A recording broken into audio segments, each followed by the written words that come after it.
Salute to you all. Positivity is coming your way. Guys, get the likes up. Salute to you all. I know I started a little bit late today, but I'm in the building. I'm in the building. Salute to you all. I want to talk about open panel today. I'm glad that you guys are always supporting me. Salute to you all. I woke up today and for some reason I was thinking about the 1990s.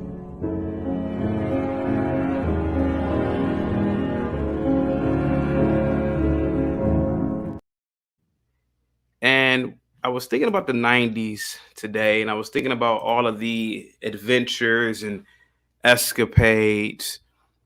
And oh, wait a minute, let me fix this real quick. I was thinking about all the things that we did, me and my friends did in the 90s. And one question came to mind. How did we not kill ourselves? How did we not kill ourselves?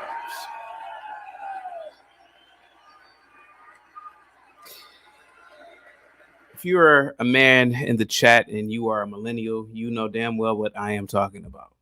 Remember in the 90s, your bike was your vessel, if you will. It was your starship. It was your battleship. It was your car. It was everything you could think of. And the things that we did on bikes as boys back in the 90s, man, no helmets. We didn't have, it was wild. We used to set up contraptions.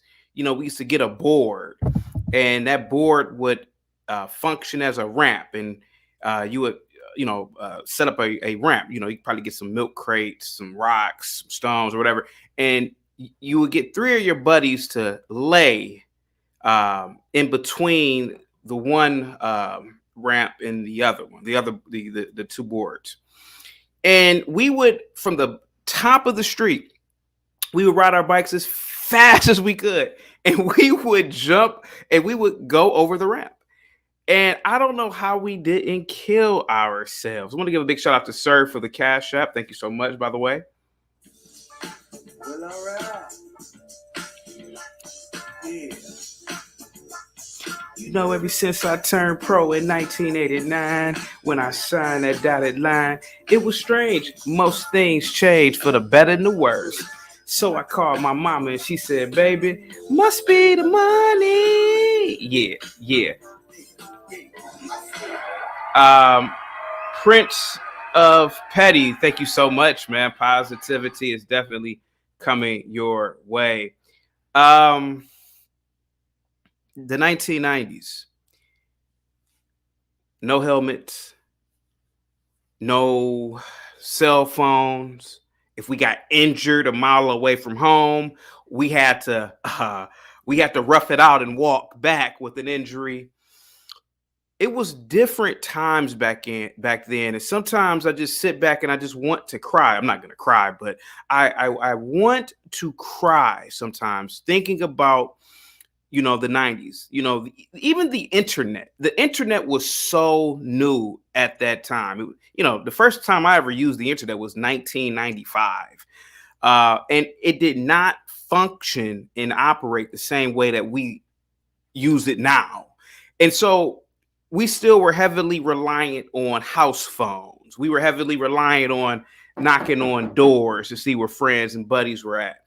It was so different back then, climbing trees and doing backflips off of garages and fighting. Oh, we loved fighting, wrestling with each other. It was nothing like, you see your classmate and he comes in the room, boom, you clothesline him, you kick him in his chest, you stunner him.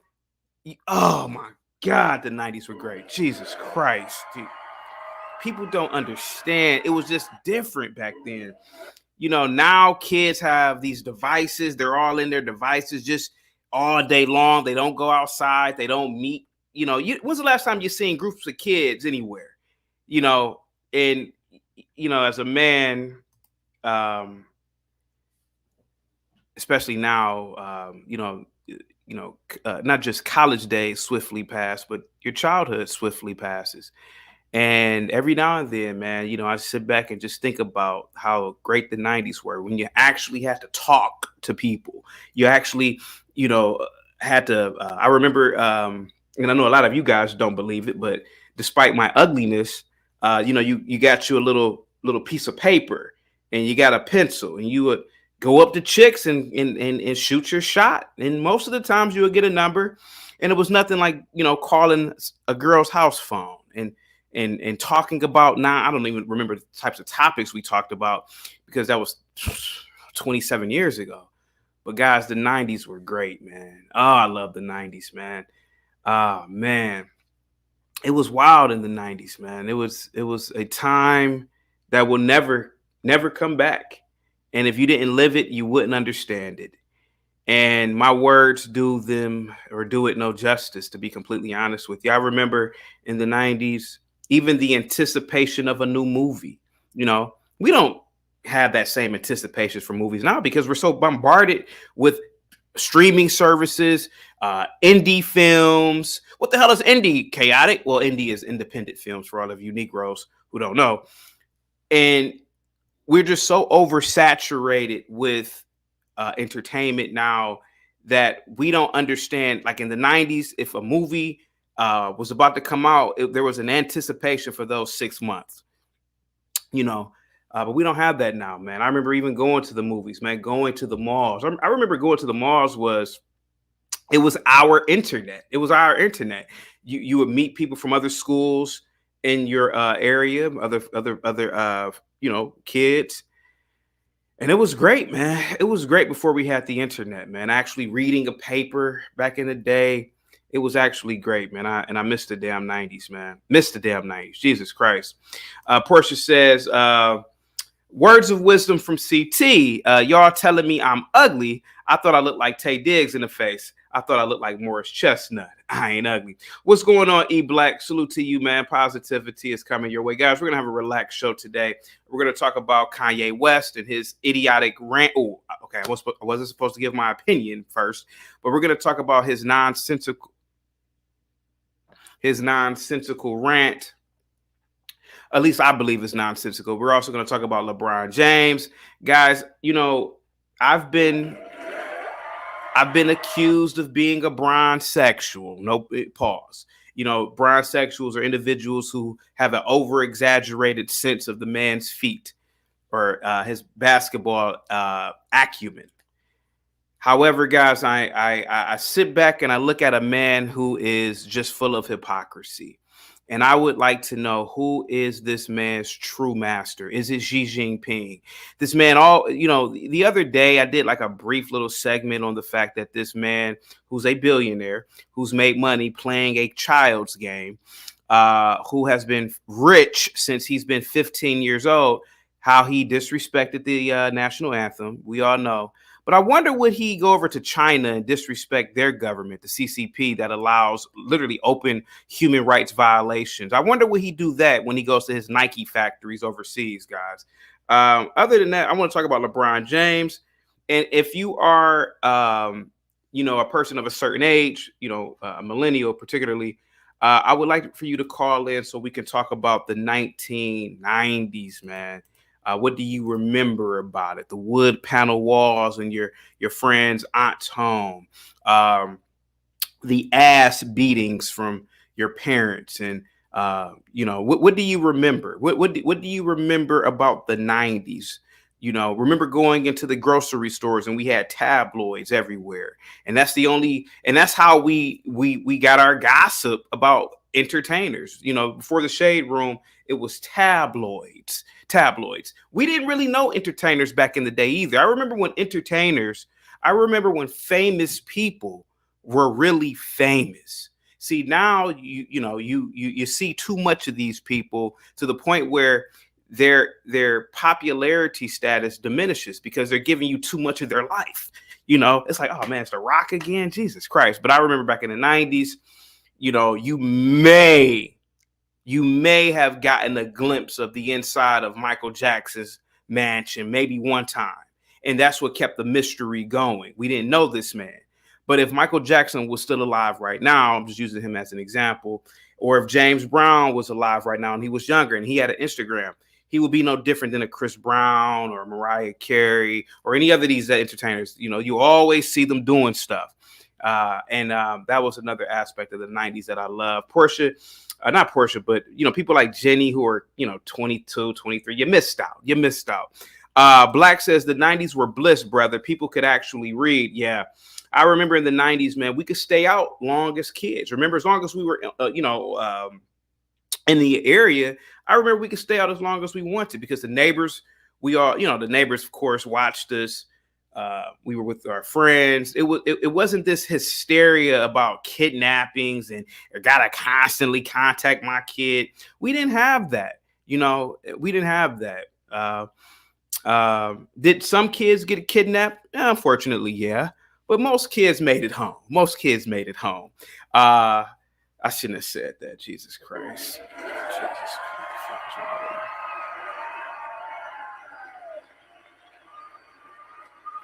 Yeah. What's good, Lord Giatron? Lord Giatron, you are a couple of years younger than me, but you grew up in the 90s. We're going to talk about we're going to have a fun show today, guys, a more lackadaisical show, not too political, but let's talk about the 90s. And some hater is in the chat talking about, oh, you're romanticizing the 90s. No, I'm not. And you know that I'm not. You know how the 90s were. You know the atmosphere. Now, I will admit it was a little bit violent in the 90s, but it didn't really affect kids, though. We were kids. We were, listen, if some 19, 20-year-olds were gangbanging or whatever they're doing, that was them. But I remember even the older kids didn't really bother us a lot. Now, I've told this story before. When I was like 10 or 11, there was this older kid. I was on my bike, and this dummy, he was like, man, the country is mostly black, man. I'm like, no, it's not, man, because the Census Bureau, blah, blah, blah, blah, blah. This punk, I don't want to curse today because I want to have a good show. This dude kicks me off my bike, and I'm on the ground like, all you got to do is read the census, you dumb nigga. Yeah, he was like 4 or 5 years older than me. He kicked me off my own bike. He kicked me. It was like, bow. And I remember I was on the ground, like holding my stomach in pain, like, all you gotta do is read the census, you dumb nigga. Still talking shit. That's how I was back in the day, too. Yeah. Took an L, but I'll still talk shit to you. I don't want to say his name, but he's like maybe 45 now, 46. But yeah, man, the good old 90s, man. J Hub with the $10 super chat says, we broke. 5 broke, bunch of ninjas. Oh, man. Salute to you all, guys. What are you guys doing for Christmas, man? Prince of Petty says, in the 90s, kids wasn't shot on the regular. That is definitely true, particularly where I grew up at. Again, man, was it violent in the 90s? Sure. But where I lived at, the schools that I went to, we didn't have to worry about that. Again, man, it wasn't really 12-year-old deviants back then. It could have been, I don't know. But I remember me and my friend groups, we were just like kids, man. We played video games, stupid video games. We wrestled all the time. I was the best wrestler. I wasn't the best with the hands, but I don't know why I'm good at wrestling. But slap boxing, oh my God, Jesus Christ, man. I wasn't the best slap boxer because I was short and I had like short limbs. So that my taller friends, back 'em, they used to slap the shit out of me. But the 90s was beautiful, man. We had no such thing as bully culture. Where I'm from in Northeast Ohio, we used to what we call rank, which some people may call it playing the dozens.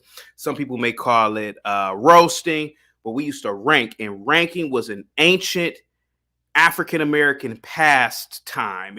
It was character building, being able to be witty, being able to create concepts in your brain and make it funny to the audience, and make it about your target, the person you're talking about, in a funny way, not being too disrespectful.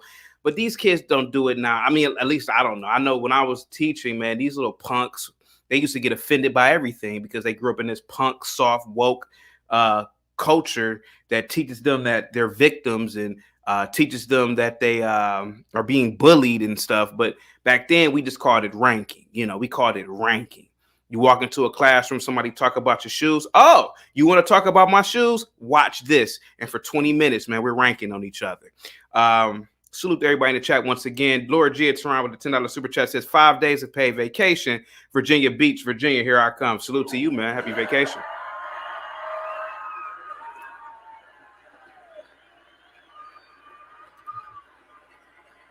NCR, call in, man. Why you hating, dude? Why you doing this, man? I'm over here talking about the 90s, trying to have a lackadaisical conversation, not too political today. I'm over here really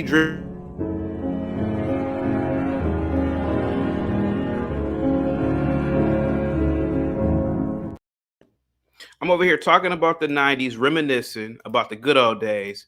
And here you come with your negativity. By the way, guys, positivity is definitely coming your way to all of you guys. Positivity is coming your way. Guys, I haven't been running lately. It's been months since I've actually ran, so I think I'm gonna pick up running again. The good thing about me is that I have ran marathons and halves, and so I can still pick up where I left off at. But I need to get out there and run. So if anybody can keep me encouraged, please do. Nina, if you're listening, a million miles. That's what runners say to each other. But other than that, man, guys, we're gonna have a good day today, man. I hope all of you guys are having a good Christmas what event ceremonies. I don't know what you guys do before Christmas, but I hope you guys are ringing in the Christmas spirit, I guess. If you're celebrating Kwanzaa, Hanukkah, happy Kwanzaa and Hanukkah. I will be celebrating Festivus this year. I did it last year. If you guys are not up to speed with Festivus, it's the airing of grievances. It's a holiday created by a fictional character from the TV show Seinfeld, from Frank Costanza. And the airing of grievances, I will be talking about all the people who have disappointed me this year. King Shenard, you're going to be top on that list. Linwood, no, Linwood hasn't really disappointed me, but well, yeah, he has disappointed me because I had to ban him for his derogatory and downright vulgar comments. But it's going to be some other people that I'm going to be airing of the grievances. I'm going to be blacking out that day. I'm probably going to drink probably some bourbon. So I'll be a little bit tipsy. But other than that, man, salute to you all. Hold on. I got some more super chats to read. Give me a second. I'm going to get into the topic. Ashton with the $5 super chat says, Big Dog, salute to you. Thank you so much, Ashton. Mr. Speak on it says, remember how cool it was to hang out at Block, but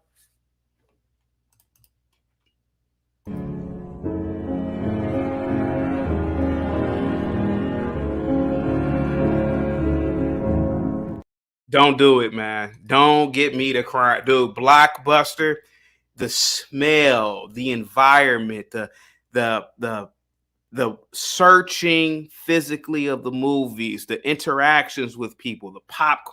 Jesus Christ. And see, don't bring your negative ass up here today, man. You can't tell me that the Blockbuster experience wasn't the shit back in the 90s. Stop it, buddy. Stop it. Stop it. Damn, man, I feel sorry for a lot of people who missed out on those types of experiences, man. Let's see here. Ashton says chaotic hit that Vince McMahon so fast. I mean, that's how I really feel about the 90s, man. I don't have any kids, but if I had kids, they asked me, Dad, how was the 90s? I probably would choke up like, I can't.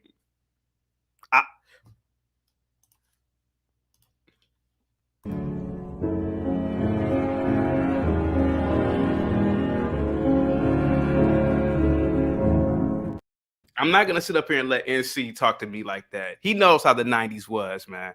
When we talked to each other, when you had to talk, You had to talk. You couldn't be on your.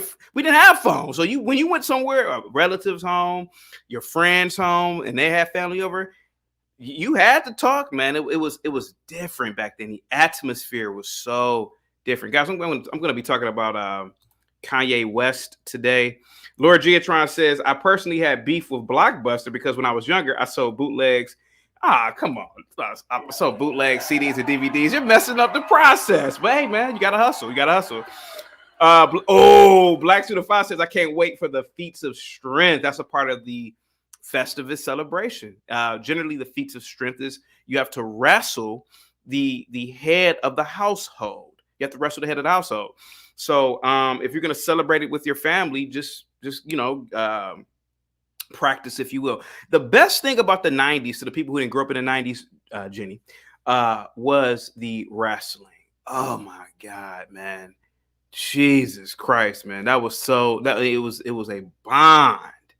It was a bond when you were choking out one of your friends. It was a bond when you walked into second period and your classmate kicked you in the chin. Pow! It was a bond when you took one of the chemistry textbooks and you ran up behind one of your buddies in the cafeteria. Boom! Pow! That was the 90s, man. That was the 90s, man. Yeah. Wrestling.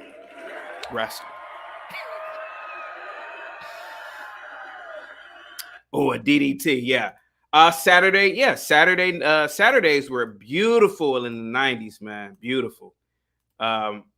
Waking up, eating some cereal at 6, 7 in the morning and watching cartoons all day. My favorite cartoon in the 90s was Teenage Mutant Ninja Turtles. Talk about the real Teenage Mutant Ninja Turtles, not this fake garbage that they've been making for the past 20 years. I'm talking about the real one. Even when they had that pretty, and I know it's a cartoon character, and this might be a little creepy, but when they had that pretty little April chick. She was a redhead, by the way. Let me see. David, shut up, man. Corey says, CT, I put my friend in the walls of Jericho. Yeah. Yeah.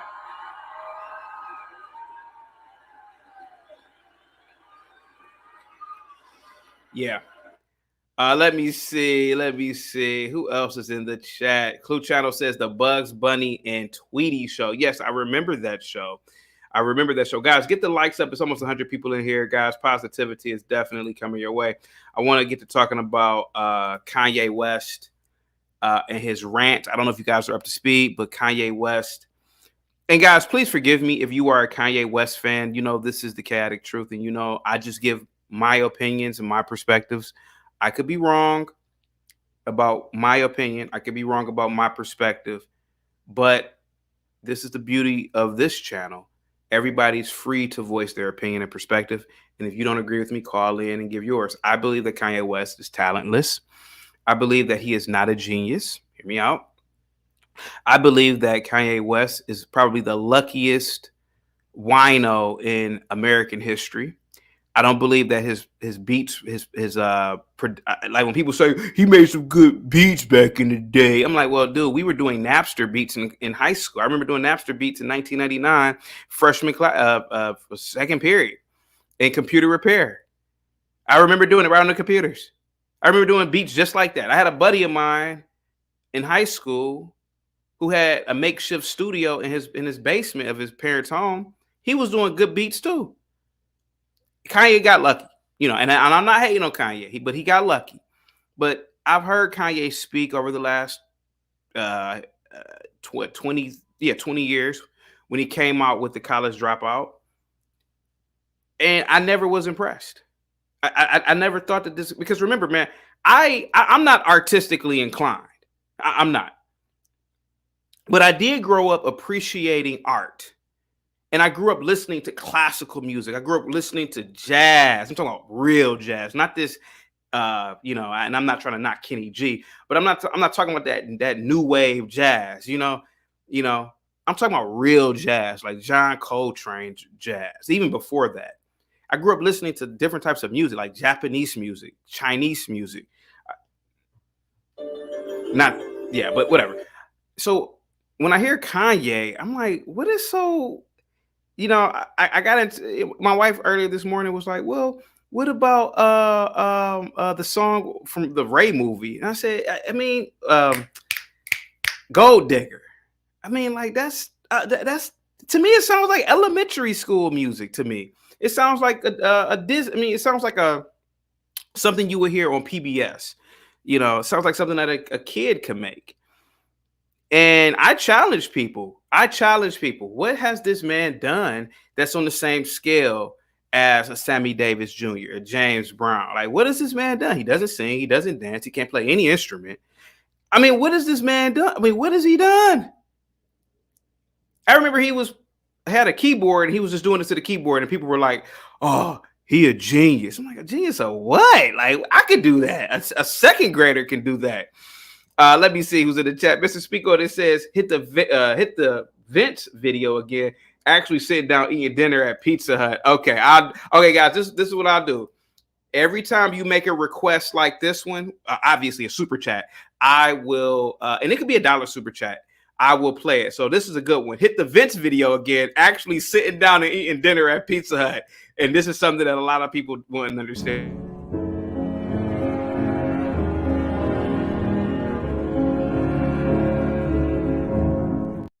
Remember those cups? Remember those like with brown or reddish cups? Yeah, they don't make those anymore, man. And is it me or did Pizza Hut taste different back in the 90s? Put a 1 in the chat.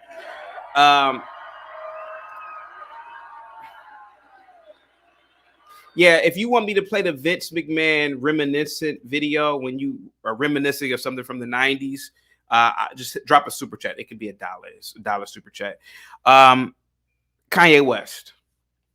If he's listening, it's no disrespect. It's just my opinion. Kanye West is an individual. Had he not gotten as lucky as he's gotten in music, he would be walking down the street, talking to himself, eating Pop-Tarts. And I'm not, listen.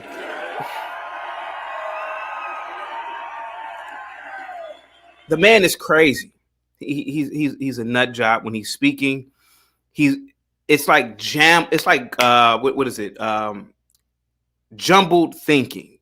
He's all over the place. He's not coherent, but because he's rich, people will listen to him. And that's the unfortunate nature, I believe, of money, unfortunately. But me being who I am, I have to sit back and just analyze it for what it really is. This video, he goes on a rant, and it is really bad, man. It is really I see a man who is severely mentally ill, a man who is probably schizophrenic, a man who is definitely bipolar, a man that needs to be institutionalized, to be completely honest with you. And it's becoming a joke now.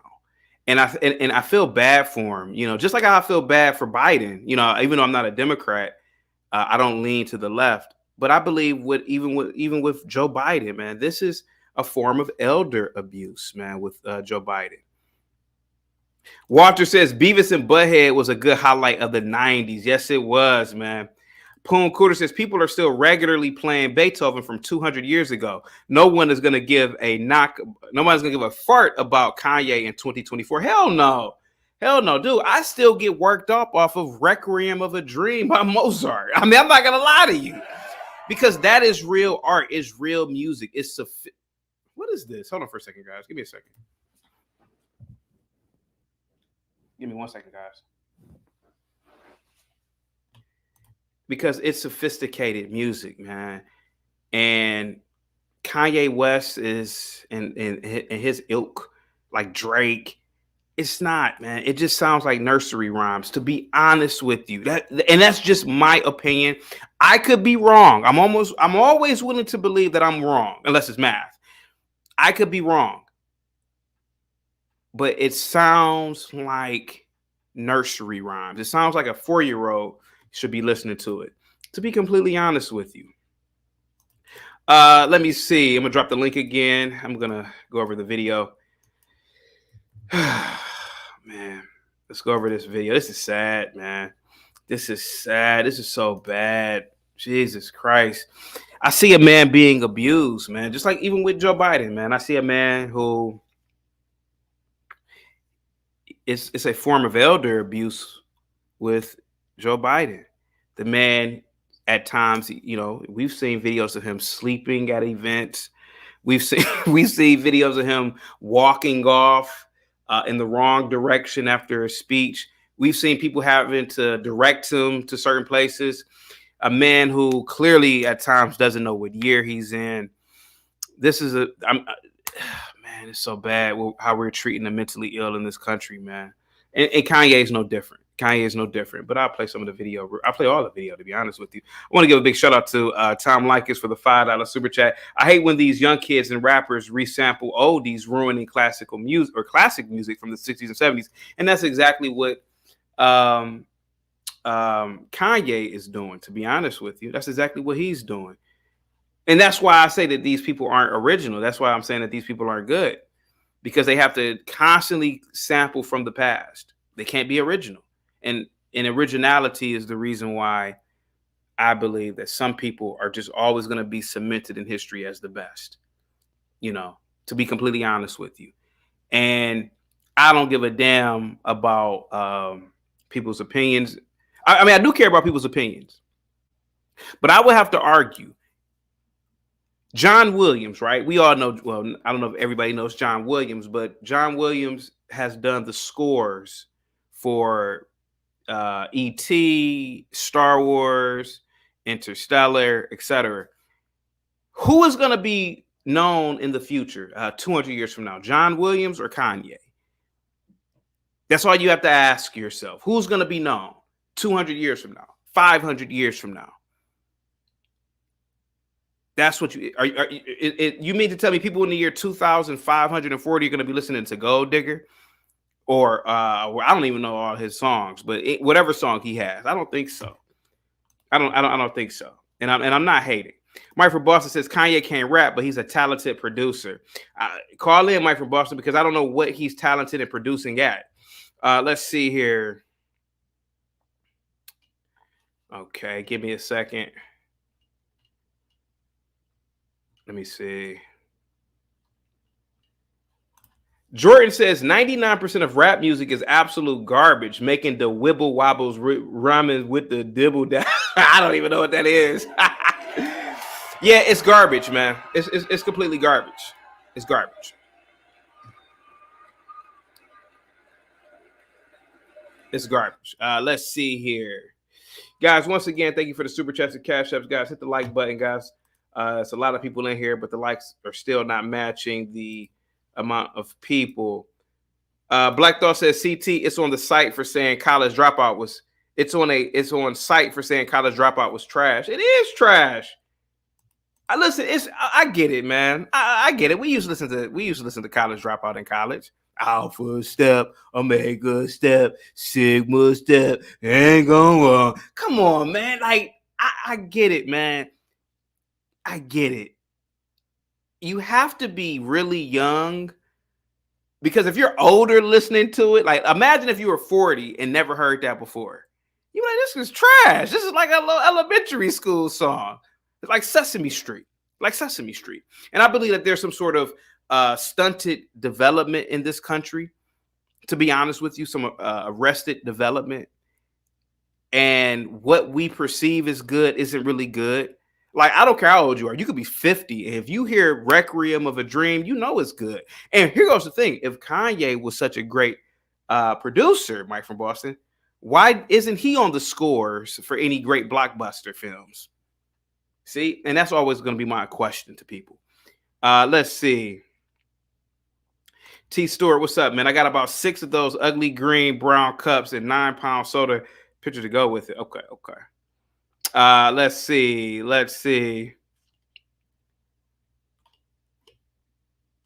Somebody throw says the reason why is because of redlining. Yeah, that's what they'll blame. They'll blame it on redlining. Okay, guys, hit the like button, man. Share the video if you can. Merry Christmas once again, guys. Happy Hanukkah. Will you be celebrating Kwanzaa this year? Portia is going tonight at 8 p.m. Eastern Standard Time. Just by the way, what's going on, man? So you just said you don't know what he's produced. Give me something. Okay, so you know what I'm talking about. I'm not talking about he's produced anything lyrical. I'm talking about the production of beats. I'm listening, brother. Go ahead. Okay, let's start with. Can you want to pull up an instrumental for me? I don't know if I can play it, but what's Well, the then okay? first let's try Talib Kweli's "Good to You." Real quick, Tom Likens with the $5 super chat says these rappers love playing trash beats over classical or over classic soul music and Motown music. Uh, can I put up? Okay, what's the name of the song again? It's called "Good to You" by Talib Kweli. Okay, I'm gonna look it up and listen to it. Okay, good to you to live Kweli. Okay, let's Yeah, see. there's a couple others too. I'm about to listen to it real quick.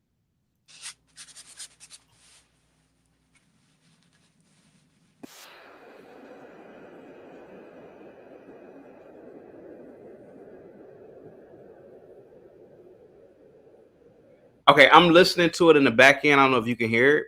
No, I can't hear it. Okay, because YouTube is I'm Yeah, no, already. I get it. I get it. And Mike from Boston, listen to me, man. You are heavy into music. I respect your craft. All I'm saying is, from my ear, listening to that, I've listened to Talib Kweli when I was in college, and listening to that beat, it's hot, but it's not something that I could see people 500 years listening to, 100 years listening to. To Okay, me, it sounds like just to me. I'm not saying that you are wrong, but to me, in my ear, it sounds like something I would hear on Sesame Street. To okay. be completely honest with you. What about okay? Listen one more for me. Go to just listen to the instrumental. Don't listen to the with the lyric. I'm Yeah. talking about Oh just yeah, the yeah. beat. I'm listening to the instrumental.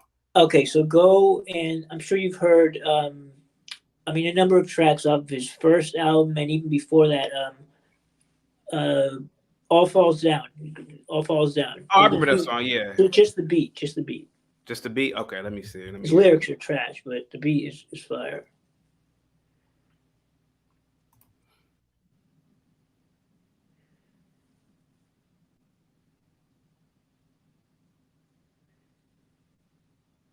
Okay. So to be honest with you, man, and it's just me, to be honest with You're hating. You're hating. maybe so, but here goes the thing though. Maybe it's because I've listened to so many different types of music, Indian music, Middle Eastern music, Asian music, African music, of course, and particularly classical music. To me, that sounds very simple. Now, can I do it? Hell no, I can't do it, Kanye. I can't do those rap beats. But I'm not gonna lie to you, Mike from Boston. Remember when we were kids? Remember we used Napster. Was it Napster to make those beats? We used to get all those songs off Napster. Yeah, Yeah. back then. It's I had friends, and I'm not lying to you. I had friends who could make beats like that off of Napster. I No, had you friends did not. who You did not. hear me out. Come Just hear on. me out. Okay, maybe I'm over exaggerating it, but I had friends in high school that for 20 minutes they could be on their desk doing some beats with the pencils. I get that, but is that anything on the level of a symphony of 20 different musical instruments? Is it anything on the level of a symphony? I mean, in my opinion, I'm not a fan of symphony music. Like, I think that that's on the level with a lot of the other producers that you'll see around this time. I mean, around this time period of hip hop, early 2000s, late 90s. bring up any beat from a another producer, for example, Just Blaze. He made some great beats back then. Would you consider him to be on the same level, just trash? No, no, no. See, okay, okay, okay, okay. I don't. Okay, I don't want to say that what they've done is trash because I don't want to undermine their craft, right? What I'm saying is that when you're comparing it to, let's use a modern day contemporary of theirs that's that you like a John Williams or Hans what's his name, Hans Zimmerman. I think it's Hans Zimmerman, right? There's a complete difference between the score of Interstellar and, to me, the Kanye beats or the Just Blaze beats. To me, it is, and I believe my metric of which is better is this: if Just Blaze is so good, why hasn't Hollywood hired him to do a score for a blockbuster? Okay, so you're talking about just in general, kind of. You mean hip hop producers that produce hip hop tracks? You don't really feel like they're on the same level. None of them. I believe that hip hop producers in those beats are not on the same level as a Hans Zimmer, a John Williams, and God forbid we go back in time. I mean, some of those composers back then were incredible. It's just to me it sounds different. To me, it sounds, when I hear classical music, to me the complexity of different instruments being used to generate an emotion that I can visualize. To me, that is incredible. Like if I'm at a symphony, right? Yeah. I literally can envision.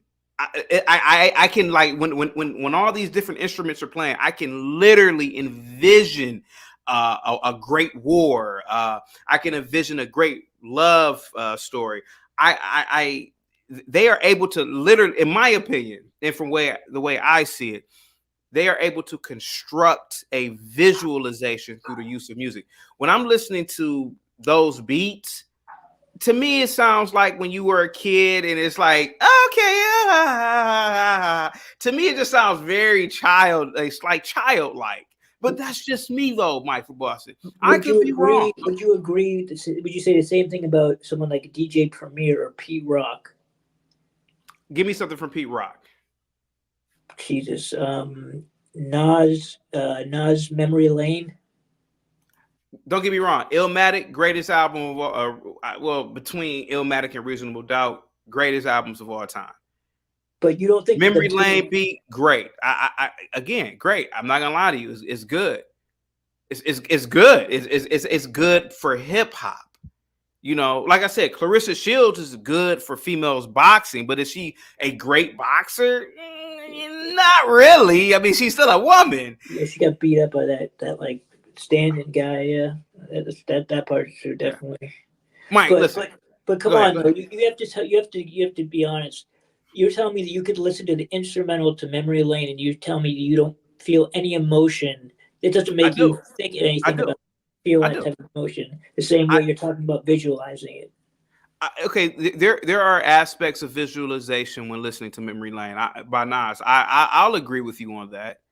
But So, yeah. but but in my opinion, right, from my perspective, the scale is totally different. When I listen to Requiem of a Dream, Mike from Boston, it's almost like the Big Bang is happening. That is a masterpiece, man. And I can see humanity listening to that not just 10 years from now, but 1,000 years from now. Like, that's how good Mozart was, man, and a lot of his pieces. Are And you Mozart was 300 years ago. Go ahead, sir. are you aware of how hip hop producers produce their beats? Do you know the process, what they have to I'm not. do? I'm Well, not. what they I'm not an expert on it by any means, but just from what I know, they have to go and find a sample from an old, like they'll sample things from, like a lot of the West Coast producers um used to use like old school like funkadelic beats, and they'd sample from there. Yeah. You got the West Coast sound, but someone like DJ Premier and there's a number of East Coast producers, they have to go through, like, I mean, hundreds and hundreds of old tracks from the 70s and they'll take one little piece of it, like 2 seconds of it, and they'll turn that into a melody, create a melody just out of one little note or two in another song, and then they'll add in a number of other options. I mean, it's very difficult to do well. If you want to make good Mm. beats, it's not easy. On Long Shot Beats with the $5 super chat. On the track Flashing Lights, Kanye used live string section, and Hans Zimmer doesn't know how to read music. Okay, so here goes my thing, right? Mike from Boston. Here goes my thing, right? The problem that I have with a Drake, the problem that I have with a Kanye, as the average layman who's watching them, is this. I constantly compare athletes and I constantly compare musicians, just like probably you do, right? Yeah. The problem is that Kanye he's great for this era, but when we talk about comparing them, I look at music from the perspective of can you sing, can you dance, can you play an instrument? I brought up the example with Sammy Davis Jr. He could sing, he could play multiple instruments, he can dance. To me, that's a real musician. That's a real artist. Um, Mike, Mike. I don't know if Mike can play an instrument, but Mike can surely dance. Mike can surely sing. I don't see that with Drake. I don't. I just see a dude who he has what is that called with your voice that they can do the voice You're talking about auto tunes. auto tunes. I feel like the musicians now rely heavily on auto tunes, or the musicians right now. It sounds like their voices are dubbed over to a degree, or altered by an editor. I don't Yeah. hear any. Go ahead. No, I agree with you on that. I don't find by listening to Drake or really any of the modern hip hop, especially right now, I don't feel like the talent level is there. And I agree with Yeah. Kanye West as well. He's not a lyricist the way that he can't tell stories the way that Nas, Biggie could tell stories in their raps and make you feel it and make you actually visualize what they're talking about. Um, so I'm with you. I think that Drake, I don't see the level of talent there. But if we're going to talk about Kanye West, I do have to give him the one thing I have to give him is that he has been able to produce beats and instrumentals that are catchy to the ear, and millions of people love some of those songs, and that's a talent to be able to do that. Not everyone can do that. Very few producers are able to make money, make a living off of making sounds that people like by sampling other music and within a drum beat. Like, it's not something that everyone can do, so I have to give him credit for that skill. Mm. Again, me. I just believe that there are levels to music, and I believe that rap is at the it doesn't. There's some good rap, but when you compare it to classical music, it's not there, man. When you So, compare it to, go ahead. so you telling me when you're listening to what about the first Bone Thugs album, the beats on that album, you don't feel any type of way? Oh, I feel yeah. I mean, it's a level of nostalgia. It's a level of uh, relaxation. A level of. I mean, I get all types of feelings, right? When you hear "I But woke up this but morning, but thoughts of robbing yeah, the I bank mean, to get me." but that type of music and those beats still will never be on the same scale as Vader's March, So you Darth listen to Vader's this stuff March. on That's your. my When you're by yourself, you're telling me you listen to symphony music, like that's yeah. really like. So when you go to the gym, you listen to the like opera. No, believe it or not, when I'm in the gym, I listen to a podcast. Now, when I was in the gym, which was a long time ago, I either before I listened to podcasts, I would listen to like soft rock or some sort of like rock music, um, something like that. I probably had some rapping in between. Yeah, yeah. Well, give me an example of a rap song that you listen to. Maybe not necessarily when you're working out, but a song that you just it's pleasant when you're like driving by yourself down the highway. What would I you? like Miguel Skywalker. I like that one. I like Jesus Christ. It's not too many songs. I do like and still like Tupac's "Never Had a Friend Like Me." I like that one a lot. That's a good song. Yeah. I'll still listen to that one.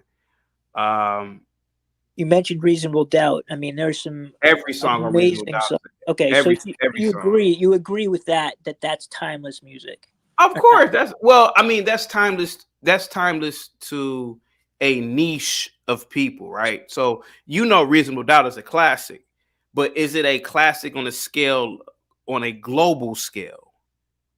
I mean, I guess it's hard to say with that. I believe that it is. I mean, like I can't make a case for it for every single person, but I think for me and people who like that type of music, it's very hard to deny that you could do much better than that in the history of the genre. There's not going to be too many albums that are going to come together. And same thing with Nas's Illmatic. There's Yeah, very difficult to match that level of work, and that's a level of genius, I think, to put together that group of producers along with that MC and make a work of art like that. And you won't find any other album by him or by anyone else really that gives you the same. It doesn't give you the same effect as those 10 songs on that album. I mean, it was something magnificent. Like, I mean, to my ears, again, someone who right, doesn't like that type of right. music may tell me I'm wrong. So I guess I see where you're coming from. Maybe globally, you'd have more people saying that they're not into it or it's just it's decent or whatever.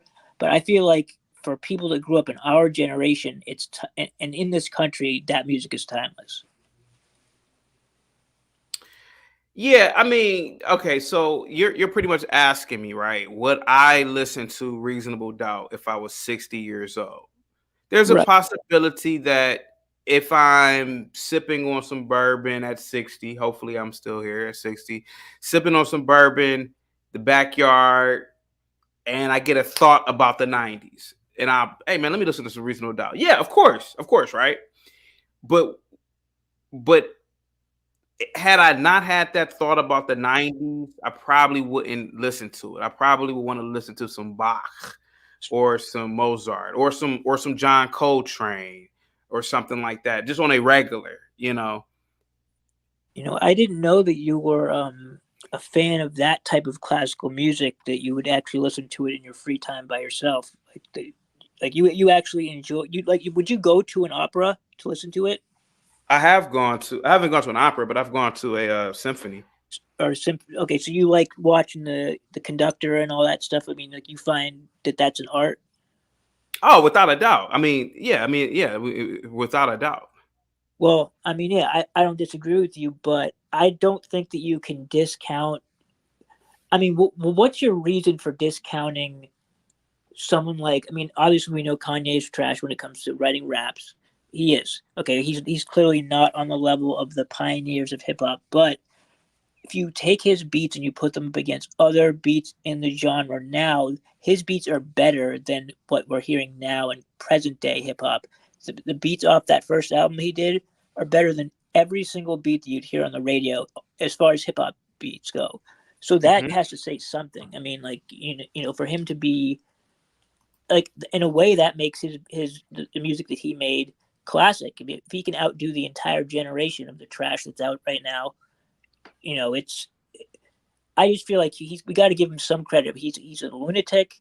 I mean, the guy's got mental illness. Obviously, he's got a lot of crazy ideas, but he did know how to sample correctly and use those machines, whatever it is that they do, and make those beats. I think that it's debatable. I mean, I don't know if you could say either one of us is right or wrong, but I guess it comes down to opinion. Yeah, just opinion on this one. Yeah. Yeah, but Yeah. anyway, that's all I wanted to say, pretty much, Okay. man. But next time you get a chance, man, listen to some of these songs just with no Just the vocal. instrumental. Just listen to because you can get a lot more songs nowadays. They have technology now where you can just straight up remove the vocals from the songs, so you can get an instrumental of any song at like anywhere.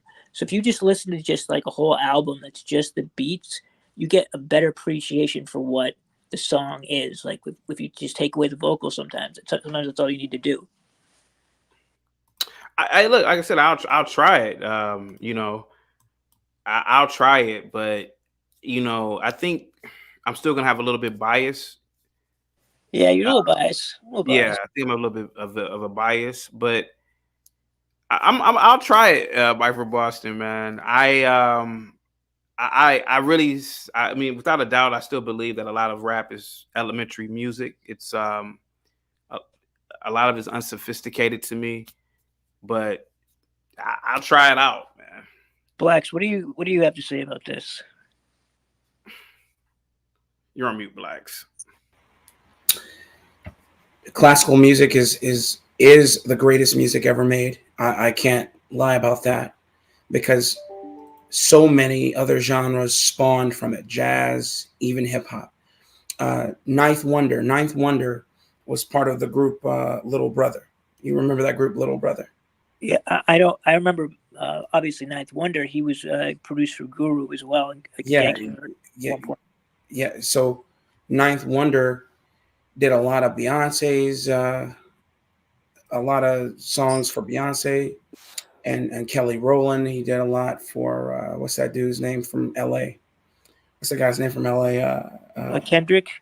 Yeah, Kendrick Lamar. He did on one of Kendrick Lamar's most recent albums. Um, Ninth Wonder is amazing, but he samples a lot from jazz and a lot from prog rock, and a lot of the people of his ilk sample a lot from prog rock. Rock, Pete Rock, for instance. Pete Rock is one of the greatest producers ever, especially what was that album? Was Peach Instrumentals or whatever. no with him and the rapper. What's his name? Ah, God. Oh, CL Smooth. Yeah, CL Smooth, boy, Caramel City. My God. Listen, CL Smooth and Pete Rock. We only got two albums. I think two albums out of them, but Pete Rock is one of the greatest. Yeah, he uses a lot of jazz. He samples some Yeah. jazz. He samples a lot from jazz, and so Kanye West for me was kind of like a charlatan because he just wanted to be. I'm not saying Kanye didn't make really good beats because he did, but he was emulating people like Pete Rock, uh, and also what's that dude? What's his name? Smoke for you, heathen boy. Huh? I said I got smoke for you, heathens. But go ahead. I know. I don't get. Listen. What's his name? My man. DJ Premier. No, brother. He did everybody's stuff in the early '90s on to the mid 2000s. What's his Oh, you're name? talking about the guy who produced for Rough Riders. No, hell no. He produced for Q-Tip and Tribe Called Tribe Quest. Called Quest. Yeah. He, That was at what's his name? That was Q-Tip. Q-Tip was a no, producer. not it. It wasn't Q-Tip. Q-Tip didn't make any beats. Yeah, he What's did. his name? Q-Tip produced like a lot of beats. He No, produced he a lot of. produced, but he didn't make beats. He produced. He didn't make beats. What's his name? He Freaking made name? Q-Tip made the song on Illmatic. He did that. What's the song with it? What is this dude's name, man? God dog. He What- also did. Stakes is High for. He did uh, stake. He did Stakes is High. De He La produced. Soul. De La Soul. You mean? Yeah. No, he did the beat for De La Soul. Jay Dilla. Thank you. Jay Dilla. Yeah, of course, Jay Dilla. Yeah, Read classic. Dilla's book. Jay Dilla's book. Well, he didn't write it, but the book on Jay Dilla, Dilla Time, is an immaculate read. Jay Dilla is who people like Kanye West emulate, and even he will give credence to Jay Dilla. Jay Dilla, Pete Rock, Ninth Wonder, those guys, man. Kanye West though, Kanye West is good as well. However, I'm not prepared to give it to him. Give him the throne the way I would Pete Rock, Ninth Wonder, and Jay Dilla. I agree, but you have to remember though, all hip hop producers rely on sampling. So Not all. No, not I all. mean, well, most who didn't sample, who didn't Not use all. Just the ones who are worth, the ones who have created these masterpieces have utilized actual masterpieces to make their music. The ones whose names go down in the annals of time are the ones that we are referencing who reference actual music. And What they will about even give credence. Can I Listen, say? Go I ahead. just wanted to say before you do, I'm saying They don't write scores. Okay, they're not actually putting pen to paper and writing music, but they have an appreciation for music, and they know how to break down a song, and that's where I will give them credence for sure. Can I What do about a little bit of an analogy here, right? And it's, this is just a wild analogy. You guys have, well, yeah, you all three of you have kids, right? And I'm pretty sure you've gone to a very nice restaurant, right, with your children, right? And I'm talking about literally you going to a nice restaurant. yeah? Correct me if I'm wrong here, but I'm guessing even if you took your kids to Ruth Chris, they would say, "Dad, can I get some chicken McNuggets? Can I get some chicken nuggets?" Right? Yes, yeah, you are Okay. right. Or Yeah. quesadillas, or Or some quesadillas. Hot Now, dog. hear me out for a minute. Every now and then, I like some chicken nuggets. Every now and then, I like some quesadillas. But if you put a steak dinner in front of me with some a potato and some asparagus, I'm gonna choose that 90% of the times over some junk food. To me, that's my analogy with classical music and rap. It's classical but music, that's where I'm in the agreement with steak. them. And I feel like the idea that people are trying to make a case for rap is like a child making a case for eating chicken nuggets at Ruth Chris. It's like they don't know no better. It's like because they're not. Go ahead. See, CT, I'm not making that argument. My I know. argument is that we have some gems from people who have an appreciation for the genre of music that you are championing. Yeah. But I'm telling you that things like the main ingredient from Pete Rock and CL Smooth are timeless. They are amazing. However, will they stand the test of time? Like 200 years, 300 years. Time will tell. Yeah. I can't say definitively that they will. But the main difference is that these pieces of music, like Lakme, the Flower Duet, you've heard that song? I don't think so. It goes da da da da da da da da. Oh yeah.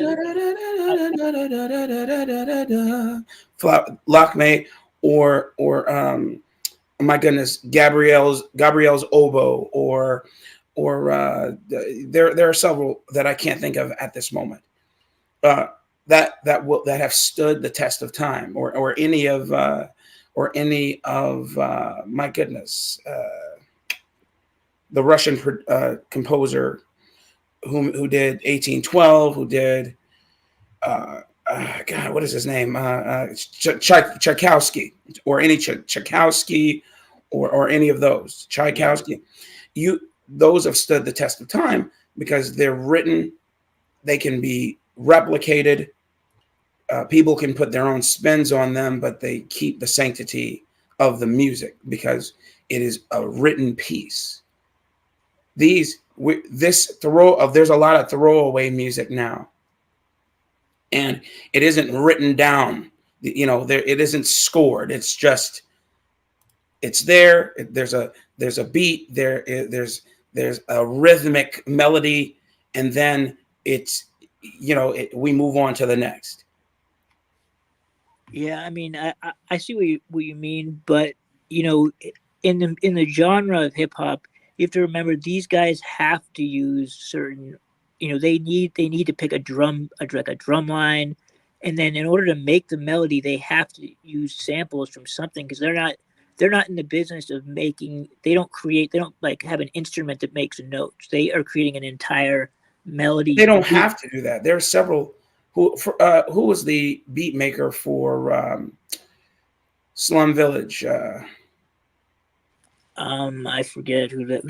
Not Slum Village. Was it Slum Village? Who was Outkast's producer? What was the name of their group? Was it Slum Village? That's a good. I forget. Dungeon Family. Huh? The Dungeon Family. Thank you. The Dungeon Family, and they did do stuff for Slum Village, and they did do stuff for a couple other groups, and their main producer was always laying down tracks from actual instrumentalists.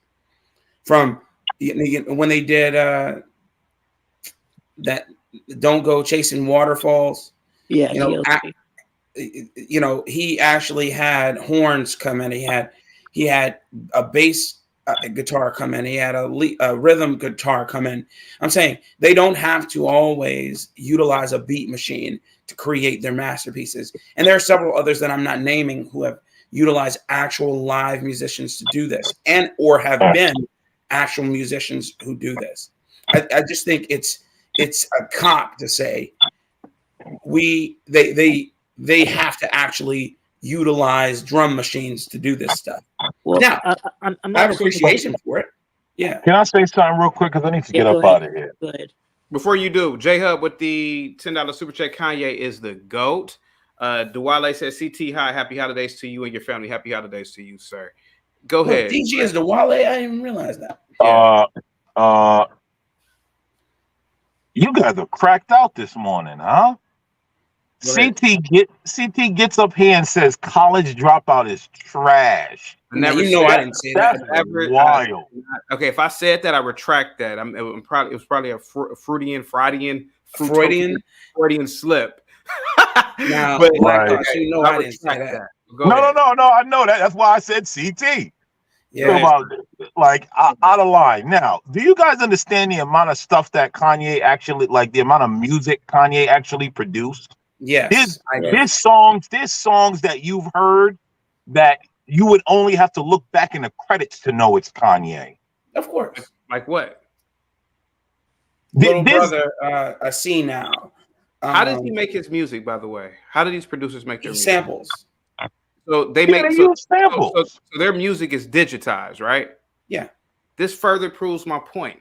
But that's the era. But hold on. My Hold point. on. I have No. friends making beats CT, on CT, hold Napster on, in though. 1999. Go ahead, sir. CT though, is that not the era? Answer the question. Is that not the era? Sir. John Williams.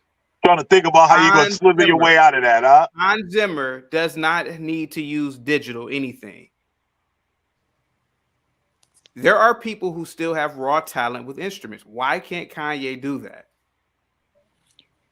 He's using a Again, different. I'm listening. You guys are the experts on this topic. dude, listen. Again, that is not the era of hip hop is digitized. I don't understand why you're trying to downplay it because it didn't come from an era where you had to use instruments. Let me read the super chat. Gary with the $5 Canadian says no black music will stand the test of time because most of them do not appreciate history or art. Big up brothers to the big up brothers. Big up my brothers, the blacks. Thank you so much. Okay. Let's talk black Gary. talk. Let's talk. Maybe I need to retract a lot of what I was saying. I would never sit up here and say, when Mike from Boston brought up Illmatic and Reasonable Doubt, I have to give it to him. Those are classics. Period. Any genre those are classics. But what I keep saying, let's be honest, bro. Let's be honest. If I'm comparing Lay's potato chips, what we all love. I love cheddar cream. I love cheddar sour cream potato chips. I'm not downplaying it if I say, I would rather have a steak dinner tonight than some goddamn chips. I'm not downplaying it. I just would rather have a steak because a steak is better. Do you know? So basically, what you're saying is that Kanye's entire catalog is a couple of crumbs. No. From McDonald's is a couple of crumbs. Hold on. Listen to what you just said. Lay's chips or steak. So what you're trying to say is Kanye's catalog is the last little French fry at the bottom of the McDonald's bag. No, I'm not saying that. And hold on. And Mozart is the number one steakhouse that's in the United States. That's what you're saying. You said chips to steak dinner. Let me correct you. Let me correct you, my good sir. Classical music is the equivalent of Ruth Chris. Kanye is the equivalent of I'll give him five guys. No, you said I'll give him five guys. I'm not even giving him this guy. the drill rappers will be McDonald's. Kanye is Kanye is the equivalent of Ponderosa Steakhouse. Okay, that's because you can get it's kind of a buffet. You can get a variety, a myriad of things. My biggest argument is this: and I know a lot of people will say it's hate, but the absurdity of this worship of this man, and this man is clearly insane, and it's like we've allowed, like literally, we've allowed the nursery preschool rapper to influence the population. This dude can go on a That's rant, true. and I'm like, what is so fascinating about this dude? What is so fascinating about him? Can I ask you a question, CT? Go ahead. Where did your affinity of classical music come from? My dad got me hip to classical music when I was a kid, and my mom, yeah. I'll tell you where mine came from. Go ahead. Bugs Bunny and Tweety. Yeah, because it's all in the background. I totally forgot about that. It's all in the background. Yo, it is all in the background. It's all in the background, and I could hum the songs, not knowing what I was humming. Yeah. As I got older, I realized that these were actual classics, and it was a deliberate thing. They deliberately put this music in the background. You know, it is what it is. They deliberately did it so children could, while experiencing slapstick comedy, have the ability to learn something in the process. And nothing is so methodical anymore. And I will say, the difference between Kanye West and maybe a Tchaikovsky or a Mozart or a Beethoven, this music, Beethoven and Tchaikovsky and my goodness, and the rest that I mentioned and more that I haven't, they actually had to come up with these sounds with instrumentation. They had to come up. And then I'm not saying Kanye and the rest didn't come up with a sound, but they sampled. They found bits and pieces of songs, amplified them, and created new music. There is something to be said about it, but the crux of their music comes from actually scored, written music. It just does. But again, I'm not downplaying hip hop because I love hip hop. I think hip hop is great. I just don't like booty music. Sports Brotherhood says, CT, ain't nobody ever said turn on that classical music. I agree with you for the same reason why people driving down the street will say, pull over to this McDonald's Sports right here because it's hilarious. Because in Sports Brother, no problem saying it, but it's easy to listen to rap. It's easy. That's why it's easy and it's cheap. I gotta say it, man, but most people don't say, hey, honey, drop, you see that Ruth Chris? And we're gonna stop here and no, because it's people don't go to Ruth Chris off the street. No, you want to look a certain way when you go in there. You want to smell a certain way when you go in there. Hey, look, when I'm jogging, I'm not gonna lie to you. Over the summer, I would stop into a McDonald's and get one of those mango drinks. I wouldn't go into Ruth Chris from jogging and say, okay, let me get this drink right here looking great, because I don't want to run into somebody I know. I'm like, what, you okay? It's a set and setting, and unfortunately, Sports Brotherhood, you have to prepare yourself to be around that type of environment or even listen to that type of music. So that's just my favorite jazz musicians had copies of great the greats scores of the greats that they would routinely practice to keep their fingers nimble. Yeah. Being able to have a command of the entire keyboard. Yeah. To have a command of their guitar or their wind instrument. That's where they came up. But again, that was an effort through the right after the Great Depression. The arts.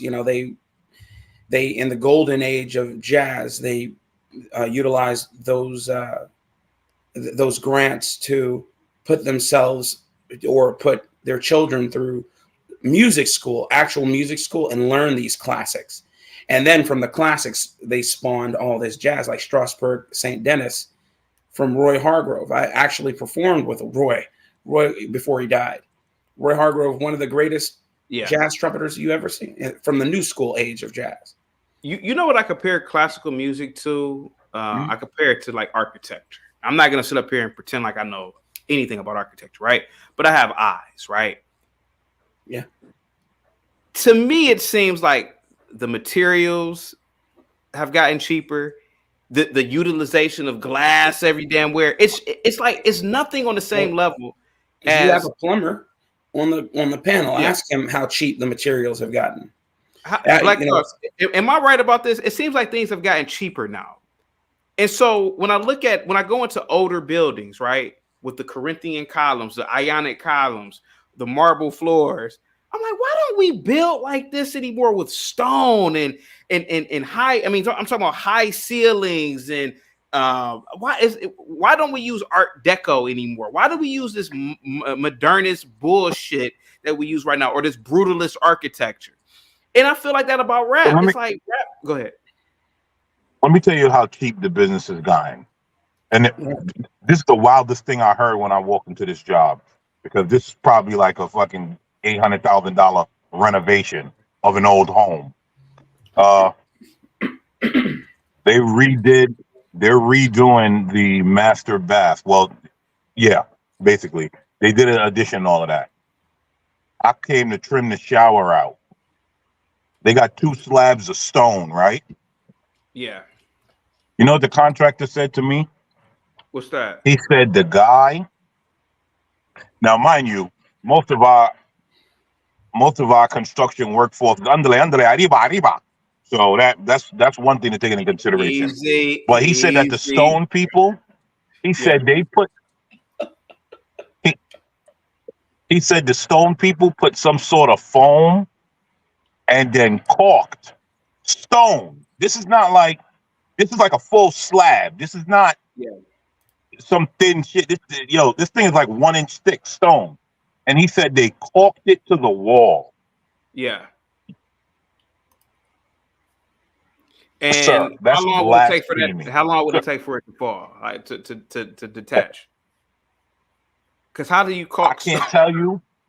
Yo, CT, listen, when he said it, he looked at me, I looked at him, I'm like, yo, it is what it is, man. You know, somebody's company will suffer for that. Yeah. You know? But I tell you what though, if they was to do that in New York City, they'll throw you off the building. Jordan with caulking stone, you're bugging. Is someone who mouths notes off of a guitar the same as a guitarist? Is a beatboxer a real drummer? Just because they hear the notes and placement. Here, let me show you guys something real quick, and I'm gonna try to compare this to the conversation. The answer is no. You couldn't get a building like this right now being made. No. Look at this detail, my God! Sir, and this is what I'm saying. This is from the Gilded Age. This is classical music, and what I mean is that we've gone from building like this. Let me see, because this guy always he compares, right? Let me see real quick. He does a lot of compare and contrast, right? Look at this interior right here. Why don't we build like this? And this is what I'm saying. Like classical music, this era, I feel like the music now reflects the architecture, if that makes any sense. Hopefully it does. What do you guys think? Well, it's flat. It's flash art. Yeah. You know, it's flash art, flash clothing. You know, from clothing depots like Shein and Temu. Yeah. You know, it is throwaway stuff. You know, but that's what they want now. They want it to be built quickly and cheaply. And you ever heard of in China where they build the buildings? What is it? What do they call it? It's called Rock has he had the he said before. Basically, and they fall apart within days. Yeah. You'll die if you try and spend the night in one. And that's what we have here, and that's what music is. Unfortunately, is becoming today. We're losing the greats, man. Tofu buildings. Yeah. Thank you. Tofu buildings. We're losing the greats. We just are. If I could tell you some great jazz pianists, you know, Fats Waller, Willie the Lion, Mingus. My goodness, there are so other. My goodness, there are others I'm missing right now. I can't think of. I mean, And you'll ask them, for instance, Willie the Lion pioneer and Fats Waller pioneer, Oscar Peterson pioneered stride piano. Okay, playing from one octave to another with one hand. We don't have that anymore. Thelonious Monk, yes, Thelonious, eccentric, but all these guys are products of what kind of music, CT, that you're championing? What are they products of? Classical. Oh, are they? Oh, okay. They were products of They're classical. products Okay. of classical, and then became pioneers of jazz. Yeah. But the key difference between a genre like jazz and what we now call hip hop is it was actual music. Yeah. Okay, that's it. What's up, Gary? Can I tell you all the difference between classical and rap music? Please And do. music. It's very simple. Classical music was made to last, It just sure like was. just like great architecture, as CT just said. I agree wholeheartedly. Go ahead, brother. Excuse me for 1 second. No, snap. You got to shuck harder than that. For 100. Okay. You know, ever since I turned pro in 1989, when I signed that dotted line, it was strange. Most things changed for the better and the worse. So I called my mama and she said, baby, must be the money. Yeah. Must be the money. It's got to be, because I got people want to be my friend, people I never knew, people I never thought of know. Must be the money. Talk to me. Diamond Rolex with gators on my feet. I got to pair for every day of the week. My hair is done, my fingernails too. 6 button down and I don't know what to do. Must be the money. Must be the money. That's getting them on. Must be the money. Must be the money. No, I can't go wrong. Must be the money. Must be the money. Be looking cold. Must be the money. Must be the money. Rolling on the stroll. Limousines in first class I fly. I'm living large and you know I can't deny. Dropped in the pins and I'm with my lady friends. My truck's a 6'4" with my homies making ends. Must be the money. Thank you so much, J Hub. J Hub with a nice $100 super chat says, "The black man is God. The black man is God. The black man is God." Say it with your chest. Go ahead, Gary. Thank you so much, man. As I was saying, Dance, most nigga. of the music of today, nobody has any creativity. We Say that again. consider we consider Kanye one of the best musicians right now, but all his music is made from sampling other people's music. Yes. So if you can't create music, it can never last. And that's the problem today with the rap. None of it. Like I heard Buddy mentioned a classic by Jay-Z. That's big in North America. That's Yeah. not a worldwide thing. You know what I mean? It's not worldwide, sorry to say.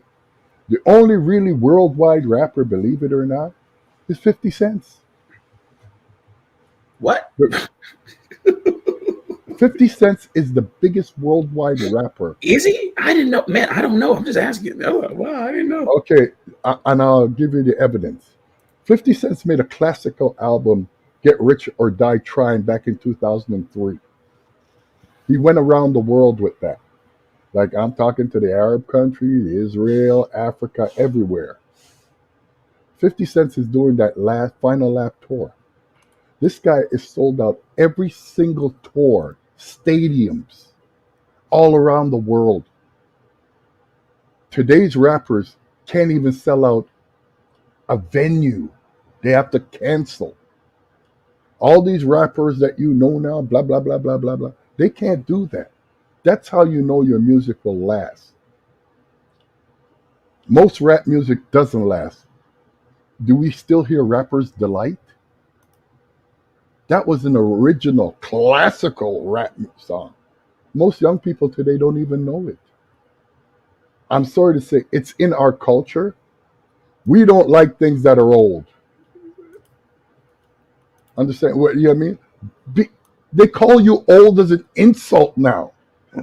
How can you appreciate anything that's been made before you? Like today's music, It's I true. don't even consider it music.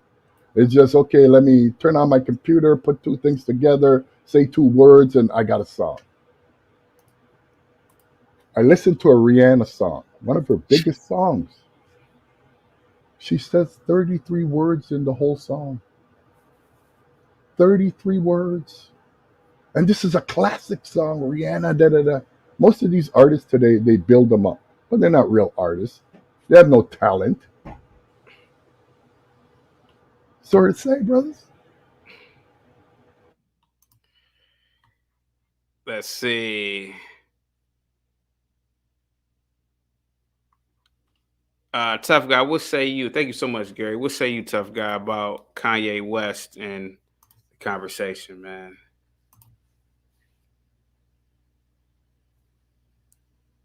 Tough guy, you there?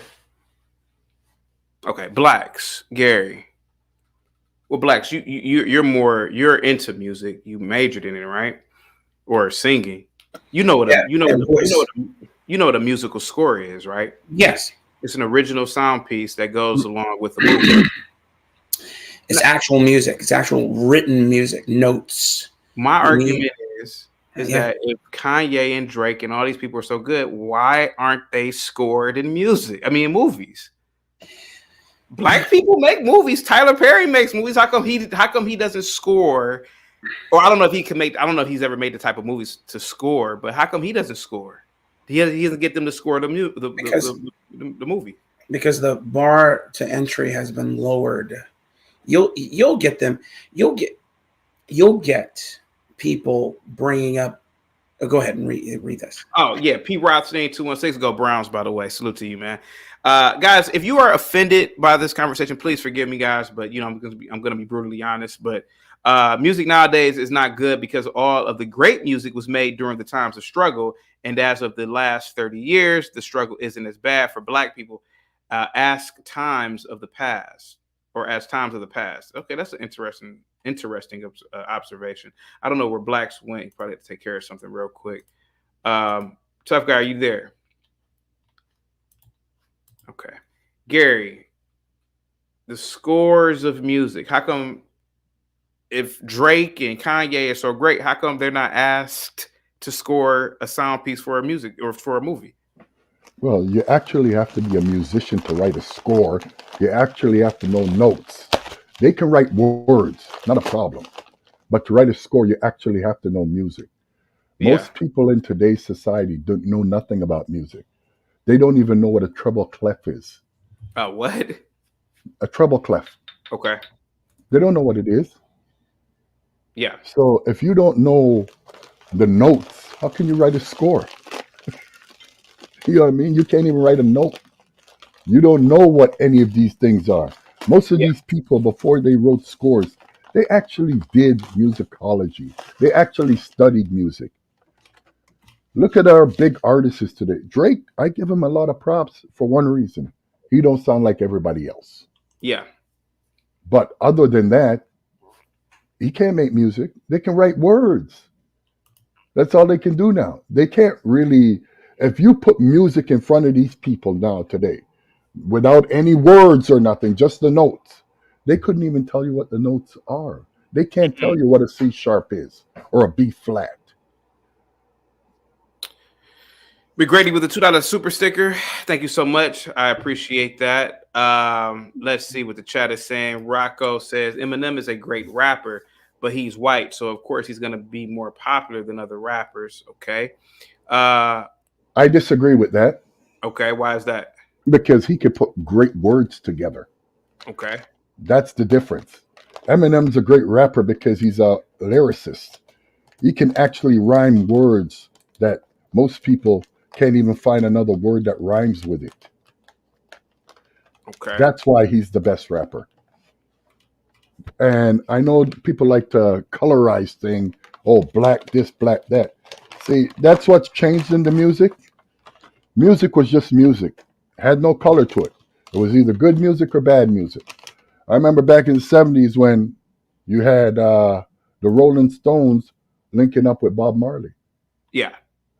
because that was just the music. John Lennon linking up with or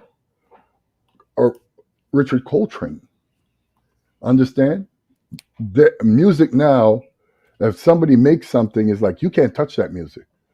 Music used to be brought together. It didn't matter what genre, they brought music together. Now Yeah. music is selfish. Oh, I wrote this song here. You say 2 words on it, I'll sue you and take your money. What up, CT? What's up, tough guy? Tough guy. Why? If Kanye West, and I'm gonna get into the video with Kanye, and thank you so much, Gary. I'm gonna get into this rant, this crazy rant from Kanye West in a minute. But if Kanye West is such a genius, tough guy, why hasn't he been hired to produce a score for a major film?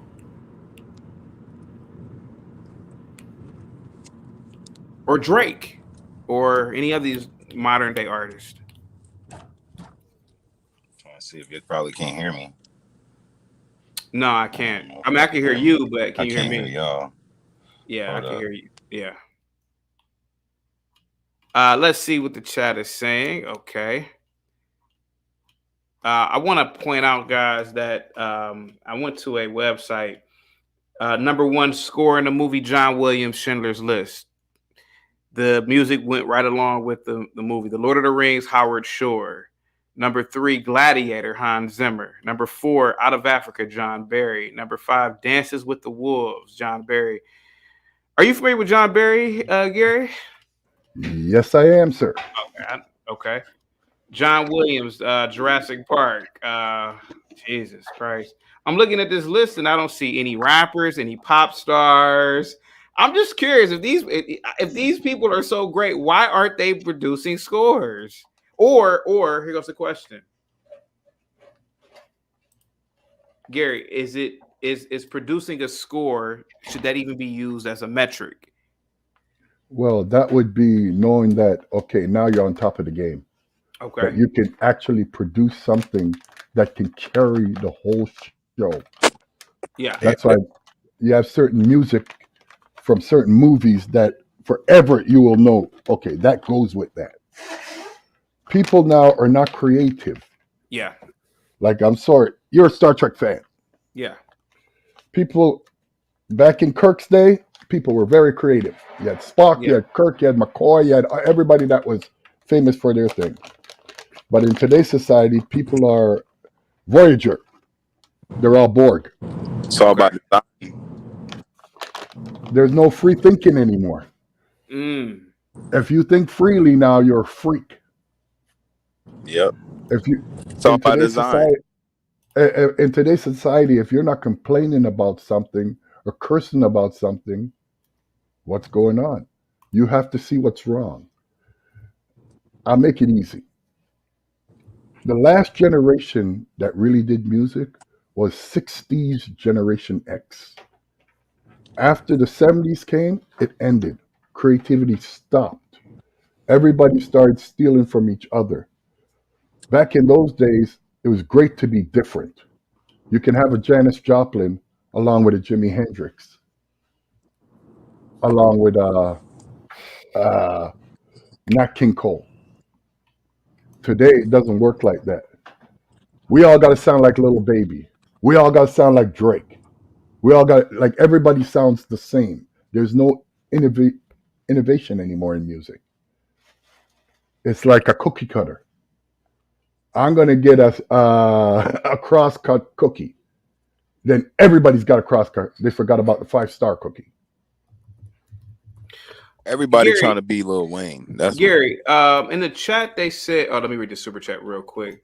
P. Rothstein says the RZA scores movies, and Ryan says the foundation of all modern music is from Blind Willie McTeal, right? McTeal, rock, rap, country, bluegrass, blues, soul, all from Delta Blues.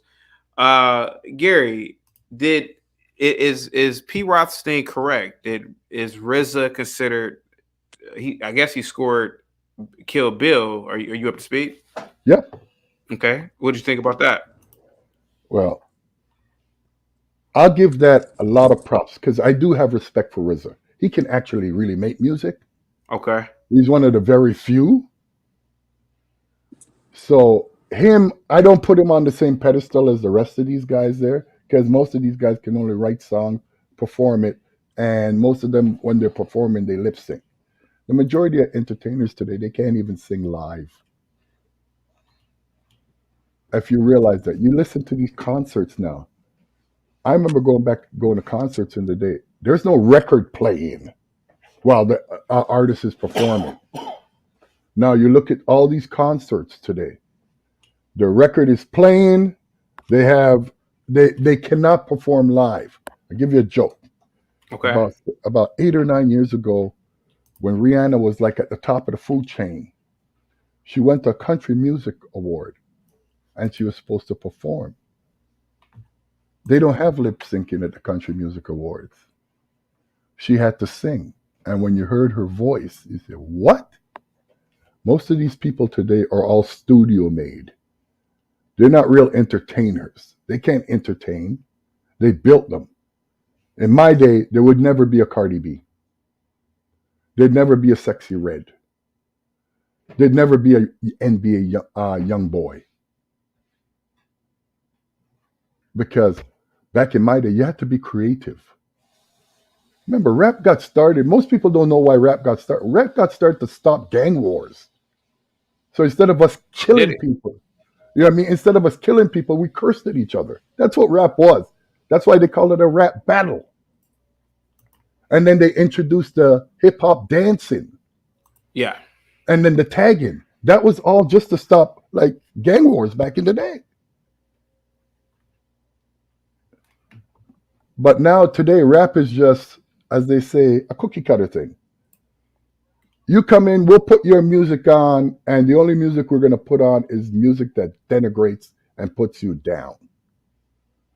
Like 90% of the songs are guys talking about how much money they got, how many girls they slept with, and how big their car is. They have no subject matter. Yeah.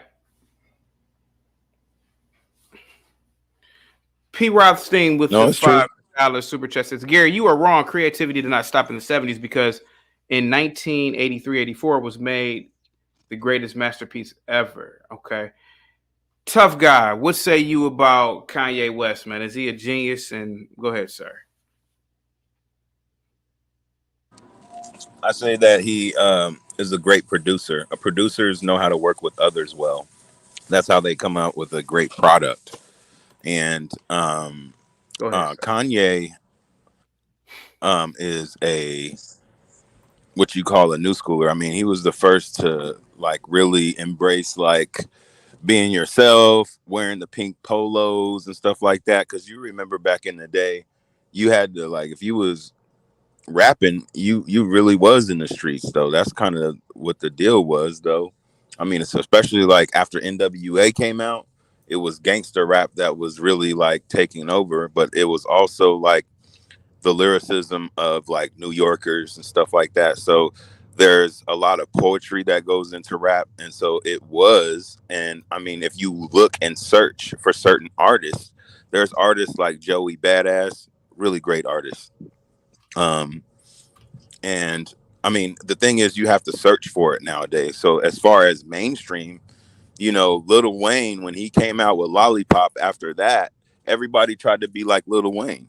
And, you know, through the industry, people don't really understand that it's a business. So, right now, rap is just another hustle. It's a business. People are just making a lot of money off of it. And it's not really as far as creativity. I mean, there's artists like that little girl that was on Dr. Phil, which was her name is Bad Baby. And, she made a music career and all type of things off of just being popular. And when she turned 18, she was like a $50 million, you know, for perverts to see this little girl that grew up. You know what I'm saying? So like the way that our society is built and how things are, it's not gonna make sense to a lot of people that aren't capitalists because at the end of the day, this is our country. Is what it's built on. It's America. When you listen to rap, that's what they talk about, how America is. I mean, when you think about it, either you're going to be Walmart or Gucci. And so a lot of people are trying to step up their game and they want to be Gucci. But, you know, if you think about it, a lot of people are just Walmart. Everybody's regular or average. Not everybody's going to be a Beyonce. People want the title of Beyonce, but they don't understand what she goes through or what type of lifestyle that comes with that. So, you know, there's a lot that things to unpack when we're talking about rap or when we're talking about music. There's so many different entities within it, and I think that people need to be aware of what they're speaking about. And you know, I understand he's a little bit older, but there are still good artists out there. There's a great band by the name of The Internet. They're I really know the great. internet. Yeah, I know the internet. Yeah, yeah, So I mean, the thing is, I think you have to actually search. You have yeah. I know to. the internet. Yeah. You have to have the ear as well. If you like something, you know, um, there's really good stations that'll like hip you to something that you maybe never heard before. I think Pandora does that sometimes. Spotify might do it. I'd be like, oh, who is this artist? You know, and if you really understand the music business, that's basically what I'm just trying to convey is it's a business at the end of the day. You have to know how to uh, work with people, and this is the thing about Kanye is what I was trying to say is, you know, he's great with production. He's great with producing, just like Dr. Dre. These people are like half-ass musicians, but their ear is good and they know how to work well with others, just like P. Diddy. These are not like actual musicians that are in there banging it out every day.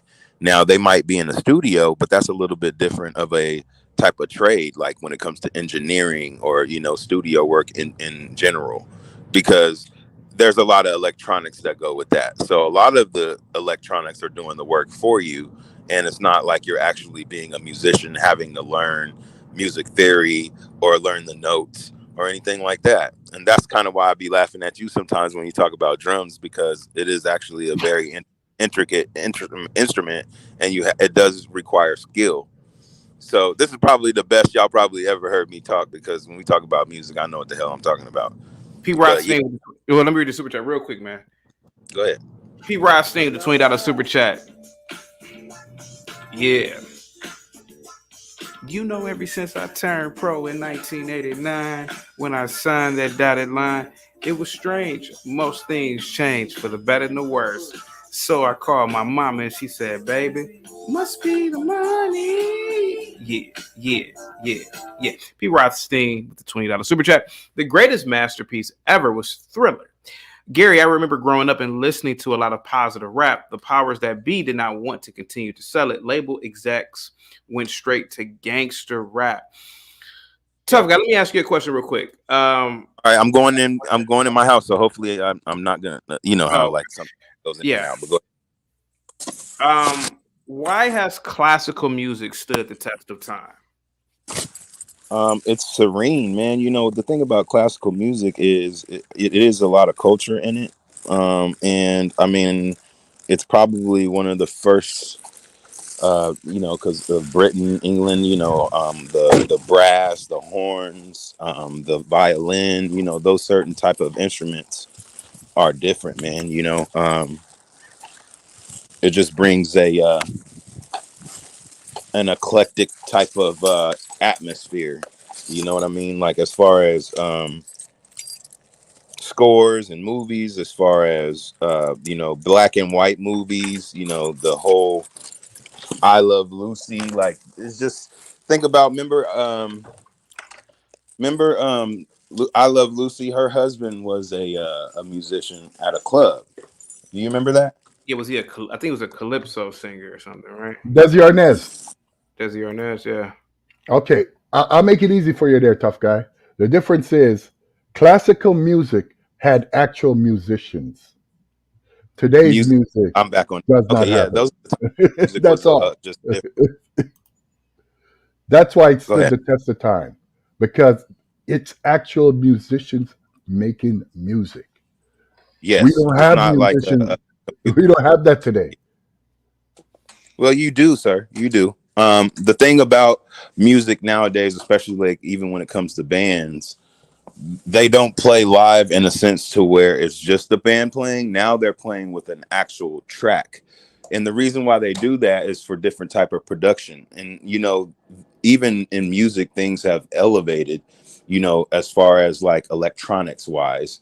I think you were talking about something the other day about robotics, and I mean, it's also happening in music. And that's why I don't like it, because I come from the era of being with a band, knowing how to work with others, the energy off of one another. But nowadays there's Instagram, people are doing all this stuff by themselves. And so a lot of this, like, there's a lot of division. That's just kind of what I see. And I mean, this goes deep into like a lot of the stuff that we talk about every day. And it's even bleeding through even with music, because we used to actually take time to be with the band and put in that work. Think about all the great bands back in the day: Earth, Wind and Fire, the Gap Band. I mean, the Commodore. I mean, there's so many different bands. Jean-Luc Ponty. I don't know if you ever heard of these people, but there was like great jazz singers like Michael Franks, and I just Yeah. think it's very imperative to understand you have to be available to have the ear to listen, because there's so many it's just saturated with a lot of bullshit. You know what I'm saying? Excuse my French, No, but you good. no, but basically at the end of the day, there is good music out there. There's good people out there. I mean, you know, and that's the whole thing. I think that it's the way we perceive things, what we decide to put in our diet, what we decide to put on our headphones, what we decide to engage with. And you know what, people like bullshit, and people like games and playing around and having fun. And so that's why rap is probably at the top of his class. And then also, like I said, with the new, in the 80s, the electronic boom, the 808s, so that's like really heavy in rap music, and it's hypnotizing. You ever sit in a car, like back in the day, I used to know drug dealers, live next door to drug dealers, you know what I'm saying? So I know that culture. And I used to just sit there and, you know what I'm saying, it just, in the car, it'd be loud as hell, boom, boom, boom, but what I'm saying as far as how it can be hypnotizing is because that stuff that, especially like when you say something repetitively, it's like a chant. There's like an energy that comes with that. And so that's kind of why a lot of people say that rap music can be demonic, or, it can also be uplifting. It can be encouraging because it's motivational in certain ways as well. So, I mean, think about like if you're at the gym and you listen to the DMX or something like that. You know what There I'm are people saying? in the chat. There are people in the chat saying that RZA did not score. He just collected music together.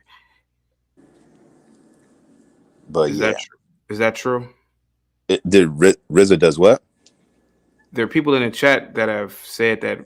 So earlier today, earlier, I forgot who it was. They said that RZA actually scored, or he's done scores, and now there are people saying that he doesn't actually score. He's the producer in these big films, but he actually just collects music, and I that's think not he, actually a score. I think he's an engineer and a producer as well. I don't So know what if is he. technically scoring? Because last time I checked, right, scoring was original pieces for the original pieces that go along with the theme of the movie. Yeah, and I mean, as a producer, you can make music and put it in a movie, and that's So what he would that's what he score. did for Kill Bill. Yeah, basically. So it They has said to. he's collecting different music, so I don't know. I mean, I don't know anything about music, so yeah. Yeah. Uh, Yes. go ahead, go ahead.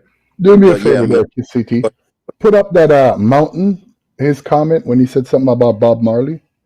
TK with the off the wall is better than Thriller. Oh, stop it. Okay, you said Mountain. Let me see. Let me see. Where is it at? Where's it at? I wonder how far up is it. Okay, let me try to find it for you. Bob Marley did not study music at any school. Go ahead, sir. The difference is Bob Marley could play 5 different instruments, so he didn't really have to go to school to study music because he could play music. Mm, So most people go to music school to study to write music, not to play. He yeah. played music, and Bob Marley, unlike most artists, he went around the world. Okay. Understand? Reggae music, Bob Marley's music is still playing today. So you can call that classical. No, you just call that classic, sir. Yeah, classical. No, No, classic. it's a totally different genre. Please don't get drawn down into the weeds. But I'm saying that's classical music because that music was made back in the 70s, and it's 50 years later. We're still listening to it. Most people in today's society, especially young people, have no clue about Motown. Yeah, they do. They definitely heard My Girl. I said most. Because Yeah, you ask most people heard today, My Girl. people My 20 to Girl is 30, still a ask hit. them, Probably on the top 100 still. what's that? Sorry. I said My Girl is still a song that people play. It's probably still on the top 100. I understand that, my brother, but I'm saying most people don't know it. Let me read this real quick. My apologies, guys. Jordan says a score is made for particular scenes and specifically accentuates what you see on screen as opposed to editing a scene to an already existing song. So, Jordan, the question is that is RZA technically an individual who has scored a movie? So I don't know. So I'm assuming that you're saying he has not done that. Okay. I'm sure he has. RZA's been doing movies and been in the industry for a while. There are a lot of people that do a lot of stuff in the industry that you would never know. People that written stuff, Fact. people Okay. that produce stuff, and at the end of the day, you would never know unless you look it up. Okay. I'm listening to you. I don't know about music. Yeah, Well, I mean, you look just at Neil. look at the credits. You know, back in the day, they used to have CDs, and they used to be a booklet. I don't know if you used to have a favorite CD back in the day. You remember reading the booklet back in the day? Yeah. Yeah. do. So I remember all the buying credits, albums, brother. they don't put that out now, but you can look it up. That's what you know. That information is public. You're gonna see who produced on there, who basically who's getting paid and who's getting the credit for it. That means they have their music business right. You know. Interesting. Okay. Let me see. What's up, Rock? Salute to you. Chill Will's in the building. Thank you so much, man. Let me see. Let's see here. Who else is in the building? Atticus says, I like European classical music, but let's not pretend like some of the greatest songs were created by people with no formal training in the European arts. Okay. Jimi Hendrix, no formal training. Okay. Francisco says, yes, RZA has scored movies Ghost Dog, Kill Bill, and Afro Samurai. Okay. Jordan says, I don't know about RZA, but I know his music is used a lot. Okay. Yeah, I don't know whether it's original pieces for the films or not, you know, but anyway, let me play this crazy man talking. Wait a minute, let me make sure I got to get it on screen real quick. And I have to see, CT, Kanye West is a genius. You say he is a genius. Yes. Okay. Why is he a genius, sir? His IQ. Okay. What is his IQ? It's 160 or 170. Oh, which is considered a genius, correct? And I they think, yeah, consider a genius. I think it's 140 is the genius level, and then after that, yeah, I take your word for it. Well, just look him up. It's just like most people don't know Taylor Swift. It's a genius. He's a genius. Okay. A lot of these people that you see that are leading stuff, you go check their IQs. They're in the genius level. Okay. This nigga crazy. Now, what happened in the chat? No, this nigga talking about Taylor Swift is a genius. Shut up. Now, why? Why did you say he's crazy for his opinion? He can have his opinion. But I mean, can you explain why? I mean, you said he's. It's not an opinion there, bro. It's a fact. Taylor you Swift go look it up. I don't give a damn what you talking about. Our IQ. Yes, that's what I'm talking about. That's what considers genius. That's what a genius. She's still what? Still with emotions, so it don't matter. Why do you think? What do you mean? Human beings have emotions. What do you mean by that? I mean, she's. What do you mean? Human beings have emotions. So you, as a man, you gonna act off of your emotions? Do you? Okay, let me simplify this. Do you ever get angry? Of course. Okay, that's an emotion. Yeah. So you act off your emotion. So when somebody asks me if I act off my emotion, everybody does. I That's just think a fact of life. You're a human being. Whether you're but angry, it is sad, or also happy, those are you all have no emotions. discipline though. This is what I'm saying. If everybody acted off of how they felt, then it'd be a lot of dead people. Did I ever mention about feelings? Obviously, you said emotions. Okay, are emotions feelings? Yeah. Just like you said anger was. How is Well, hold anger a on. feeling? Wale wants to know what is the difference between. Wale wants to know what is the difference between classic and classical. Classic is just like a movie like Home Alone or Coming to America, where you can play it over and over and over, and it never gets old. Yeah. Classical would be something more compared to music specifically, because when you say classical, you're talking about classical. You would just say classic. Classical would be synonymous with music. Okay. All right. Bastion of Masculinity says genius is not based off of test scores. That's modern nonsense. The true great genius is history created great art, literature, and inventions. Sounds good to me. Let's see here. Hey, where you from? You're not from America, are you?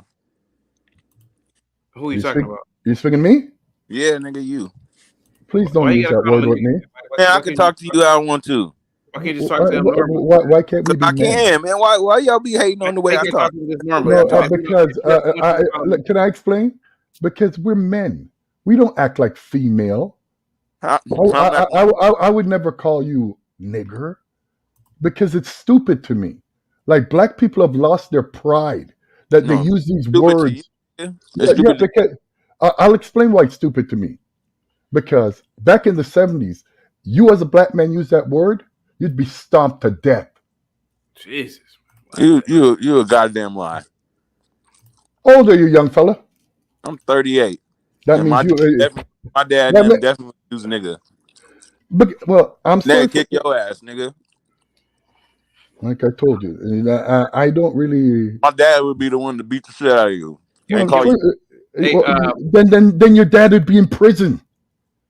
because you're a fucking Yeah, uh, because snitch. I'm a man. Understand? No, you're not a man. I don't get Why down you with the calling pigs. police? You calling That's another man to that's help you with your correct. issue. No, yeah. Well, because that's the law. Fucking Understand? fag. That's what's wrong with you, That's too stupid people. long. That's too Right? long. I tough know. guy, you gotta stop smoking weed, I man. know. Like you're a mental You're case. paranoid, man. I mean, because people like you are afraid of the law. Because you're a criminal. Yeah, I'm a criminal. Yeah, you're a criminal. Because anybody's going to say that's the law. You wouldn't call the police. Somebody break into your house. Who are you calling? The gangsters or the You don't police? call anybody in that moment. You handle your business. Okay, and end up in prison. That's why a lot of you all are in prison. In prison for somebody coming in your house. Shut up, dude. You don't even know the law, dummy. If you come in my house, I'm gonna lay you down. Yeah, I know. All you tough guys. You know what happens to tough guys? They end up in prison or dead. Nigga, I'm 39 years old. Like I said, I done lived in they end ghetto. up in prison or dead. I don't know what's up with tough guy. Yeah, like, to be honest with you, man, I think you gotta stop smoking weed, man. That stuff makes You you. know what the problem with tough guy is? Oh, Shinar, real quick, broach the topic. So we're talking about Kanye West. We're talking about classical music versus pop and rap music, etc. Go ahead, sir. Yeah, Kanye. He's a smart, dumb tap dancer. Okay, go ahead. Classical music. I remember me listening to some Wynton Marsalis back in the day. Okay. Yeah, I like a lot of. I don't think that's not classical. No, it's jazz, but it's Yeah. old school jazz. Yeah. Tough Gary. Yeah, I mean, I like all kinds of music. But yeah. What's the other thing you wanted to ask? They use the word nigga. I said we're three men Earlier, talking. I Why was do you gotta saying use that word? Earlier, I was Mhm. saying that Shut up, Kanye. Gary. earlier, King Shinar, earlier I was saying that Kanye he's a madman, and I'm trying to show this rant, and I'm trying to figure out why are people so obsessed with listening to this man. And I was basically saying, why are we listening to this man he doesn't have any talent, at least from the perspective of me, right? He can't sing, he can't dance, he can't play any instrument. And I'm just trying to figure out why are these rap producers, they have a heavy influence on society when they do nothing, if you ask me. And you would think that a Hans Zimmer, John Williams, people who actually produce really good music would have an influence. But what do you think, sir? I mean, I think Kanye is talented when it comes to music. And what? Producing, rapping. Yes. Telling stories. Okay.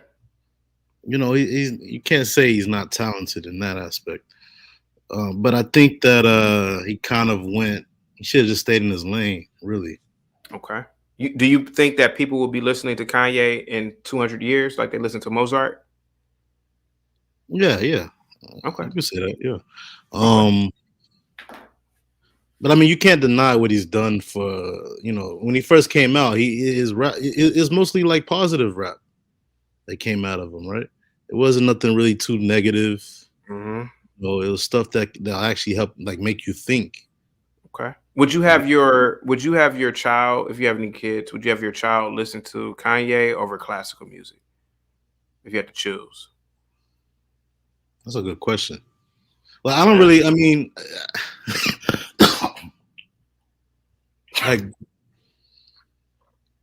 like these days, I don't really listen to Kanye. I don't think, I probably wouldn't let them listen to either.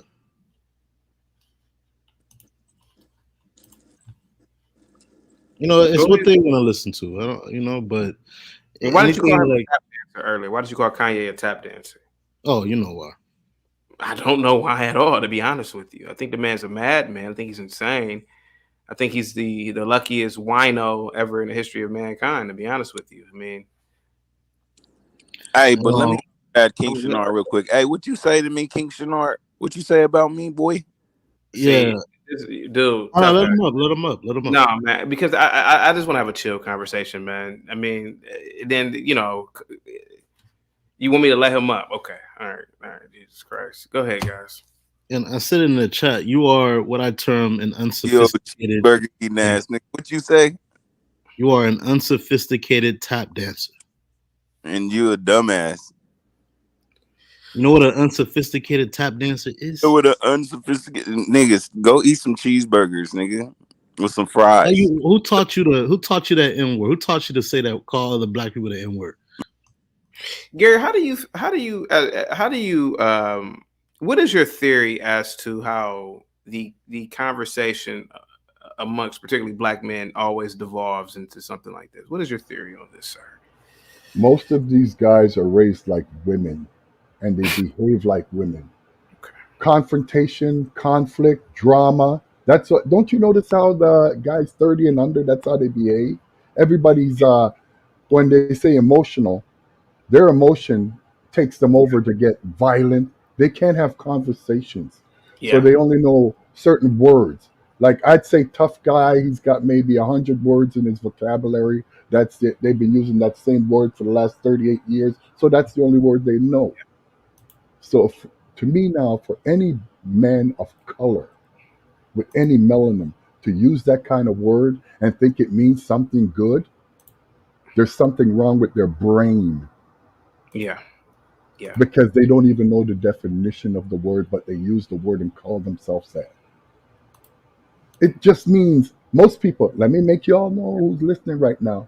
The word nigger means dark and dumb. That's what it is.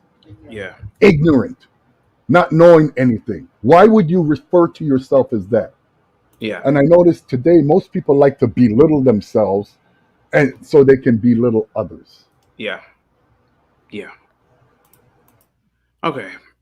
And that's one thing I agree with Gary on. I don't agree with Gary on most things. I mean, I think he said slavery was the best thing to happen to black people. So Gary, you yourself are ignorant as well. But I agree with you on that. When it comes to that word. Shinar, let's get back to the topic. Why, so people say people say Kanye West is a genius. Why hasn't Kanye scored a movie? How does that make someone? I didn't say he's a genius. No, I didn't say Okay, that. but let me ask you this: genius or not, why hasn't he scored a movie? Like acting in a movie or directing one or what? So a He score probably is. has. He probably I'll give you an example. A score is. I'll use a famous movie that we've all seen, Star Wars. So John Williams, he scored Star Wars. That don't almost every music. I think every musical background scene or every musical background uh, that you're Oh, hearing, providing music for movies. an original music piece for a movie. Why do you think Kanye, if he's such a great producer, why hasn't he been? How come he hasn't scored a movie? he probably has. I don't think that kind of makes someone's like Okay. good in their art if they score a movie or not. Okay, so you're saying that Depends on what. okay, so you're saying a score doesn't represent a measurement of greatness. Okay, I got you. Go ahead. So what represents a measurement of greatness? A Grammy. Album sales. I don't even think Grammy. I say album sales. Okay. For an artist, they want a Grammy for sure. If you're in the music business, you want a Grammy. Grammy is a measurement. Okay. Yes, it is definitely a milestone in the community of music for Okay, sure. so okay, let's talk about it. I'm not trying to be funny here, guys. I'm being serious. I don't know really anything about music, but it's hard out here for a pimp got a Grammy. Do you think that stands the test of time? Well, if you look at the movie itself, I mean, it was original. It was something new. It actually showed. That was original. Okay. Well, it was original because I mean, as far as like a newer, you got to see a street person that wasn't selling drugs. He was selling something else, right? But you got to see it in a different manner, basically. I mean, there's nothing like Hustle and Flow. Okay, Gary, do you agree with that? So their measurement is Grammy. You won a Grammy, right? So Terrence Howard won a Grammy for "It's Hard Out Here for a Pimp." What do you think about that, Gary? Does that stand the test of time? Go ahead. Of course not, because Grammys don't mean what they used to back in the days. Grammy now is pre-selected. Yeah. Right. You know what I mean? Like the best does not get the award. We knew that from back in the day with DMX. DMX had 2 #1 albums in 1 year. Never done before in the history of man. And he didn't get a Grammy. Like I could name you a couple of rap artists that you probably may never even heard of. That if they signed to like a major record label, they would outshine most of these clowns out here. Yeah, but we're talking about measurement, right? Oh, wait a minute, I got a super chat. Give me a second, guys. Duale with the €5 said, CT, please, 5-minute debate between KS and Tough Guy. They are hilarious. Jerice with the $2 super chat. Hey, I'm 29 and I don't act like these two Negroes. Gary, excuse me for a second. I'm going to leave. There's a super chat to have both of these people go at it. Go ahead. Yeah, who taught you to hate yourself, bro?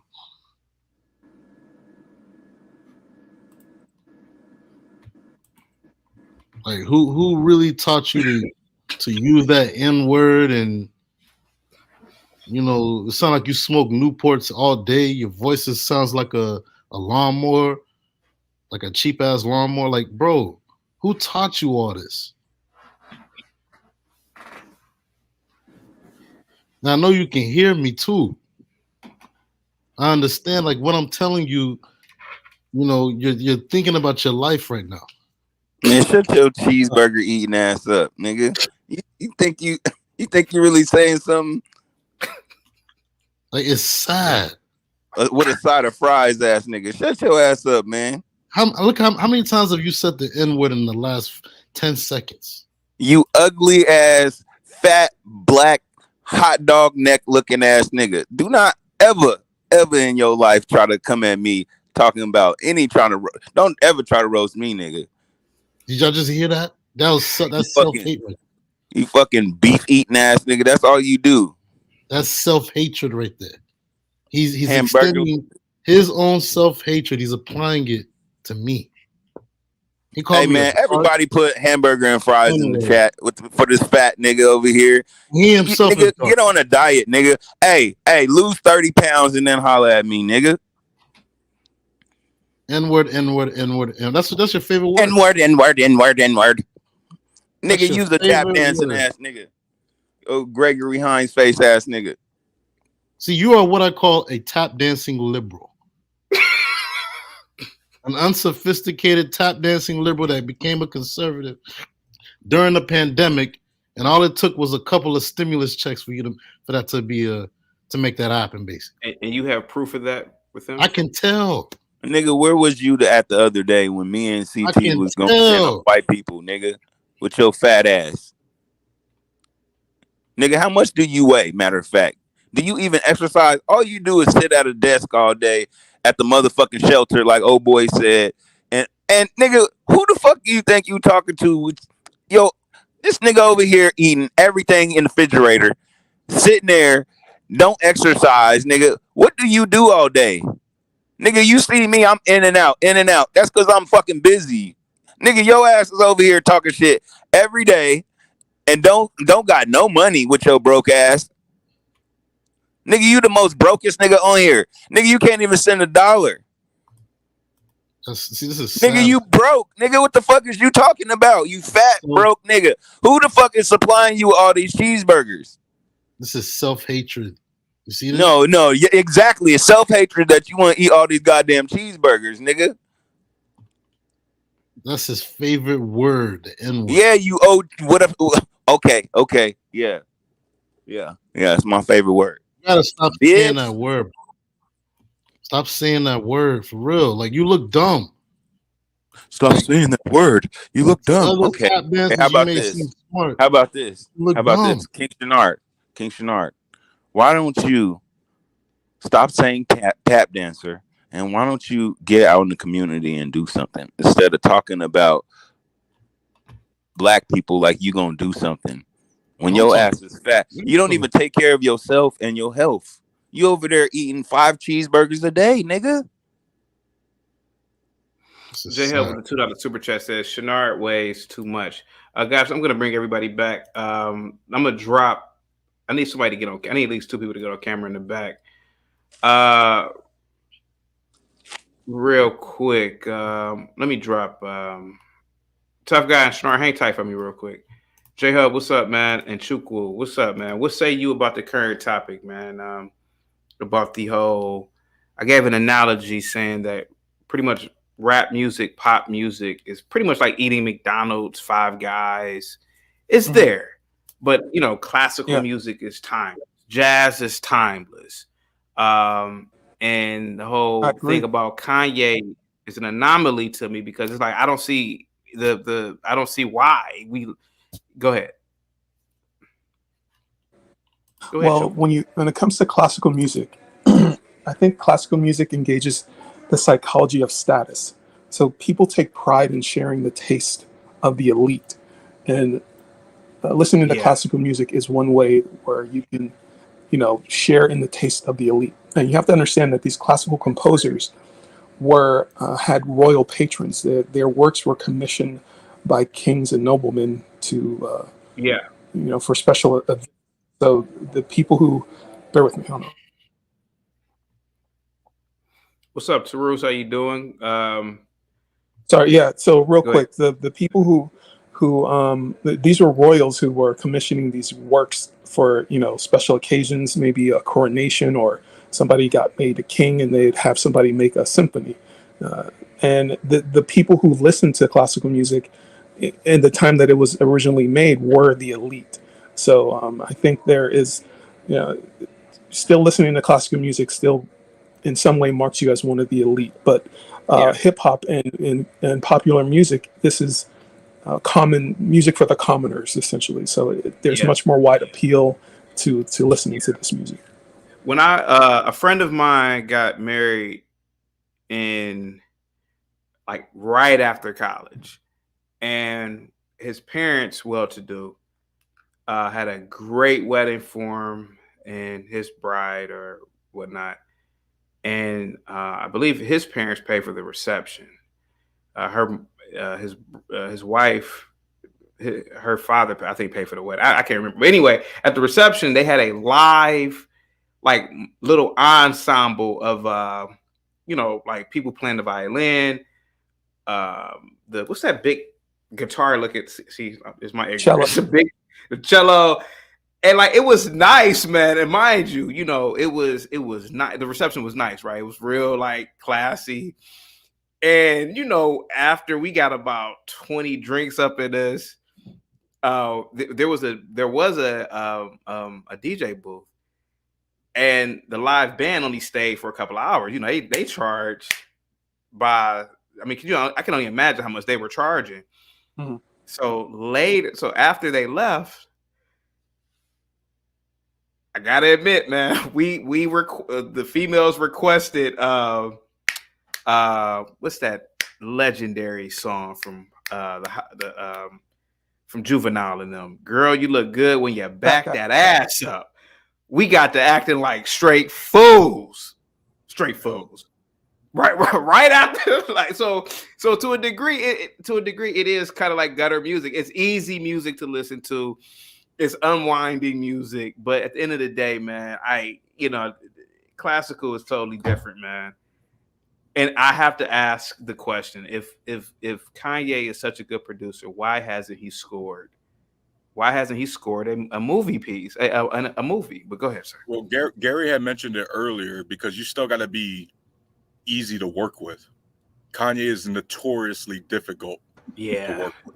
And on top of that, to Eminem when they was in the studio before. A lot of people don't trust that dude. They don't trust Kanye? Yeah. Really? Tarus is 100% correct. Well, he's not a thief. He's not a. I mean, why don't they trust him? Not a thief like that, but like when you're trying to work in a studio together, and then you got some guy ganking your presets and stuff like that, that's going to cause a huge problem. Ganking your what? Okay, you guys are speaking music lingo. Ganking the what? Is that something? Like he's taking the presets, like the sound, like the reverbs, all those sort of things that gives these rappers their sound in the studio. Okay, you know what I mean, and then on top of that, Kanye is notoriously difficult to work with. So when you're talking about scoring music, it's essentially like putting together an entire orchestra. Yeah. Right. You need everybody on the same page, studying the same music, right, and not causing any drama every 20 minutes in between practice. And the audience for orchestras is very small. There's not a lot of people who will go to an opera to listen to an orchestra. That's a very small segment of the population. Yep. No, that's a rich segment of the population. Yo, and that's what I wanted to mention, CT, your original question. Go ahead, sir. I think we do a disservice because am I the only one who remembers so much classical sort of music in the 3-6 Mafia beats? The old Diplomatic Immunity, Dipset, all those classical mixtapes, DJ Green Lantern, when they was going back and forth, Eminem and Ja Rule and stuff like that. There was so many beats with classical elements within them. And so for me, it's not necessarily that it's the format of classical music. When you're listening to classical music, man, you're sitting down, you're in a lounge, you're really paying attention and listening with your ears, right? But chaotic. Nobody's going to the club with their homies talking about, yo, drop that new Beethoven, DJ. Of course not. Of course not. Of course not. Yeah. Just like after a night of drinking, most people don't say, let's go get a steak dinner. We say, oh, let's get some Taco Bell, bro, because it's easy, it's cheap, it's easy to eat. So yeah, I get it. Trust me, I get it, man. I get it.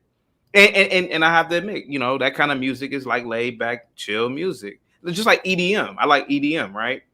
Yeah. I would rather listen to EDM over classical, but to me, it's I don't know, man. I feel like there's some sort of devolving of music, man. And listening to a nutcase like Kanye, I'm like, why are we listening to this dude? But anyway, go ahead, guys. I think I try not to be the it depends guy all the time, but it really does, because we got to remember not even 20, 25 years ago, you actually had to have talent and actually make an effort to go, because the record labels controlled the entire infrastructure, right? Yeah. Like remember T.I. and all them guys, Ludacris, what they had to do to get known, they had to sell they mixtapes from the back of the truck, right? Yeah. Because the record labels wasn't gonna play them, right? And that doesn't just go for rappers, that go for a lot of pop stars and everything like that, especially when back then the bands, like the rock bands, they actually had to show up in studio live and perform those sets. It wasn't just, hey,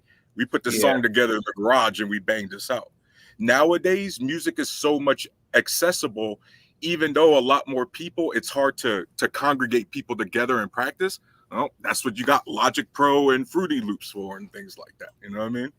Yeah, and that's what I was saying about. And I know Mike from Boston. He actually isn't, and I'm pretty sure you guys are, but you know, I gotta admit it, man. When I was in high school, my friends on Napster, I think it was Napster, they would make, I gotta say it, intricate beats, and I'm like, okay, Kanye's pretty much doing the same thing my friends were doing in 9th and 10th damn grade. He just beating on the damn desk with a pencil.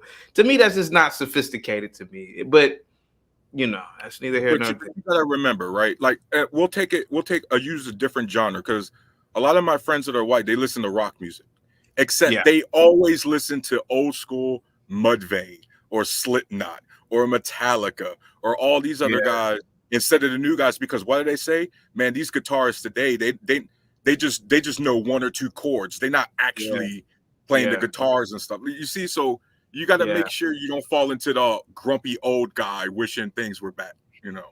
Mm. Hey, stop calling me that, man. And for most people, the music that is their favorite music is the music that was popular between the ages of 18 and 24. So that's whatever you consider your favorite music is going to date you as to, when you were in high school or college, something to that effect.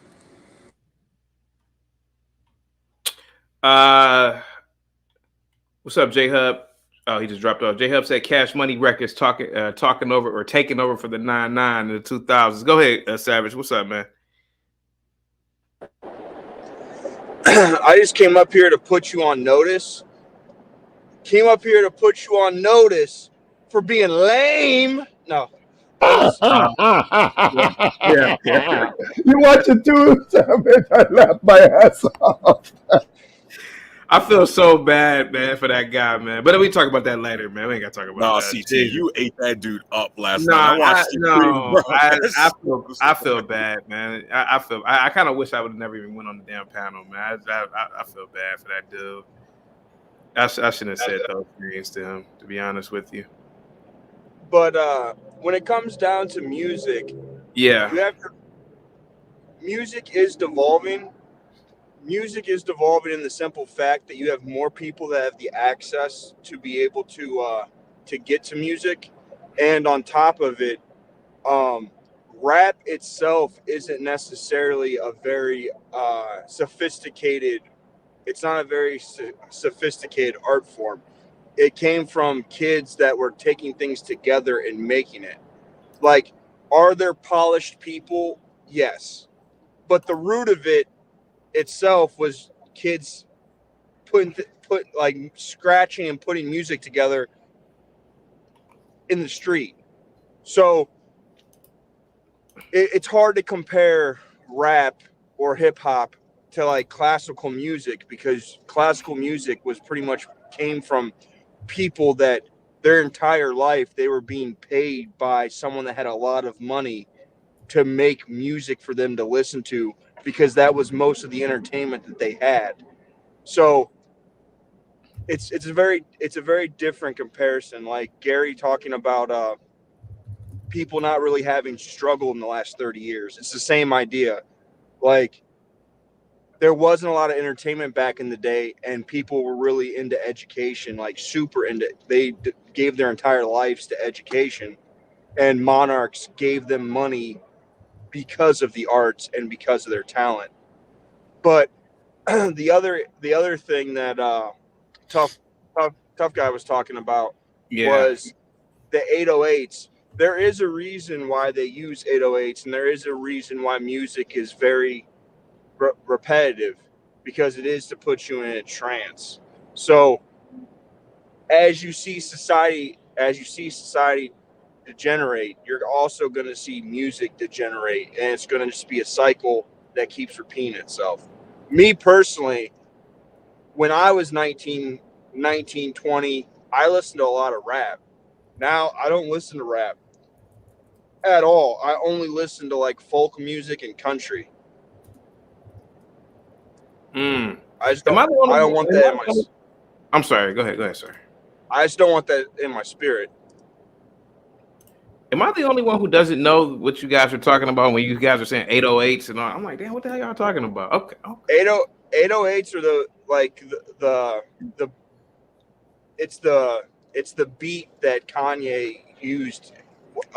It's a drum measure, bro. So it's like some of the bass hits, like some of the snare drums and everything like that. It's like a drum kit, basically. Yeah, it's the pretty much the drums that that Kanye used on this. Isn't the album called 808? 808s and Heartbreaks. Yep. Yeah. Which he's come out and said are very demonic. Yeah, but that's not though. 808s have been around before Kanye. We got to remember, just because he might He have sampled the 808s. Just because he might have popularized 808s doesn't mean he created 808s, right? And Savage, just to push back slightly, I wouldn't say it's a trance. I'd say because even classical music, they have a cadence. 808s is easier to keep that cadence consistently, because when you're playing classical music, you still have to stay on beat, on cadence, right? You're using 80 beats per measure, 90 beats per measure, 100. The 808s is just easy to keep that cadence. I wouldn't necessarily say trance. Yeah, but like you do realize at a point in time that like the black keys on the piano were forbidden to be played, right? Right, but just because that was superstition, like that doesn't mean it's true, right? We evolve out of that. Again, though, regardless of what you believe, there were people that believed that those tones were not good, and then you have a person that popularized the 808s, and then he came out and said that they're demonic. So, like, regardless if we evolved, he said this, and since he came out with that stuff and Soulja Boy and them, that genre of music has devolved.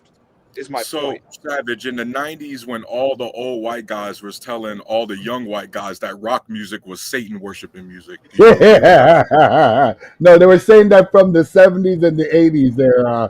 My bad, Gary. That's why it's funny when I'm listening to Savage right now talk about demonic music. I remember, I don't know if you all know a group named Led Zeppelin. Yeah. Remember when they were supposed to be demons? They're devil worshippers.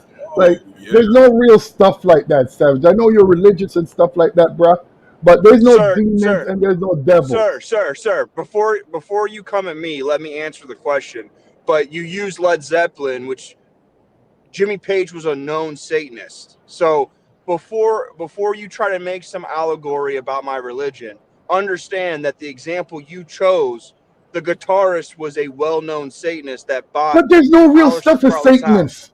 Satanism made up. It's like the boogeyman. It's not real. It's the same thing about Meatloaf. They said the same thing about the 80s hair bands. This is all devil worshiping music. Like, come on. I know. What is devil worshiping? Well, sir, I got a question for you. Did the 80s hair bands, did they dress like women? Yeah, they got a lot of women doing it. And guess what? They slept with more women than all these guys could even dream about today. And they also slept with men. They also slept with men. I don't know nothing about them sleeping with men. Yeah. Okay. Neither do you. That is an assumption. But I remember because I used to go to a few rock concerts back in the day. These guys had hundreds and thousands of women. Mick Jagger's wife made one statement that she's seen him in bed with David Bowie. Well, if you want to believe a woman, you go ahead. And we got to remember, guys, when we're talking about the monarchs, which is absolutely true, by the way, we got to remember that was a very niche thing back in those times. the classical music, Mozart, Beethoven, that was niche. That was really for the elites. The people at the bars and the inns or whatever, they wasn't searching for Beethoven and Mozart. They was searching for the dude with the little ass guitar in his hand singing in the corner somewhere. Right? And guess what that music sounded? Guess what that music was today, CT? Pop music. General music that everybody was getting drunk and having a blast to. It's always been a thing.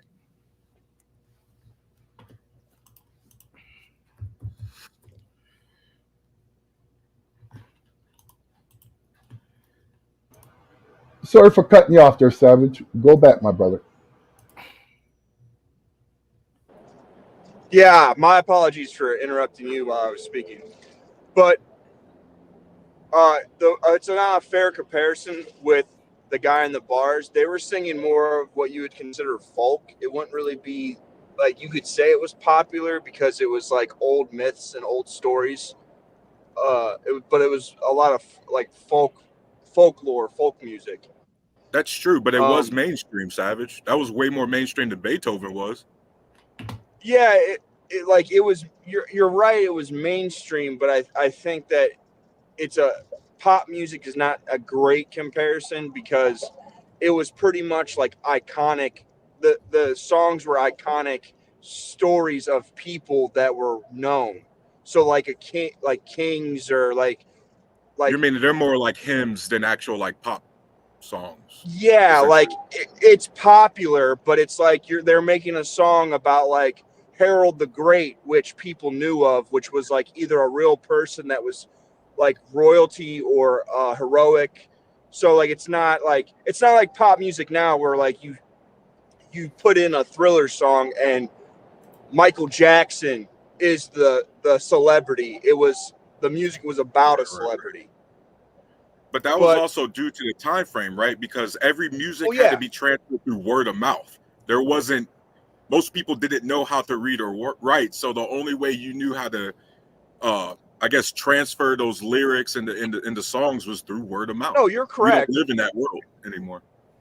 No, you're correct. But when I'm saying folk music, it would be a lot closer to like mountain music, or it'd be just a guy with a guitar singing a song that like goes back to a god or a myth or a legend or something like that is my point.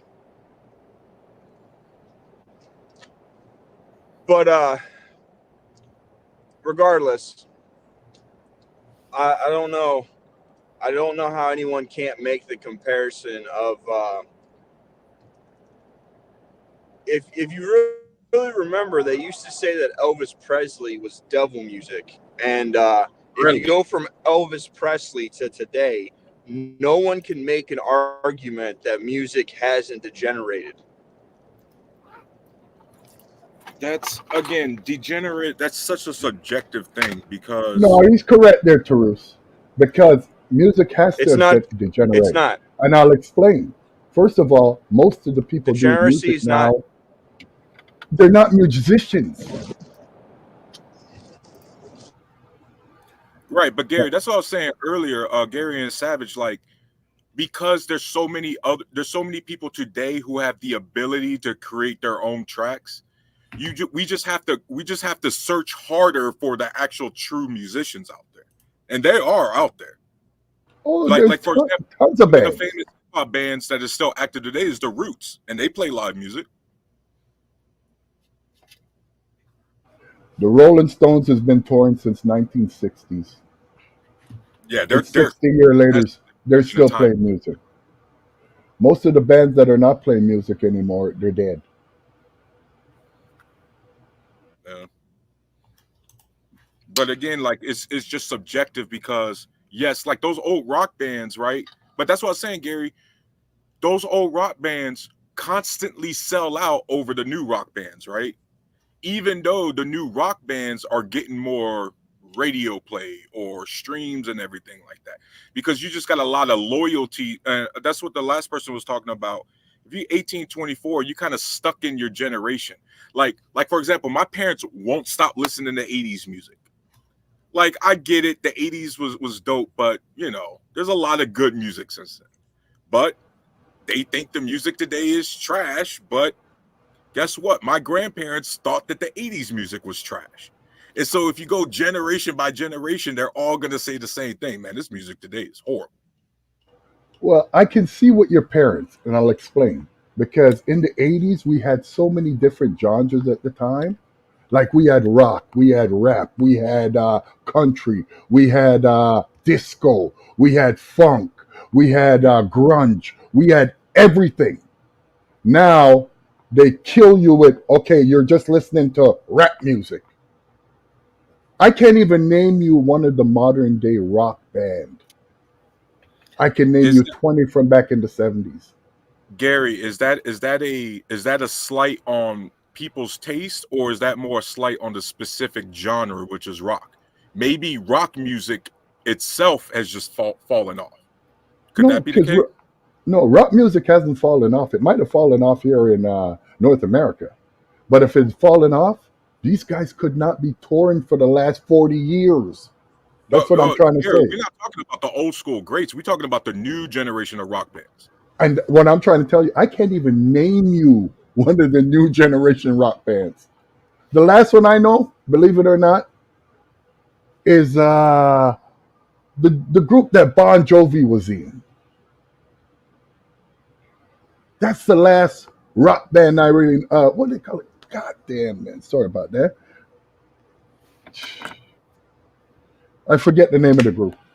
I can't tell you a group from 2000 up to 23 years. I can't even name one rock group. Chris Creative with a $2 super chat says Elvis' highest selling album were his gospel albums. I didn't know he was a gospel singer. Okay. I didn't know that. Did you guys know that? I didn't. That's new information. I like that. Flea Market says Metallica, thanks to Stranger Things, just got a whole new generation of fans. They sold their souls a long time ago. Okay.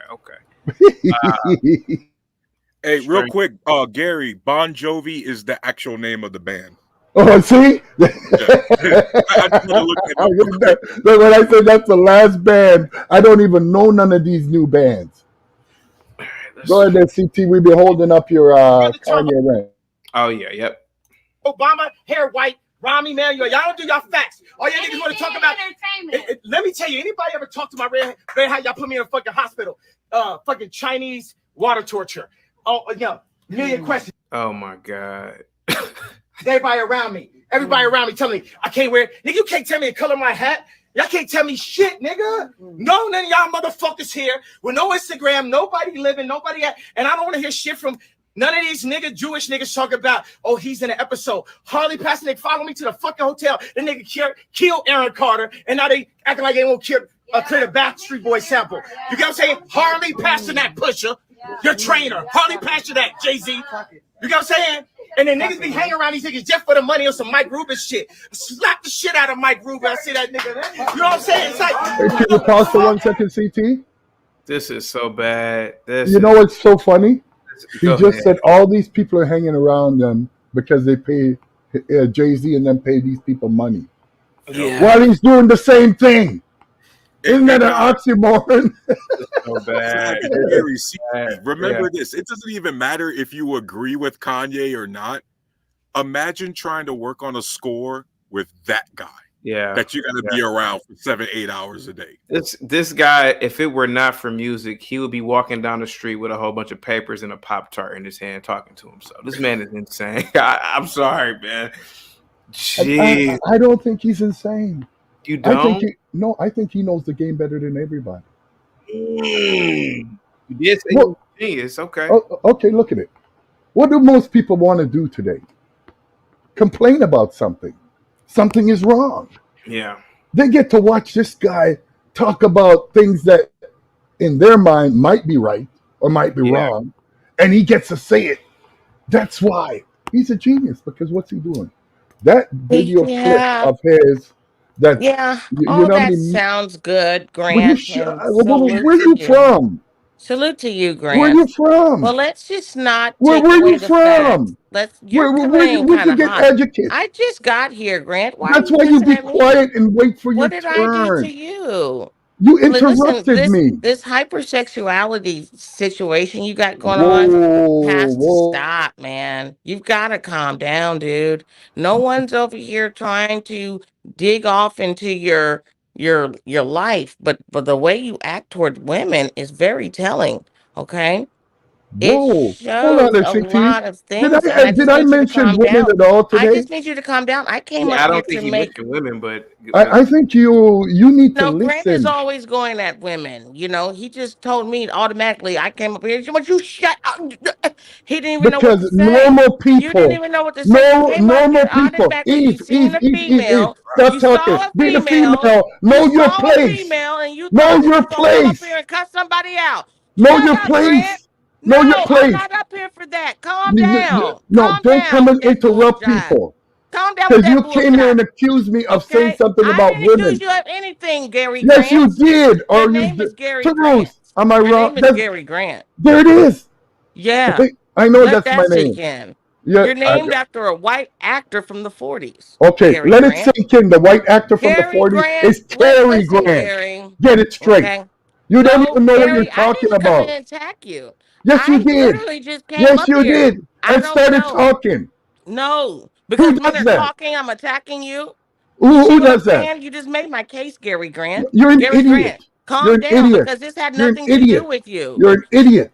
Okay, Gary, but You're an you're idiot. ignorant You're buffoon. ignorant. Listen to You're an you. idiot. Listen to You're an how you idiot. talking. You're an Lowercase idiot. g. You're an idiot. Lowercase g. Calm You're an down. idiot. You've got You're to an let other idiot. people talk, You're an lowercase idiot. g. You're an You've idiot. got to let You're an other idiot. people talk, You're an idiot. lowercase You g. have nothing to Is say. that the only thing You you're have gonna keep nothing to saying? say. How is If- it that I don't have anything to say when you came and attacked me? This is my first time being on this panel today, sir. Okay, Why is it that I I'll don't explain. have I'll anything? explain if you can shut up for a minute. No, I won't shut Nobody, up. I nobody won't enters a shut up. program and start And talking. let me ask That's you this. why So women I don't have to ruin. like You want me to talk you're about women? championing for Women ruin are I you don't everything. argue. yeah, I know. This is what I'm saying, Gary. We've Of seen this from course, you of time and course, time again, of Gary. course. We've seen this behavior from you time and time again as it relates to women. You, sir, are hypersexual, meaning that you are a homosexual. Okay? We've I seen guess these things I too guess my many woman. times. It's Hey, textbook. hey, You are textbook, some baby Gary. mother not gonna You talk are to me a like that. textbook Hey, hey, hey, hey, homosexual. hey, hey, And hey, that's just what it hey, is, hey, hey, Gary. hey, hey, hey, Gary, hey, hey, just calm hey, hey, down. hey, hey. Take a Some seat for a single second, mother's not Gary. gonna come call me a Gary, homosexual. take a seat, Okay, Gary. because We've that's been through all that. you We've been through single that mothers. rhetoric before. Oh, I We've can't been even through that speak to you. rhetoric before. Well, Okay, that's all Gary. you have is rhetoric. Yeah, but that's all You're an you have. idiot. That's Only an all you idiot have, would come Gary. up here and Gary, start arguing you with have to somebody allow you other don't people know. to speak. Cap lowercase g. You have to allow other people to speak. Okay, so You I have nothing came to up here. say. I came up here to speak on Kanye West and the new Speak, events that have speak, taken place speak, with him. speak. The I'm new done. I'm done. events I'm that have done. I'm taken done. I'm done. place. I'm done. I'm done. I'm done. Thank you, Gary Speak. Grant, lowercase g. Jeez. I came up here to speak about the situation with Kanye West and the Method Man accusation. Are you all familiar with that? I saw that, but I believe that's you got to be very careful because I believe that's And AI. That's and that's artificial. why I'm not saying anything about Yeah, that too much. artificial. But at the same time, it's not like it's not believable. You get me? It's not like I can't not see it. I don't see why Method Man would even say something. I mean, first of all, that's a clip of Method Man from at least 20 years ago, and Mm, because Method Man is way older now than that clip, and that clip has only been circulating with the past one day or two. uh, And I tried to do some more research on the back end here, and it just came out of nowhere. So I believe that's AI. That's somebody that made an AI of. okay. They dubbed over him speaking, and with AI, it can mimic your voice, right? So I don't believe that's true. Yeah. I don't know if Yeah. anybody So else. Man, gotta be so careful. So lowercase g, that's the only thing I came up here to talk about. I didn't come up here to attack you, lowercase g. I just came up here to speak on that because Kanye West was a person of topic. And so that's the only reason why I came up here. I didn't have any issue with you. Okay. Hey Eve, I know I don't know you. Nice to meet you, by the way. What do you think about Kanye wearing that Black Klan's hood in his recent concert? Did you We see all that? know. Yeah. Hi, sweetheart. Terus the Warlock. I like that. Um, you're welcome. We all know that Kanye does a lot of things for shock value, right? If there's any type of event that he is trying to promote, then he will do that. And he's been successful in that every time, right? But it's Correct. also a message in that as well when he does things. But my only argument with Kanye is that you will smush the people that support you, that you do have a larger base with, but when it's time for you to promote an album or something like that, then you will use the people to do that. And a lot of times, art, yes, it is very subjective. A lot of people don't understand that. A lot of people don't understand art. So by you putting on a Black Klansman cape or some sort, you expect your audience, the audience that has supported you from such a time, to understand that. No, the complexity of things, even with when you had your clothing launch and you had it, everybody picking the stuff up from out of garbage pails and stuff, I understood that, but a lot of other people wouldn't have. You get me? Right. Right. Yeah. So that's it. Go ahead, CT. It seems like you had something to No, say. I'm listening to you guys. Nah, I'm Okay. listening to you. Mm-hmm. Yeah, I was just wondering because, and this might be true, but some were saying, well, that wasn't the like a black version of the clan hood. It was more like the Savage. I think that was the old school I like think medieval you're missing something, hat he CT. had on. I don't know, Savage, if you saw that Wait a or minute. not. Hold on for a second. Hold on. Okay. Well, all right. Yeah. You know, ever since I turned pro in 1989, when I signed that dotted line, it was strange. Most things changed for the better and the worse. So I called my mama and she said, baby, must be the money. Yeah, yeah, yeah, yeah. Must be the money. It's got to be because I got people want to be my friend, people I never knew, people I never thought of associate with. Diamond Rolex with gators on my feet. I got to pay for every day of the weekend. My says no more Eve. Pay to play. Money talks. BS walks. Shout out to Eve. Shout out to Eve. Thank you so much, Gary. Go ahead, Tarouche. I believe I'm Savage. You just know your history. That's why I'm asking you. Was that more of a medieval executioner mask that he had on? That's what some people are trying to excuse, and so I'm not aware of that. Or like, I didn't see it, so I would have to see it to know. CT, did you see it? GB, my fault. Yeah, it says, oh, mammy. He said, thank you so much, GB. Yeah, I saw what he was wearing. Yeah, I saw what he was wearing. And what did you think about it? If you could pull a picture of it up, all right, and I can give you my analysis because quite familiar with the Klan's hood, so I can tell you if it was a black Klan's hood. Okay. Yeah, it was just like I get it. Eve brought up excellent points. Obviously, these guys are going to do whatever it is to market and get exposure and things. It's getting to the point with. I'll give Gary this. With the rappers today, it's getting to the point where the antics are more important than the actual music. Right? Like when you see Travis Scott in the concerts, right? People are, at least Kanye West at a concert is going to give you an experience, but Travis Scott is just a bunch of mosh pits and people acting stupid, and that's the whole show, right? Oh, really? There's no like for example, Gary and them guys will tell you, like when you went to these shows back in the day, it was a whole experience. Even with like Jay-Z and hell, Kanye, it's an experience. With Beyonce, it's an experience. My daughters just went to the Taylor Swift concert. Yeah, that's an experience. It's oh God. It looks even worse than when I saw it the first time. Yeah, you could go either way. you could go with it being an executioner mask, or you could go with it being a Klan's mask, but it's a hood, so it's not very like the Klan's mask isn't that much different than the executioner mask. It's pretty much the same thing, but Okay. it depends on the context, really. It's just for shock and awe, brothers. Yeah, that's all I see with it. Yeah, I mean, that's all. Put it this way: That's by all him coming out there, and I guess it's with the new algorithm system. These guys know how to get money.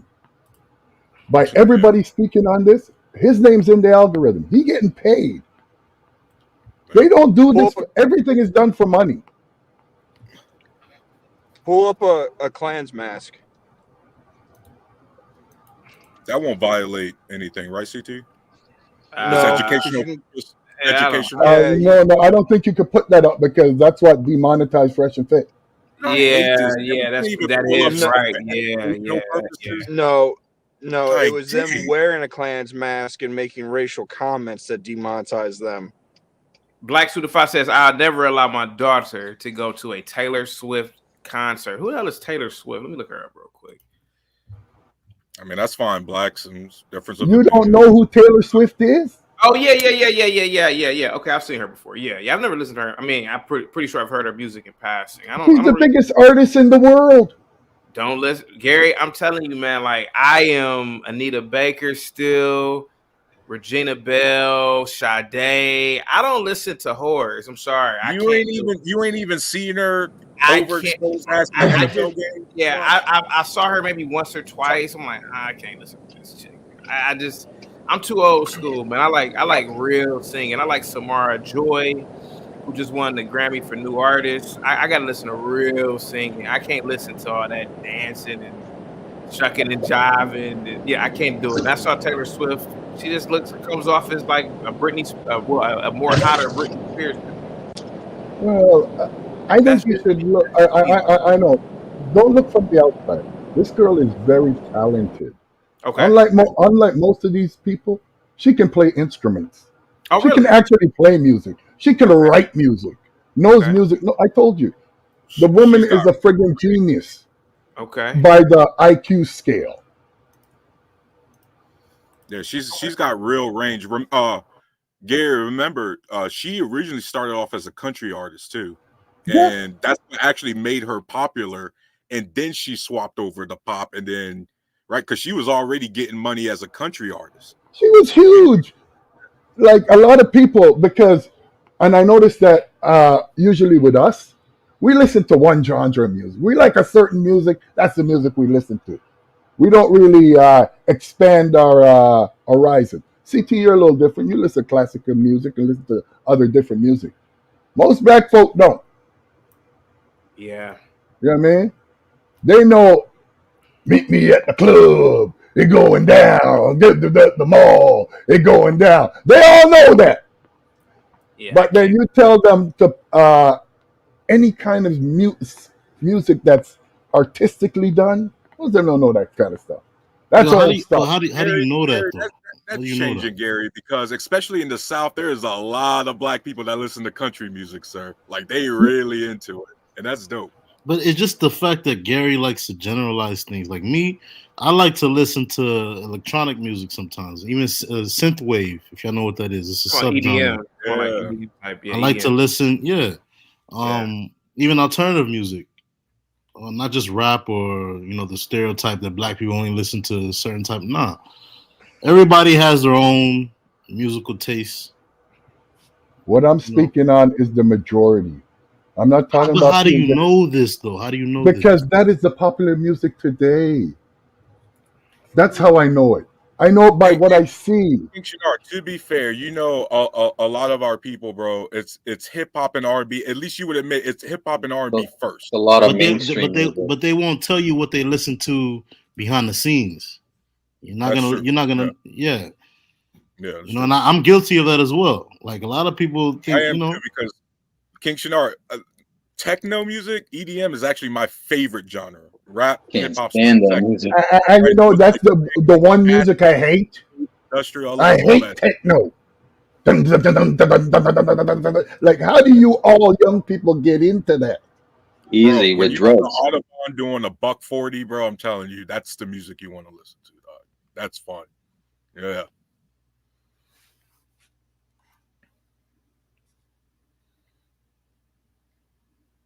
Why you got your hand up, Savage? Just speak. Yeah, just speak, man. Because every time I go to speak, someone cuts me off. But two things. One, throw asked if I had any Clans mask in my trunk, and I have a Clans outfit for every day of the week. Two, on top of that, you can't lie, King. You can't be out here listening to white people's music because that would make you the ultimate tap dancer. So That's a I know fact. you What is your only obsession with skin color? I know you only listen to black music, sir. What is black music and what is white music? I don't get it. Sir, you don't listen to no strings that are moved by white people. You only listen to beats that are produced by black folks, sir. And don't lie, you've never drove through a city and heard someone But in what the hood. explain to me what is white? Stop! What I is was white music? talking, sir. What is white music? You 'Cause I don't know what that is. never drive through a city and hear any country music bumping from black folks. You don't hear Country them music bumping isn't white techno music. music. Country music isn't white people. Sir, Isn't white music. Though. sir, Sir, it's not white people music. As sir. you say. Did you just hear me say that you don't listen to people that are white that move the strings? Did I not say that? I didn't say that. I never said I said that, you retard.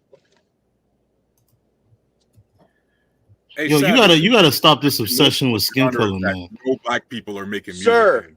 Listen to. You're What's obsessed that, with Truth? skin color.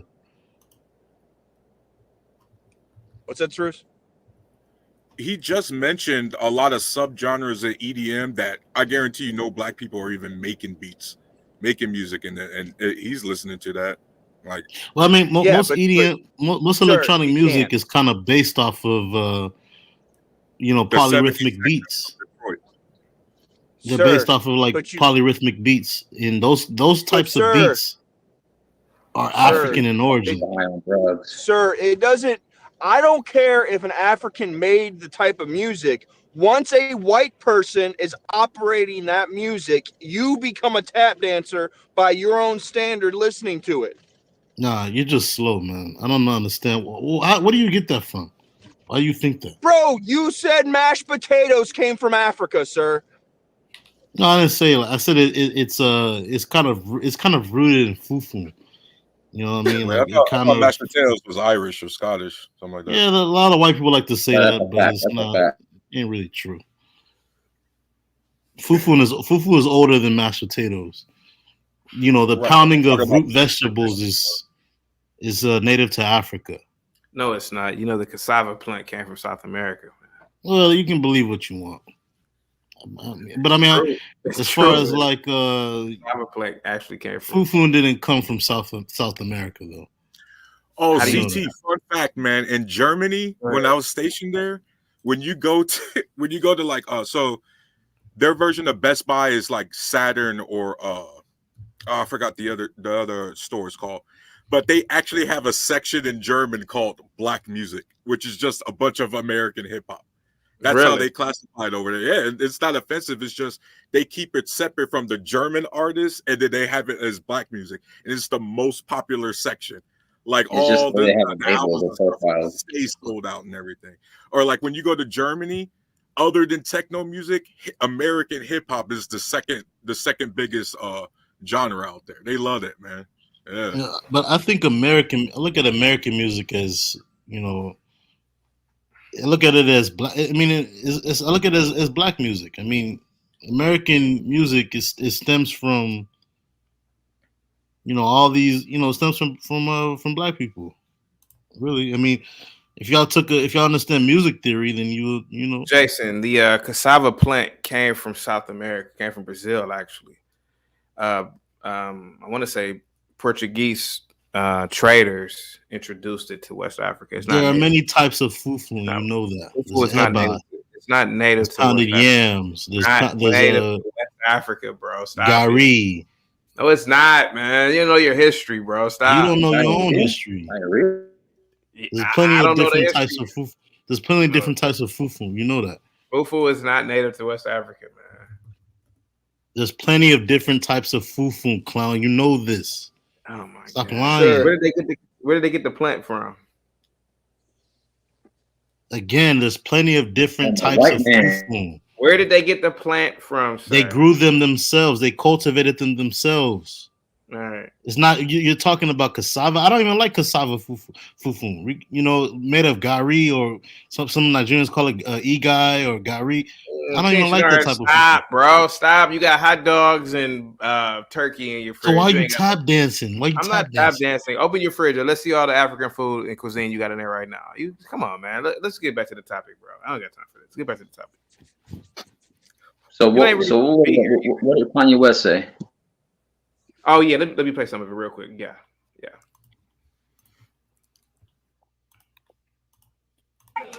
Fuck these niggas, bro.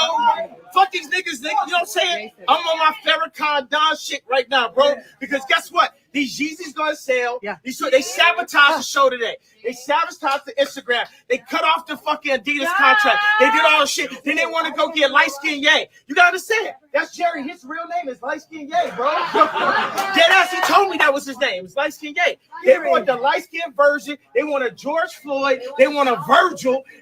They don't let me speak at the funeral. I saw 2, 3, 4, 5 white people not let me speak at Virgil. None of y'all niggas and Drake, nigga. Hey, hold on. Be quiet while I'm talking, baby. Drake, I love you. I'm gonna get the tattoo. But any of y'all niggas, Trav, Drake, whoever, y'all gotta show up. And don't tell me I'm talking crazy. Y'all niggas, hold on. Fucking. Did you say tattoo? And me.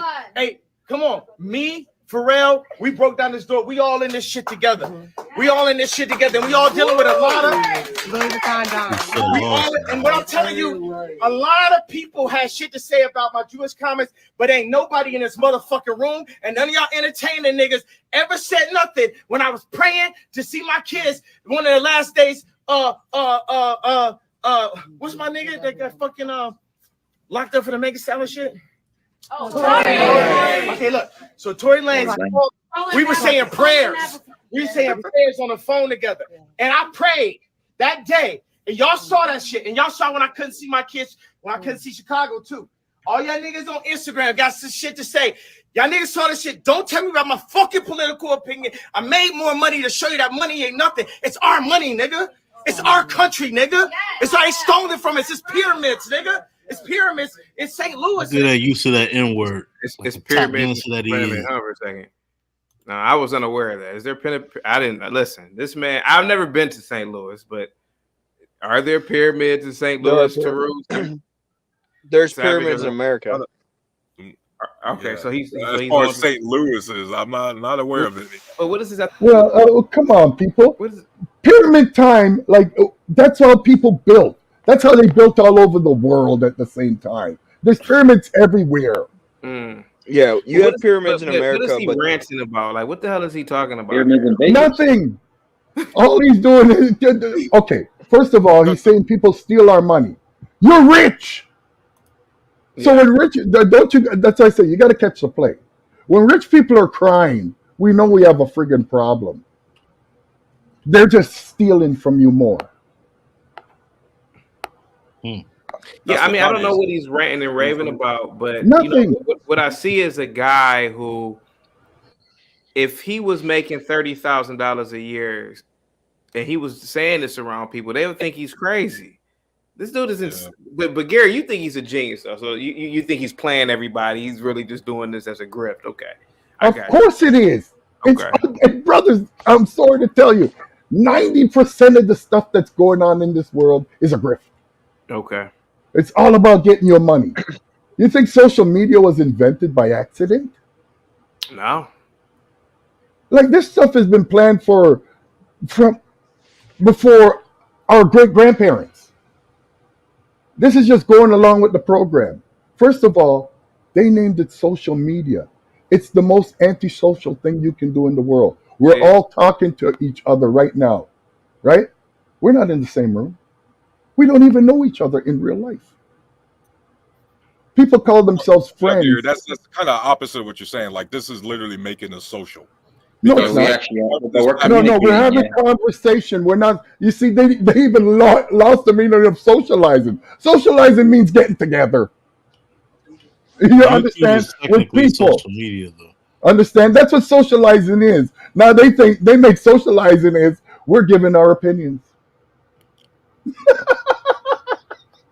I mean, but we're all conversating and chopping it up. I know, It's but we're digitally, so it we're is just social. talking. You Yeah, that's. understand? I mean, We that's don't what we really were know doing each earlier, other. right? We do the same thing, just No, talk. but we don't know each other realistically. And some people call themselves friends and have never met. You Right, seem but to how? think that I'm homeless, though, Sometimes you Gary. meet Why people why by why joining do Well, you used I'll to tell run you why around I had that opinion of you, and King call Shinar. people homeless you don't know? Okay, You know what I mean? because your camera cut on one time, and I seen you in a house with no furniture, there's no drywall on the place, so you look Oh, homeless. You saw That's why I paint. called you that. You saw paint cans, and I was painting the There was basement no area. walls up. There was just framing. So what do you want me to You say? didn't see that you're lying. Okay, You saw paint cans. all right, but from you did that, you've never cammed up or showed any other picture. I have. Actually, you probably weren't here. Oh, no, no. Okay. Since you want to prove to me you're not homeless, please turn on your camera and show us where you live. See, and this is the problem with social media. Now You there's got a people problem. like Gary that wants to see where I live and wants to talk. You don't even know me, but you're assuming all this stuff just because you saw No, paint cans on the floor. that's You assume that I so. was What home. should I I go was with? literally fixing up my Well, I don't basement know what you were doing. at that Okay, time. at that time, I can only go by what I see. I Okay, don't and that's know. the problem with social media. You don't know me. I don't If know I see you. something, okay, if I see that black ring on CT's finger, I should say he's got a red ring. Is that your wedding band, Chaotic? It is. It is. So we know that. That's like a So if new I ring see or you some in a shit. house with no walls, paint cans on the floor, right? What should I assume? Should I That say that you're I'm living in a 10-bedroom mansion with 6 bathrooms? that I was actually painting my walls at that time when you saw that. But there was no walls. It was just framing. So I thought you were Now just you're caught it. lying. I thought you You're were what's lying. it called? Squatting. Now you're lying. It's all right. But you asked me why I called you homeless. Did I explain? No, you ran with it, and and What did I run with? Chaotic ran with it. You But that's guys what we started see. this whole. You know me. What do you tell me? Don't believe my lying eyes. Gary, you know what you did, man. Just I stop. didn't do You you know what you did. anything. I just spoke a fact. You looked homeless, brother. And normally I don't even disrespect my elders. I don't like doing that. But once you did that, that told me right there that you're not an elder, you're an older. And Oh moving yeah. forward, I'm not gonna disrespect you no more because I know you're almost 60 years old. Yep. I got 2 years to go, and I'm gonna make it there. I'm hoping. I'm not gonna do it. I promise you, I'm not gonna do that because it even hurts me when I say certain things to people that are like much older than me, Hold on, hold on, hold on. and Let, it's let, let not me make you know something that something there. I wasn't Hold on raised there, that King way. Shinar. King I Shinar. really was not raised that way. Hold on there, King Shinar. Let me tell you something about me. I was raised probably in a different area than you. We call it the sticks and stones. Unless you got a bat or a hockey stick or a gun to come do me nothing, nothing you could say can offend me. Because those are words from your mouth. I'm not the new age, brother. So words don't offend me. Unless you come to rob me or kill me, I got no problems with you, brother. I got you. You know what I mean? You could call me this, that, and that, because words mean what? Nothing. Money means something. Learned that in my 30s. I hear you. I hear you. Are you homeless though, Shenard? It's the holiday season, so Yeah, you can say that. I'm Okay. homeless. I don't got shit. I don't got nothing. I'm just asking, man. Just kind of worried about you. Let's see here. There we go. Missouri. They stole it. All the shit. America just the latest bitch that been ran through so many times. The Greeks hit her, Mansa Musa hit her, we had her, the Indians and shit. The motherfucking pilgrims. It's the Jewish niggas. They dress the same, nigga. It's the same shit. That's the story. What the hell is this dude talking? I told you, it's all a con. These guys are all con men. You know It's all over the place. Of course, the man mentioned 5 different errors. He reminds me of the guy who goes down the rabbit hole for the first time, has all this information, and it's just like information overflow.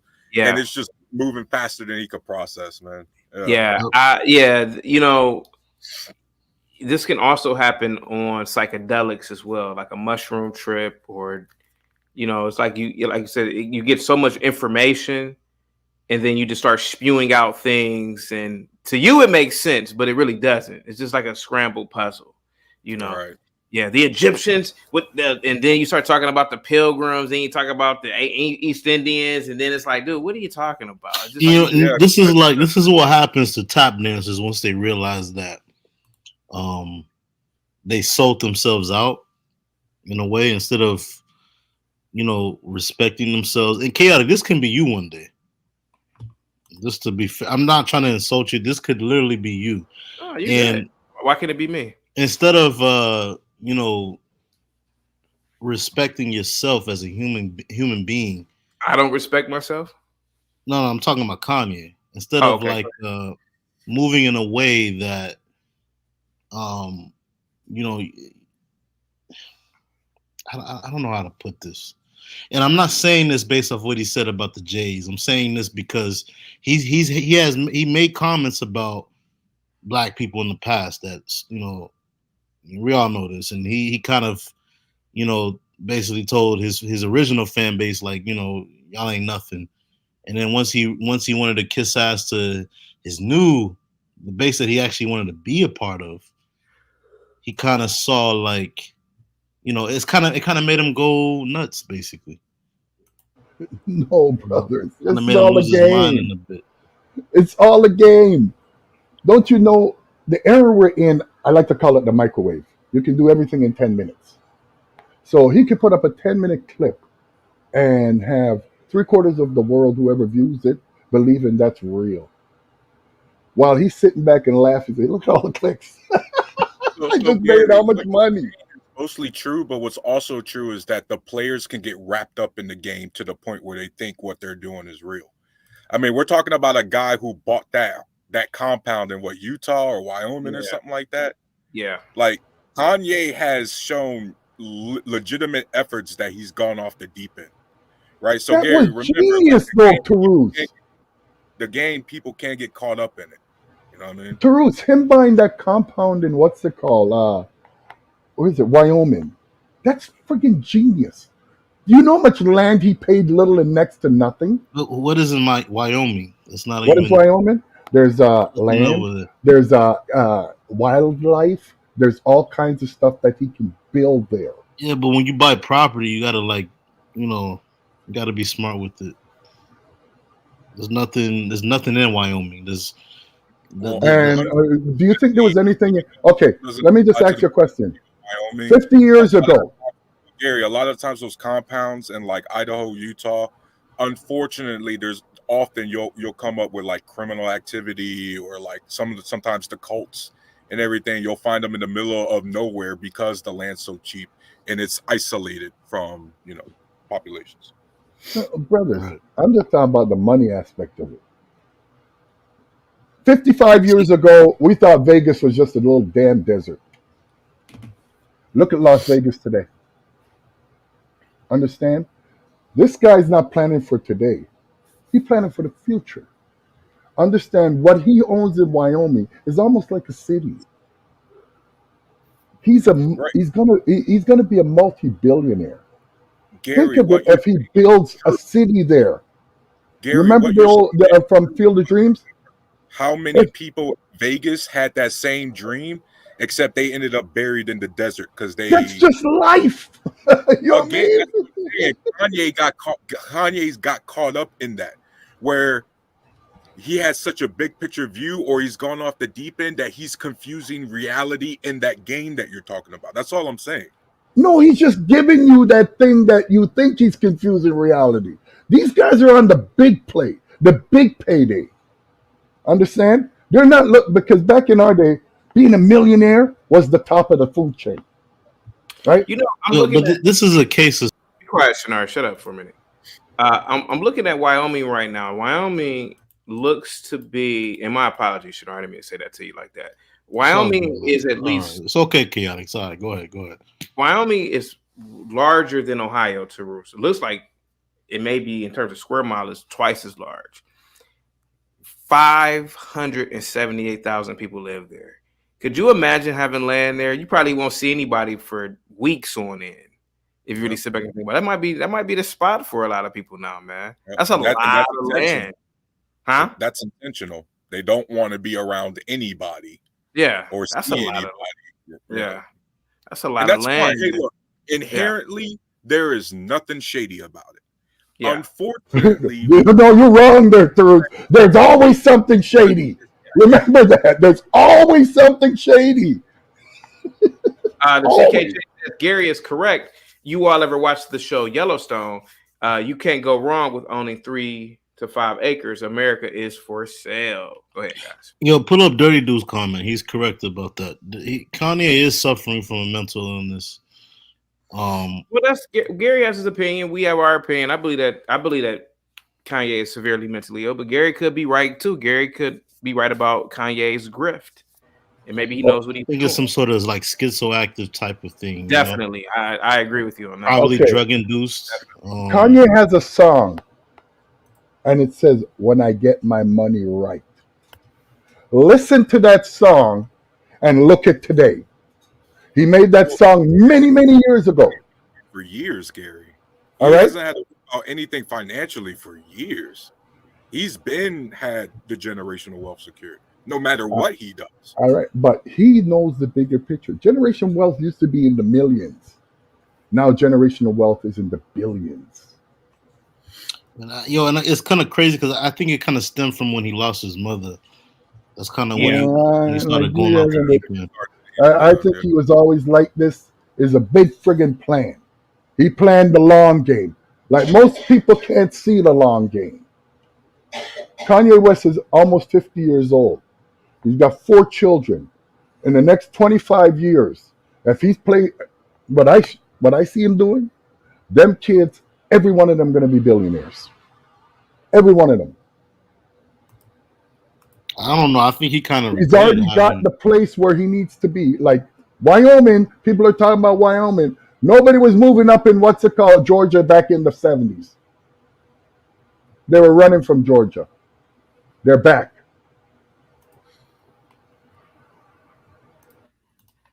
It's in the school, Rothschilds. I know Jay-Z back here like, oh, this nigga going down now. I've been here for a year, my nigga. Yeah. They can't fucking touch me. Why? Because God covered me. He covered me. And guess what, Trump? We ain't giving you support unless you get Larry out. Unless you get Jeff out. You understand what I'm saying? Because y'all niggas, y'all politicians think y'all gonna just get our shit for free. Oh, all of a sudden, nigga, because you got a mug shot, you with us now? No, nigga. No, what you gonna do for us? What they gonna do for us? Y'all niggas done voted Democrat all these motherfucking times. Y'all niggas showing up with the LV show. These niggas is colonizers, nigga. The French own 80% of the banks in Africa, nigga. That's why I just met with MBS, nigga, head of Saudi. Nigga, we don't have to bow to this shit, nigga. Okay, it's 60 million of us in America, 60 million Jews in the world. 50% of our deaths is abortion. 25% of us go to prison. Raise one hand if you don't know one nigga in prison, one nigga got locked up, and one nigga poor. I mean, I'm just confused. Like, what does all of these jumbled statements have to do with it? Okay. It sounds like a schizo. Wait, raise your hand if you don't know one person got abortion. Now I tell you, if it was in a Jewish mother on Friday with no fucking everybody raised their hands. So wait a second. Real quick, Fun with Dirt says Chaotic Truth Live. I worked with a group home client that looked like they cloned Kanye West. He could only say dog and pussy. I thought he meant dog and cat, but what he was trying to say was dog pussy. Okay. Let's see here. Who got? But wait a second. Who make the hospitals though? Who got the hospitals? These are Zionists, nigga. This is what I'm trying to tell you.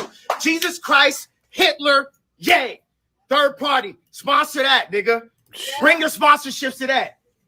Because there's going to be some niggas that feel exactly like me. I don't give a fuck, nigga. I'm 7. I don't give a fuck about life or death. I can see how he mentioned Jesus Christ. He's an African descent. He's supposed to believe in voodoo, but he's believing in stuff that that was forced upon him. Like no, he's getting paid because voodoo people don't get paid. But if you say you love the Lord, you're gonna get paid. All right. Players, they don't even fucking know. They don't even know the dad, the kid. They see me come play one on nobody. They still feel me. They'll feel me, but they trying to program them. The head of Louis Vuitton, Bernard Arnault, fuck you. Alexander Arnault, fuck you. Francois Pinault, fuck you. Dimna, fuck you. Fuck Balenciaga. Fuck Cedric. Buy the Yeezy Pods. Buy the Yeezy Pods. Fuck Gap. And fuck it. I'm confused. He got a lot of yes people around him. Because this is why I think he's mentally ill. Or I mean, Gary could be right. I mean, this man has $1 million studio with $1,000 headphones on. His clothes probably are $1,000 hoodie. Why is he saying fuck Balenciaga and fuck Gucci when he's wearing expensive clothes and he has $1,000 headphones? He's trying the Elon Musk method where he could disrespect everybody and still. That's not what he's doing. No. When Kanye West put on his first rant, how many people called him a liar? Everybody. No, wrong. Everyone called him crazy. How many people called him a liar? Okay, yes, you're right. They all called him crazy. They didn't call him a liar. No one called him a liar. No one came out and said he's lying about this, he's lying about that. Even when he sat down with Lex Friedman, what did Lex Friedman say to him? Lex Friedman did you have a stream about that, Chaotic? Lex Friedman interviewed this crazy man? Yes, he had Lex Friedman. Lex Friedman had him on after the rant. You know what Lex Friedman said? He said, don't say people, call out the persons. The reason why he's saying screw Balenciaga and all of that is because they were robbing him. That's why. So why didn't he create his own business? Why didn't he listen to Sway? Hold on. Why didn't he listen to Sway? It was right, bro. All right, hang tight. How was Balenciaga robbing Kanye West? He wanted a tap dance for him. That's why. Bro, for the all of that. Instead of starting his own shit. All right, Shinar, I want actual data and facts, man. Not. He acts blacks, man. Black thoughts. Can you give me some? Okay, so how can you give me the logistics, sir? Please. All of those designs and stuff that they were stealing from him, they were stealing a bunch of his designs. The people around him, Indemna, that he keep mentioning, he brought Indemna on, and then they came in. That's why. King Shinar, listen, bro, not right now, man. Not now, no, dude. Not only Indemna, but what's his name? Control himself. The guy who created the office. So, are you telling me that Balenciaga is? You're saying that Kanye has reason to believe that there was some IP theft taking place. They were stealing like stuff that he was coming down the line, designing for them and all of that. They were robbing it, making exact replicas, and then cutting him out. How do you know This is nothing new. This is nothing new. This has been going on in the game. But I'm asking you, how do you know that? Has he taken Balenciaga to court? He can't. He can't. He sold himself out, basically. Oh my God! I'm not agreeing. I'm just asking. I can't. No, not you, King Shannon. He's not saying nothing. I'm actually if you're not listening. I'm actually agreeing with you. No, you're not saying nothing. The way Kanye sounds to you, that's how you sound to me. I don't even. Just run your mouth. Go ahead. I won't even interrupt you. Just go ahead. I love Black Dots, man. You're my boy. I'm saying if Kanye follows Sway's advice, he wouldn't be in this breaking down like tap dance. Man, you don't. A tap dancer, basically. Man, you don't know what you're talking about. Everyone in the industry knows what Kanye's saying is the truth.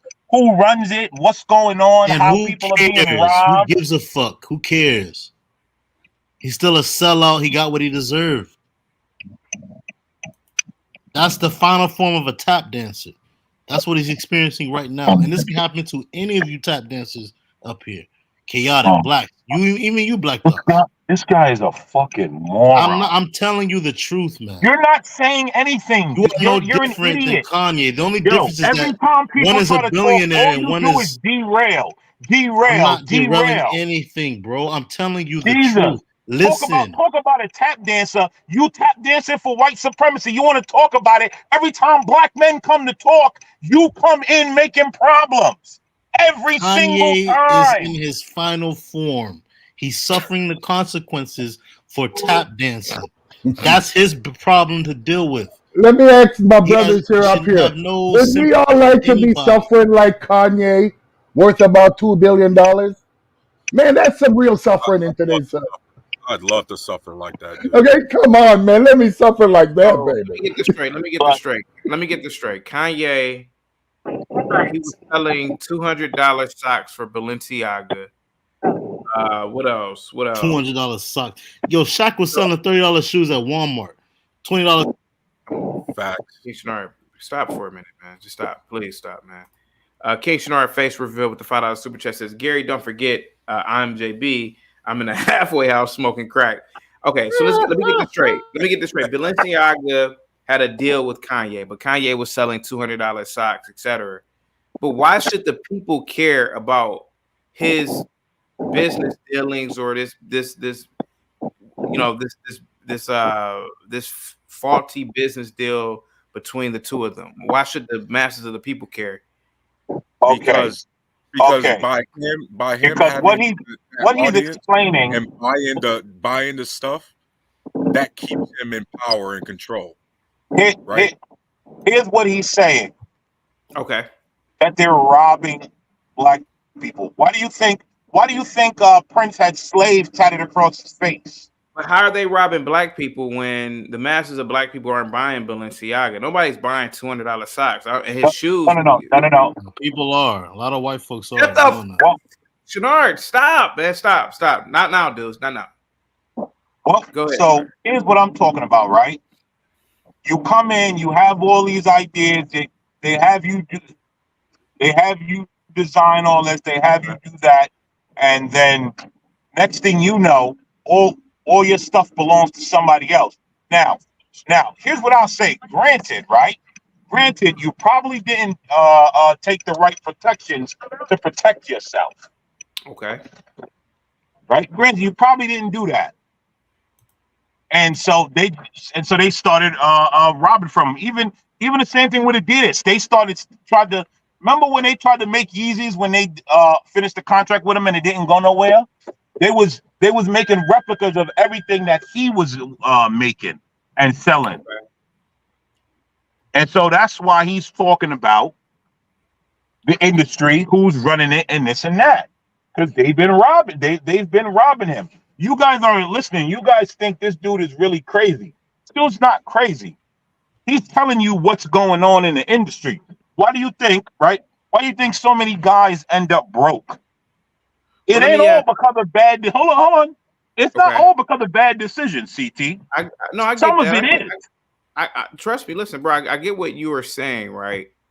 But the question I have for you is, why doesn't Kanye West use his own influence and create his own line? Didn't I say that?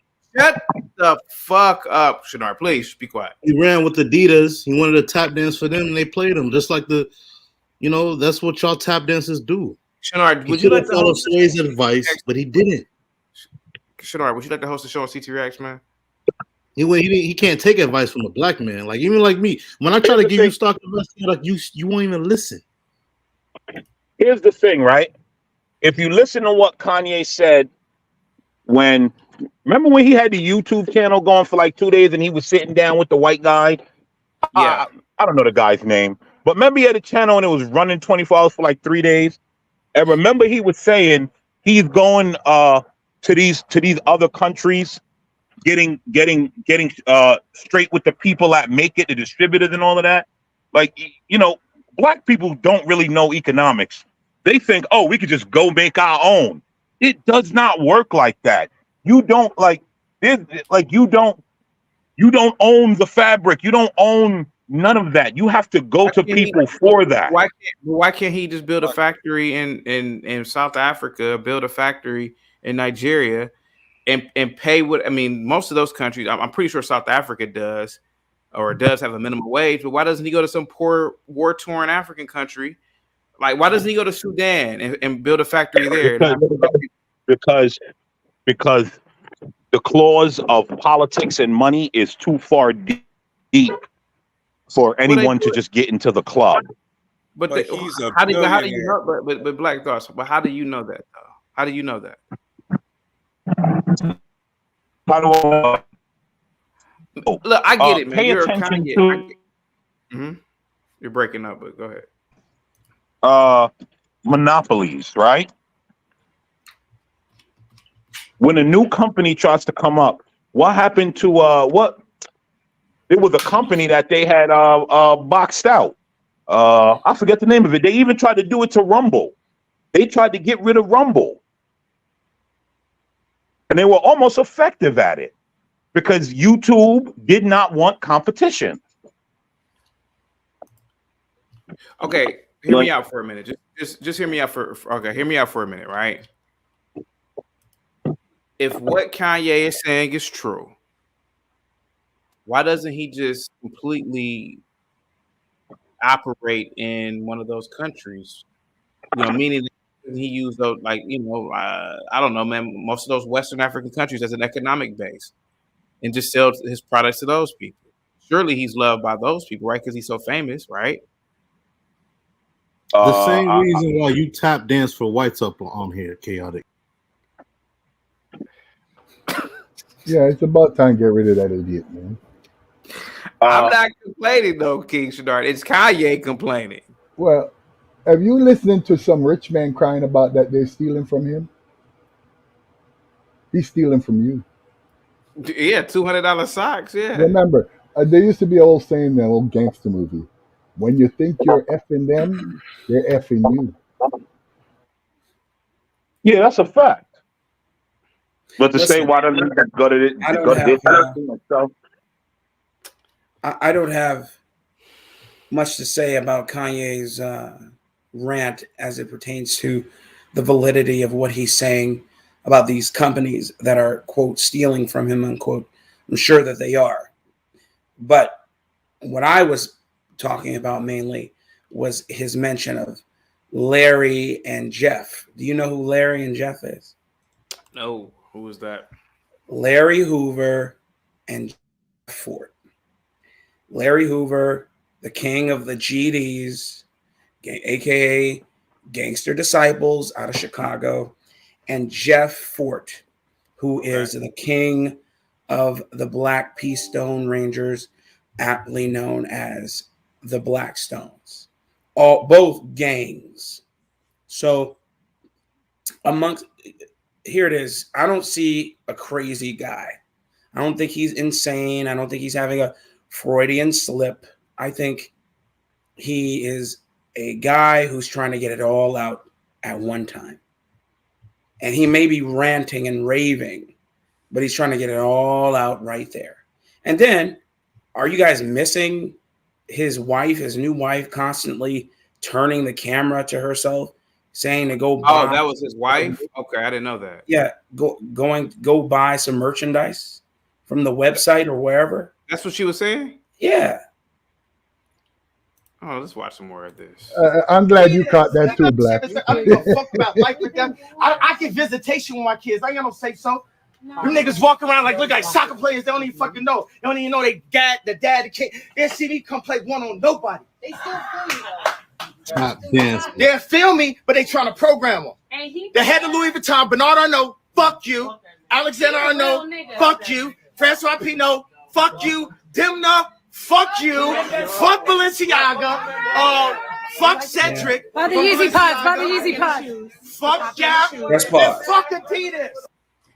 Why didn't you say FUBU? Buy the Yeezy Pods. Buy the Yeezy Pods. Listen, I don't begrudge him. With that many corporations or entities, I mean, at what point are we going to acknowledge the common denominator Yeah. here? Right. Again, I don't begrudge him for selling his own merchandise on a rant and rave that he's posting on, what is this, X?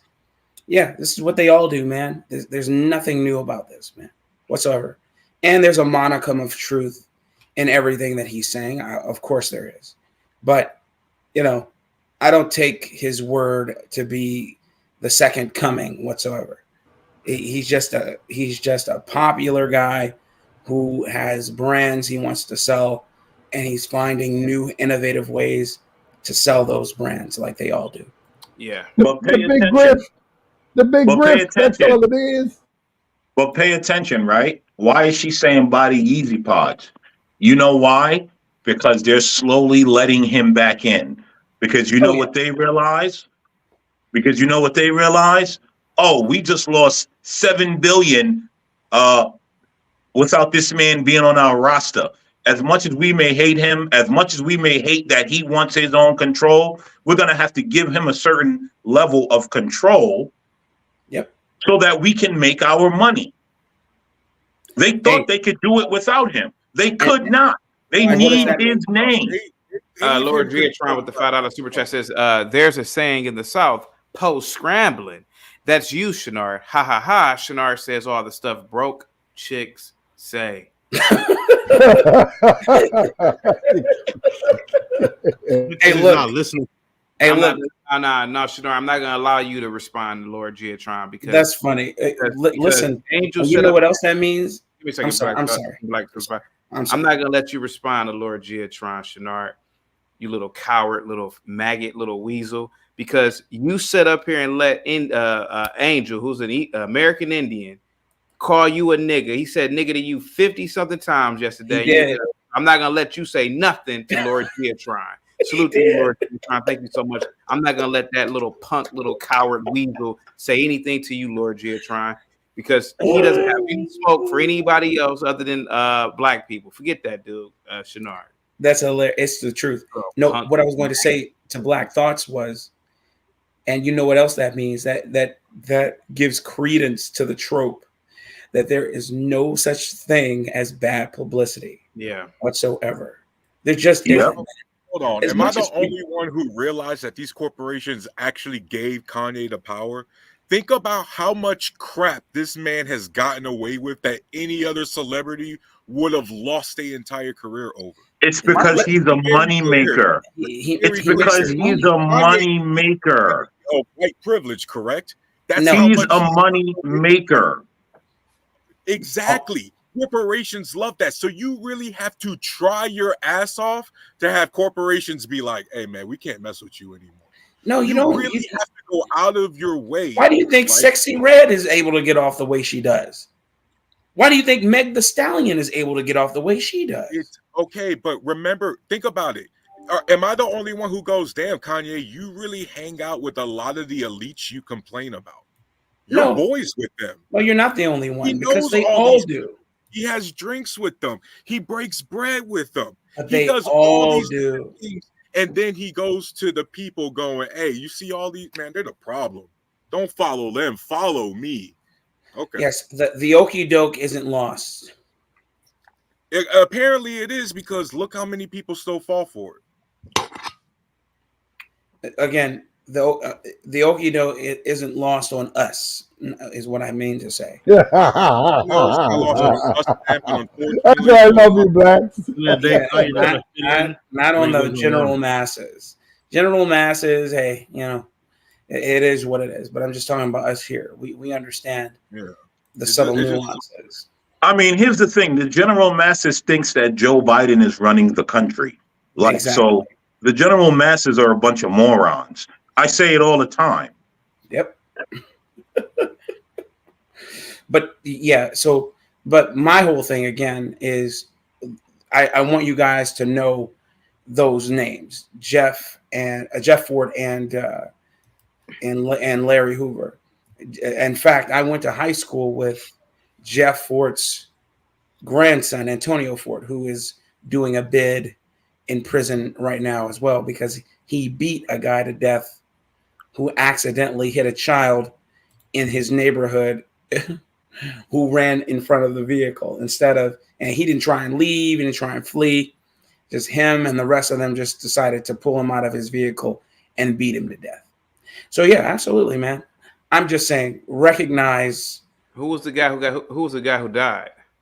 It was just I don't know if he was a plumber or if he was what he did, but he was in his work truck. No, he was not black. No. Oh, really? He was like Polish or Italian or something like that. Damn. Yeah, they pulled him out of the truck and beat him to death. Yeah, man. And they wanted to look him up. His name is Antonio on the street. Antonio who? Antonio Fort. You know why Jeff Fort's in prison, right? No. Because he tried to sell weapons to Gaddafi.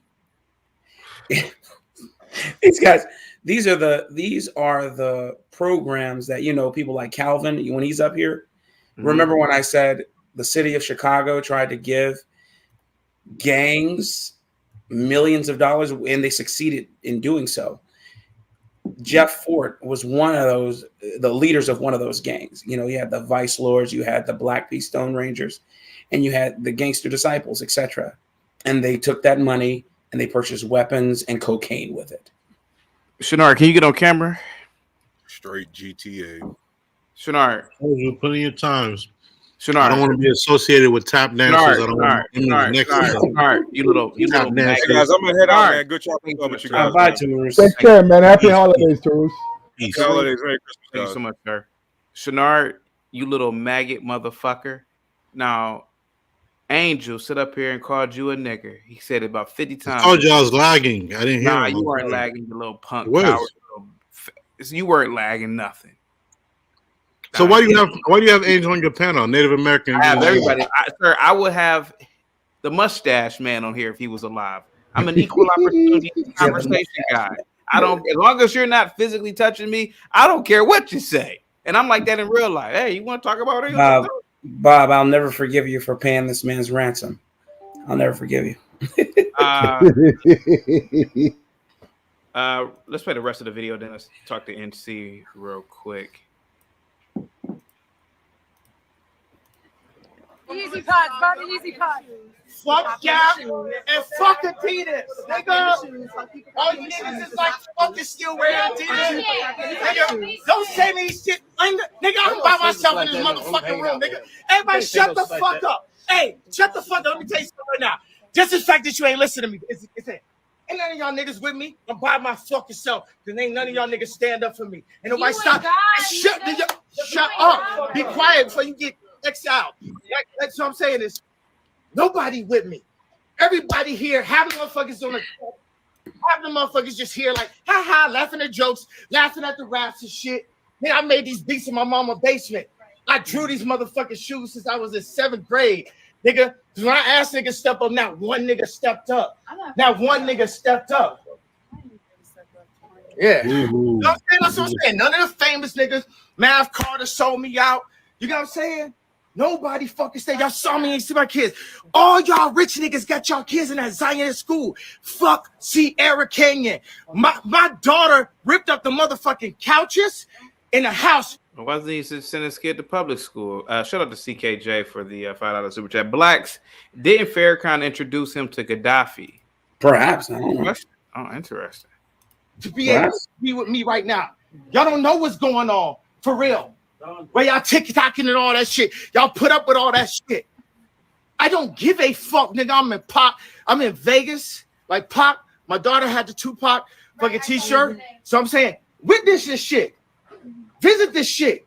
But I don't believe in nobody but me, nigga.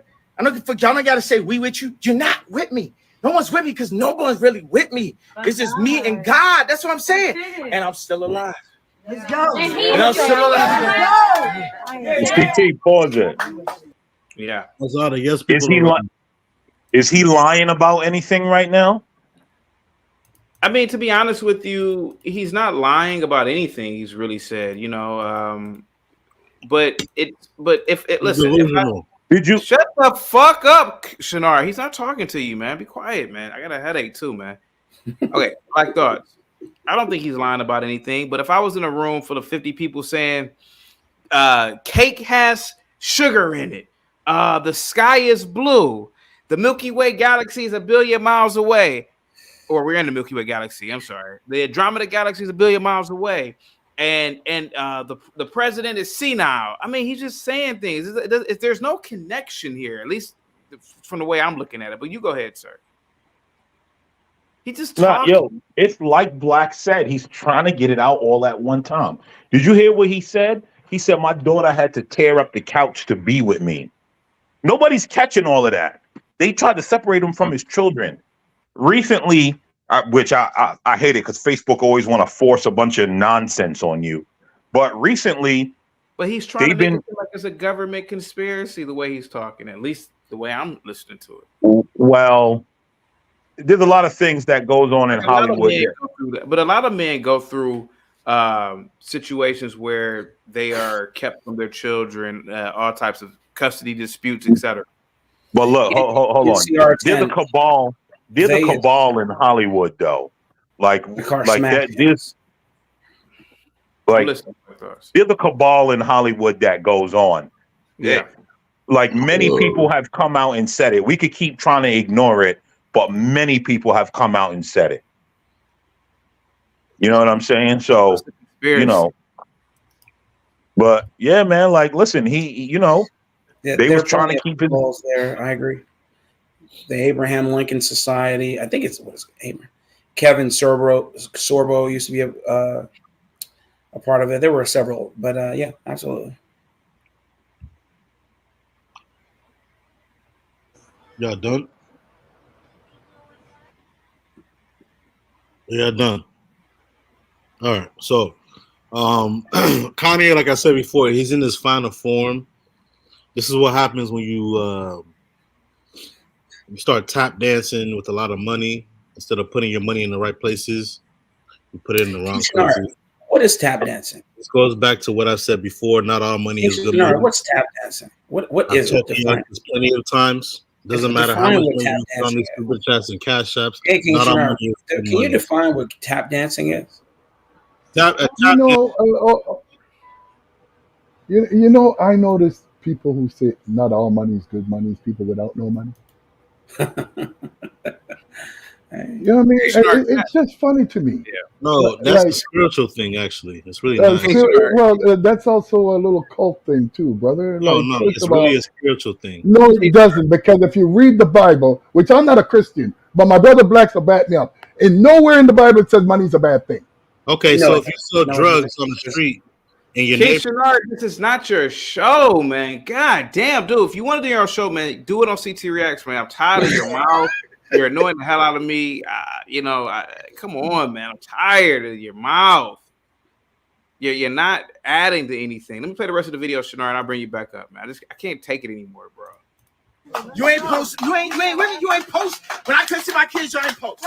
Y'all ain't stopped the Adidas shit. Y'all niggas let Adidas crash the richest nigga all time. Y'all know I did. Adidas was begging. Wait a second. I put up one tweet, and then Ari Emanuel put, "Oh, we got to drop this nigga," and all niggas just watch.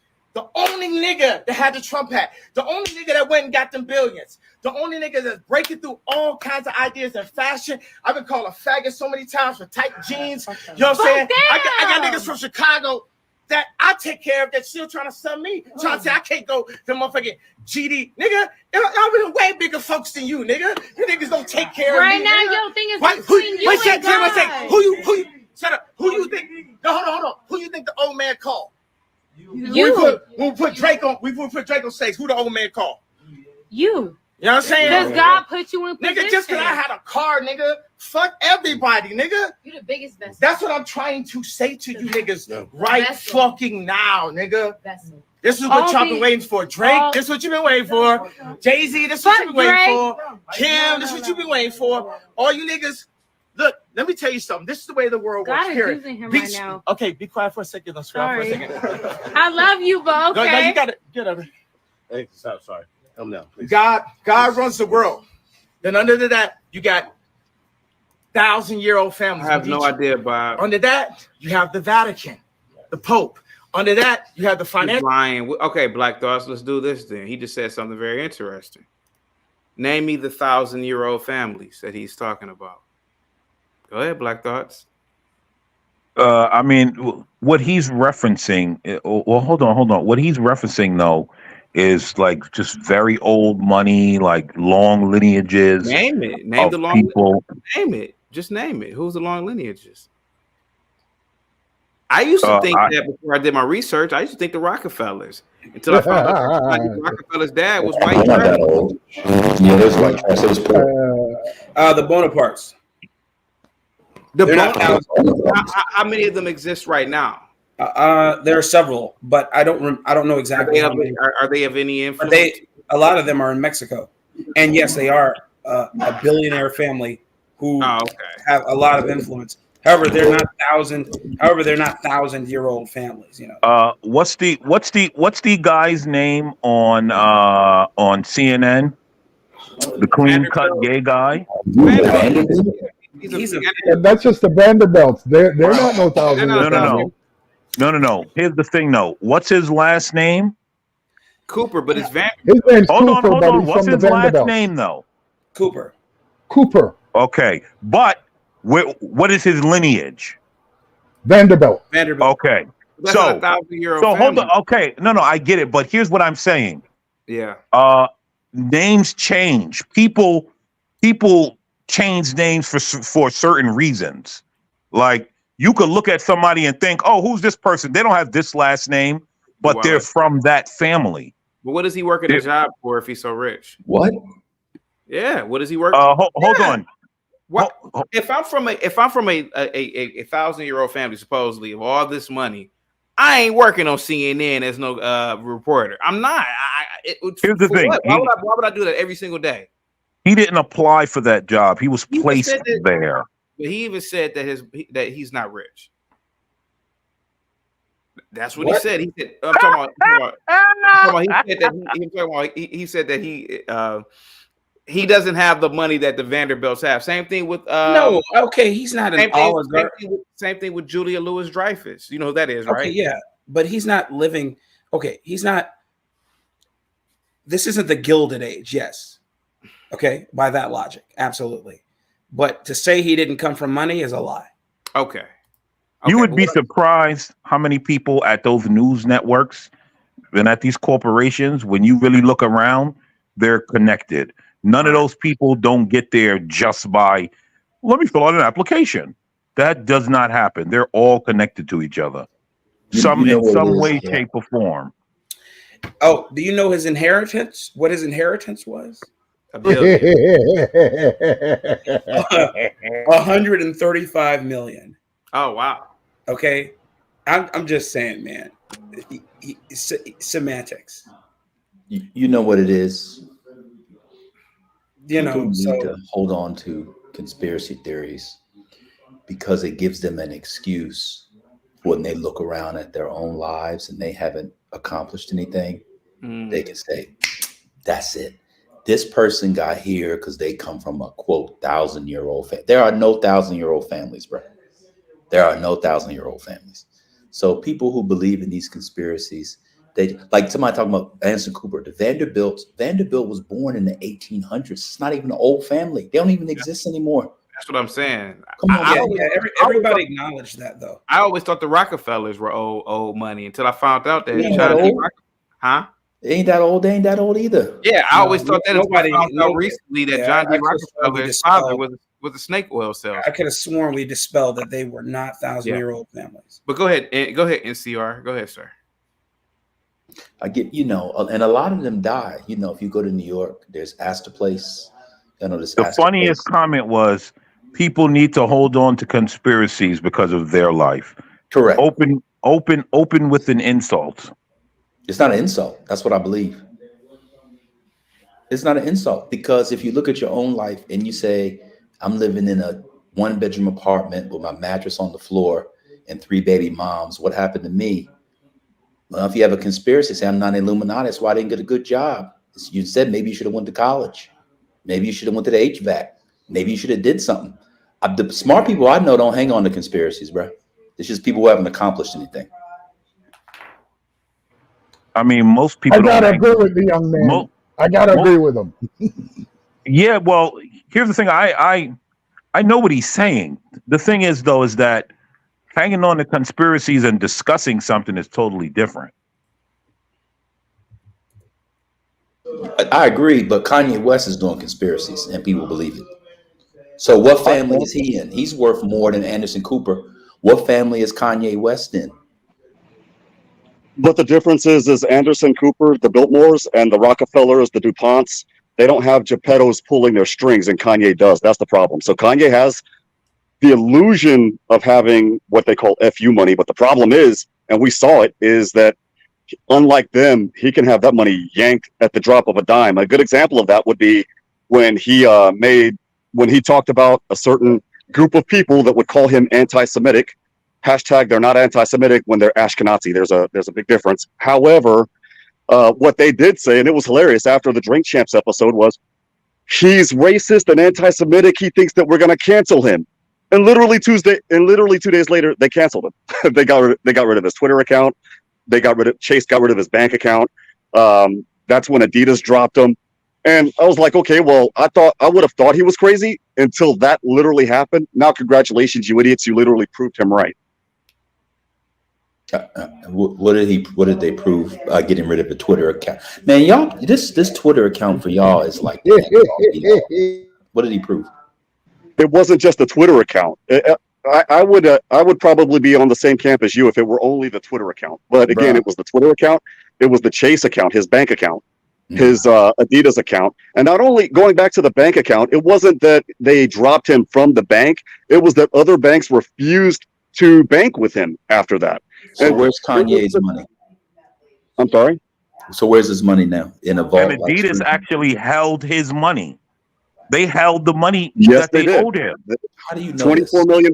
Because they fought it in court. They went to court. It came out. Okay, put a thing in the chat where Kanye West did not have access to his hundreds of millions of dollars. Just put it in the chat.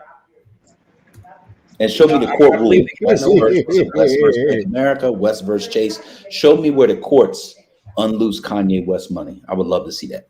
Because I wish I could right now, but I'm on the move. I apologize. They deemed that Adidas had to give him his money. Yeah, because there was a contract. Not only that, but Adidas also had a whole load of Yeezys that they wanted to sell, but they couldn't. So they had to reinstate the agreement. I don't know how they did this, but in either case, that was where Kanye made like $40 million in 4 hours. They didn't have a choice but to. But the point. Go ahead. I'm sorry. Nobody said anything, but Juan, give me 1 second. Chaotic Truth Live in the chat says Black Thoughts has a fat head of Kanye West in his man cave. Changed my mind. Yeah. I mean, are you on his payroll? I never heard you cape for somebody harder ever. No, Adidas. Like, are you on his payroll? What's going on? Listen. I'm just telling you. Listen, I'm just giving you guys the truth. And listen, college dropout was during the good years, so, you know what I mean? But I mean, I ain't on his payroll or none of that. I don't know. I'm a fan of late registration myself. But everybody that was in the rant, they're on his payroll. Have y'all ever seen the video of Ocho Cinco when he says never believe the net worth online? Have you seen that, CT? No, I have not. So he's on a podcast and he says, y'all Google what online say my net worth is. And they Google it. And then he pulls up his bank account and he has more in checking than they had in the bank account. He shows them right there. So when people keep saying Kanye was worth $2 billion, worth this, that's what Google tells you. We don't know what people's net worth actually is. I don't know if Kanye West was worth $1 billion, $2 billion, or $100 million. I don't believe any of this stuff online. Can I speak to that real quick? It's funny that you say that, right? Because that's another thing too. I remember growing up in the 90s, you thought everybody on TV was rich. And when you came to find out that a lot of these people were making damn near minimum wage in these sitcoms and shit, I'm like, what? You see Taraji P. Henson? She's crying yesterday. Yeah. I didn't know anything about her crying yesterday, but when I found out that John Witherspoon made $5,000 for the first Friday. Yep. you know, you would have thought these people had major money back then, and they didn't, man. You know, the and illusion. yeah. Did you see And even Terrence now, Howard? he get now. What'd you say?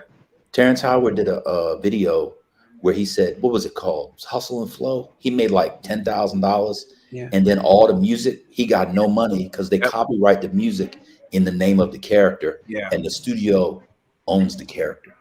Yeah. Furthermore, you remember when they spoke, when I forgot, he did an interview with someone. He was talking about how he was on the brink of killing himself.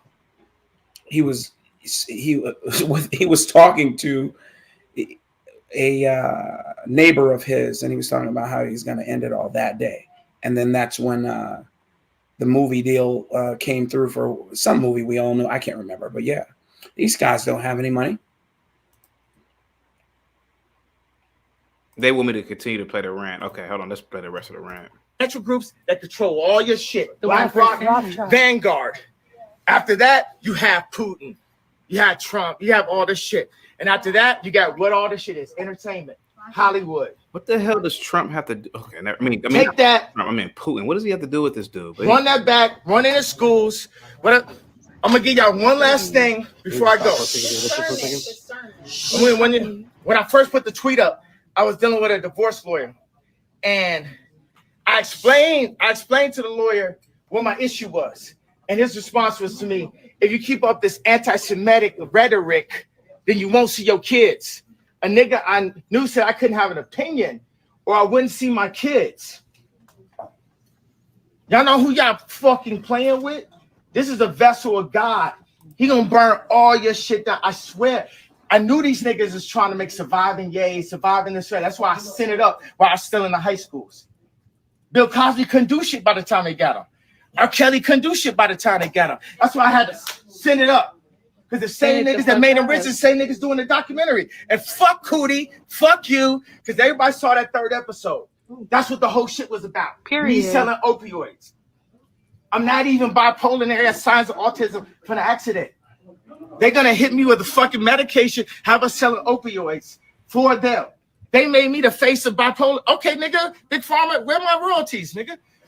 For all the fucking drugs you done sold off of the idea of gay being bipolar. Don't say shit right now. Yeah. That's it. Can you pause the video real quick? I think I pretty much wrapped up talking. everything I want to say. Who are you? I'm just saying they. Yeah, take out. Yeah, come on. Yeah. Sorry. Come on. Ready? I'm just saying. I'm just saying. Come on. Nigga, take. They can make him. What he's talking about, real quick, guys, is when he's talking about Putin, Trump, Vanguard, and all of those people, he's talking about the people in political status operating as a cartel. That's basically what he's talking about. The state governments merging with the companies, which happens to a fault.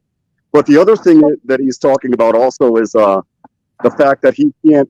Basically, my opinion's good, and unless it doesn't agree with yours. And it's funny because the guy that threatened him with that happened to work for Canadian intelligence. All right, you guys stay blessed. Go ahead. All right.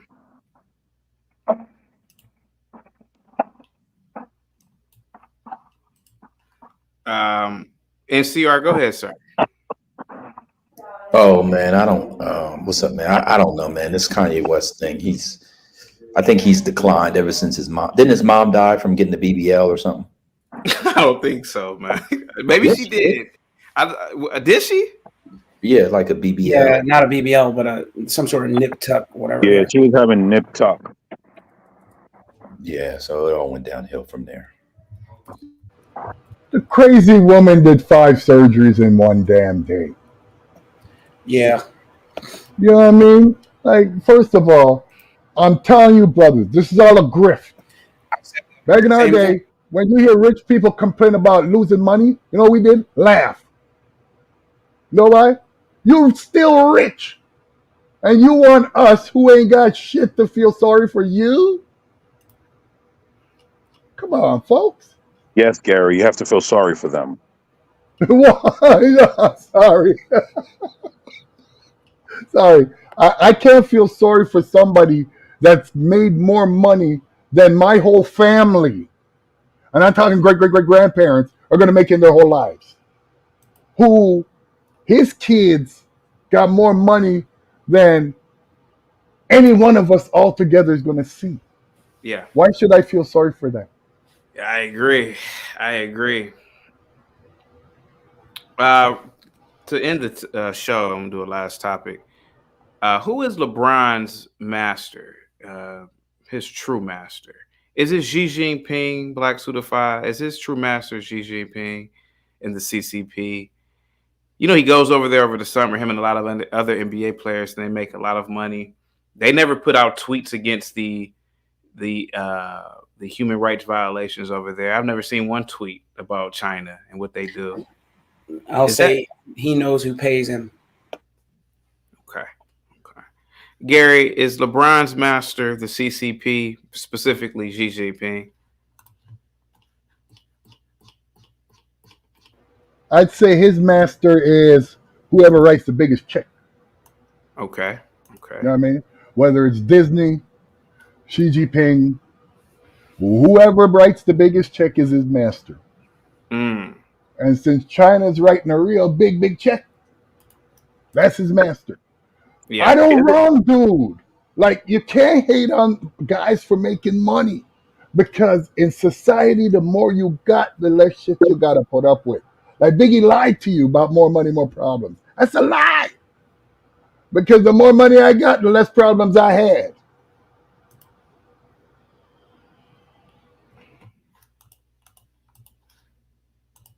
Okay. NCR. Yeah, with LeBron. I'm trying to figure out. Well, first of all, did he ever get past the first page of the autobiography of Malcolm X, or he's still on the first page? He's on the first page. Right. That's his master. Reading is his master. Go there. Okay. Black Thoughts. What say you, sir? Xi Jinping is America's master, Jeez. and LeBron's a puppet in it. Damn. Y'all know that China doesn't own the most amount of American debt, right? This is one of the things that we have to correct people about all the time. I don't know why people believe China owns the most debt. It's just wild. Yeah, that's not what I'm talking about. Okay. Oh, okay. That's fair. Okay. You know, China is just the new boogeyman, eh? Like, brothers, when they're saying that China's going to come take over America, if you got 60% of the richest people in the world live in America, who the hell could take them over? If America decides tomorrow that China ain't giving you shit, what do you think they can do? Nothing. Understand? So this debt crisis that they keep talking about, that's all made up bullshit. Because none of that money's real. Yeah, well, I already said that. All that debt, all that is fake. Like that's all false. But here's the thing about China and America. America relied a little too heavy on China. Now they can't divorce themselves. Of course they could. And no, they can't. And of course they just decide, okay, we spend our money at home and manufacture for ourselves. And they'll never go to war. Never. It'll never happen. No more real wars anymore. Come on. Everything is it that China owns Jamaica? Oh, who cares? They're building highways and stuff. Come on. Like most people talk like colonialism was a bad thing. Like, without colonialism, most countries wouldn't have no infrastructure today. Why could Jamaicans not build highways, but Black Americans could? Which Black Americans built highways? The ones in the 50s who worked in the Army, Highway Administration. Part of the Red Ball Express. Are you unfamiliar with it? Yeah. Oh, yeah, I know they worked on the highways. No, Jamaicans are working. When I say building highways, they're providing the money to build the highways. Like, I know America looks at shit a little different than a lot of places. It's like, anybody that's going to contribute to a third world country, we don't care if they're from Timbuktu. We're going to take it. Why is Jamaica a third world country? We only had, I think, 2 industries, which is bauxite and tourism.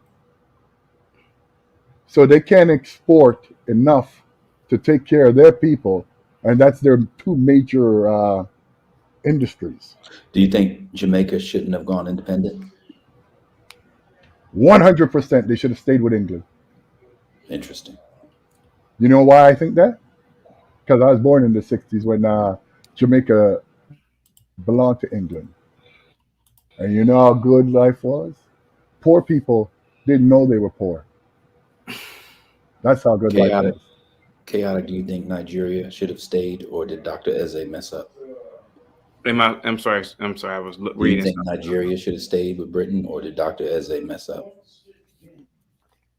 You mean should Nigeria have not have become an independent nation Right, in state? 1960, yeah. Should they have stayed part of the crown? No, they should have gained independence. And who you think should run it? The Hausa? In terms of which ethnic group, I don't know. Yeah. I don't know. I couldn't tell you that. I don't know. Why did you ask that though? Because I heard somebody say earlier that colonialism isn't a bad thing. So I was just wondering what people thought about colonialism. Okay.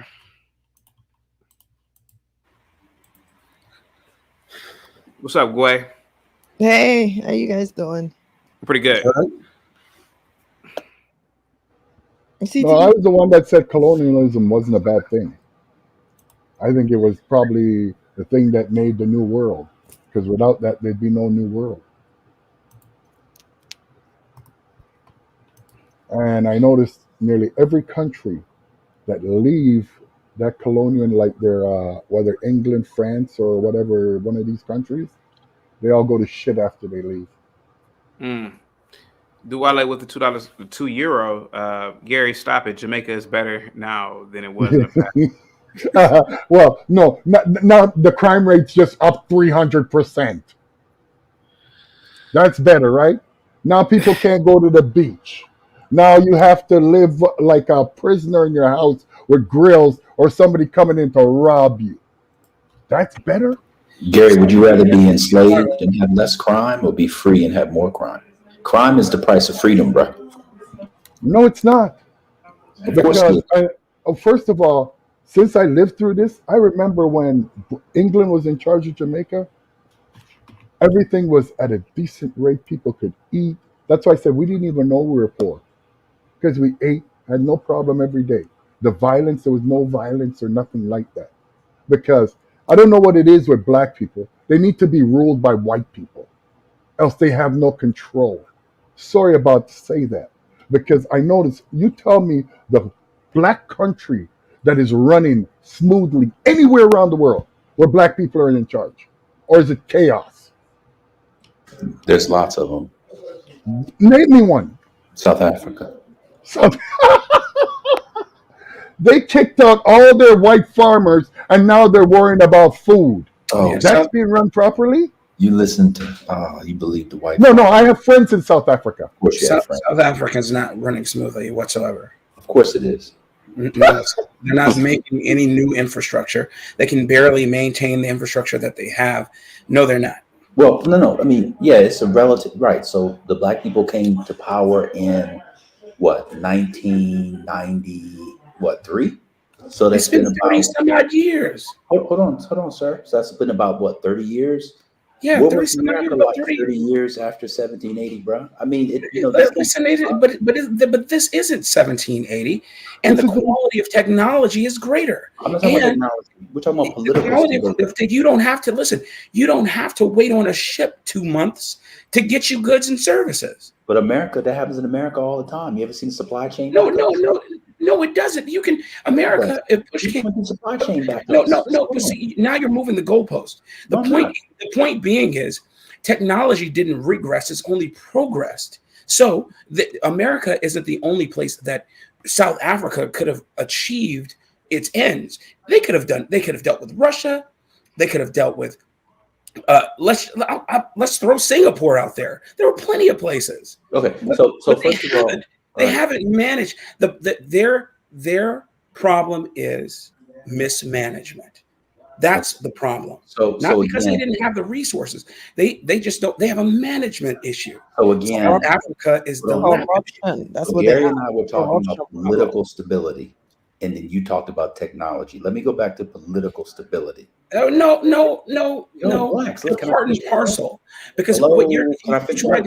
no, I talked about technology in CR10 because you said you brought up 1776 America. Let's talk about political stability, bro. But beyond that, you said that's what I'm talking years. about. You gave a nomenclature. You said numbers. You said 30 some odd years. What? Okay, right? 30 some odd years, and then you juxtapose that with 1776. I'm talking and about all I am saying stability. is that was a completely different. Hello. Game. I'm talking about political. Hello. I'm talking about political stability. You can't pull the wool over my eyes. I'm sorry. So Gary and I were talking about political stability. Sure. We were talking about. I will grant you that. Right. So Gary and I were talking about political stability because we were talking about colonialism versus post-colonialism. We weren't talking about technology. Now back to Gary. As far as ability of governments go, the black governments, there are some that have failed. We see coups all the time. Recently saw one in Niger. But there are places where they've had stable governments and the peaceful transfer of power since end of colonialism in the late 50s and 60s. And that's just a fact. And South Africa was not one of them. Hold on, bro. Come on, man. Come on. Now, do they have issues? Absolutely. But the difference is you can't compare the colonized power and what happens to them with the colonizer power. The better comparison would be to look at a post-colonial white country versus a post-colonial black country or brown country. Jamaica. I'm almost done. So you can't compare Niger with France. That's a false comparison. And Jamaica is still part of the Commonwealth of Nations. They still see the British monarchy as their head of state, basically. And that comes back to tap dancers and how, Though they're not. Shut up, dummy. Yeah. We got They literally pay taxes to them, basically. Don't talk about stuff you don't know, okay? All right, just shut up. Slavery shut up, man. Don't talk about Jamaica. They turned them into workers so they can pay off the slave masters that. Shut up. No, be quiet for a minute. NC, let me ask you a question. You were talking about South Africa. What percentage of the commercial buildings in Joburg are occupied? Oh, I don't know the commercial. I could Google it like you did. I have no idea. No, I didn't Google. I'm just asking if you just guessed. I didn't Google anything. I'm just asking. Oh, in Joburg, I would guess 50. Okay. How would you give a metric on whether South Africa is a flourishing nation state? Well, so that wasn't the question. That's a different question. I would look at GDP growth. Okay. I would look at population growth. Okay. I would look at life expectancy, growth or decline. I would look at circulation of the economy. I would look at trade, and I would look at goods and services and political stability. I would look at all the metrics that the OECD looks at. Okay. That's all I want to ask. Okay. I mean, the idea that you could compare South Africa with Britain when Britain colonized half the world for 100 years and then said, man, fuck y'all niggas, y'all do your thing, and it's in shambles, and then the queen that got all the jewels. She got literally in this woman crown, she got multi-tens million dollar crown jewels from these other places. Art. They take their resources. France still takes, what is it from Niger? I forgot what it was. I forget what they still take from uranium, I think it is. They still economically colonize. So how can you expect that they be fair? It just doesn't make sense to compare them. But people like Gary want to be colonized and be under King Charles III. So that's his. Well, I'm sorry to say that. Like a lot of you young fellas talk about colonization and have no freaking clue about it.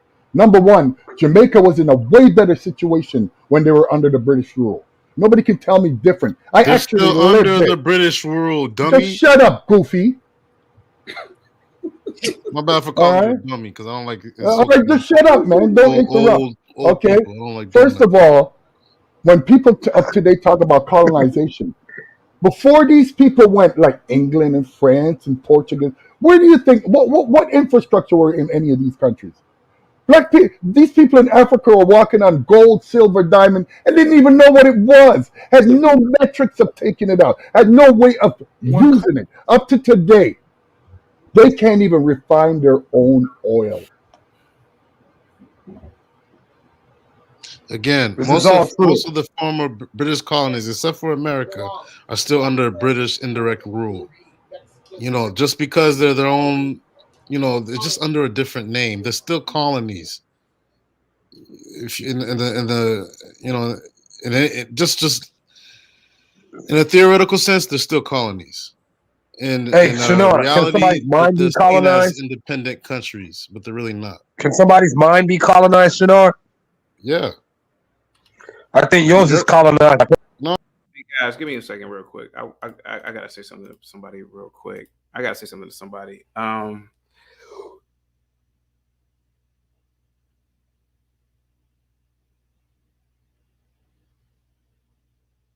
not going to say this person's name because I have a lot of respect for this person, and I still do.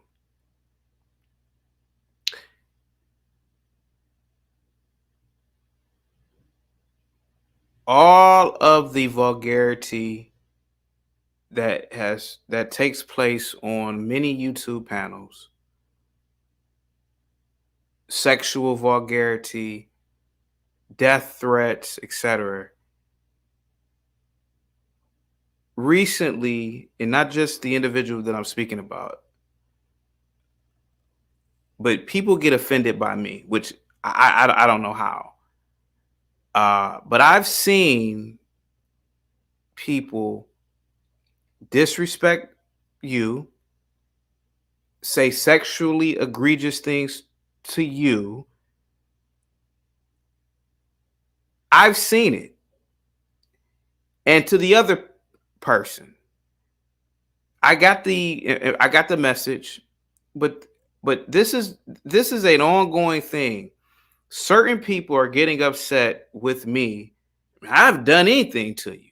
But I've seen men on YouTube sexually disrespect you, but you are upset with me about something that took place previously.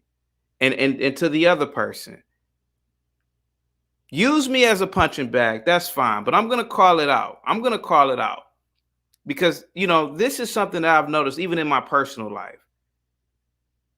You allow all types of disrespect, but something about me, I don't know what it is, you get upset. I got the message, but that's totally fine. But I'm going to call it out there and to the other person that's in the bushes. I've seen it. I've seen the men. I've seen the antics. But that doesn't bother you.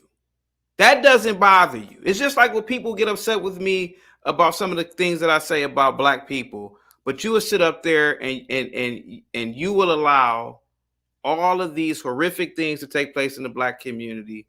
You will sit up there and allow, you won't say nothing to the rappers. Rapper could walk down the street. You won't say nothing to the rapper about what the rappers say. But I just want to call that out. I'm sorry. I apologize about that. What do you want, Shenard?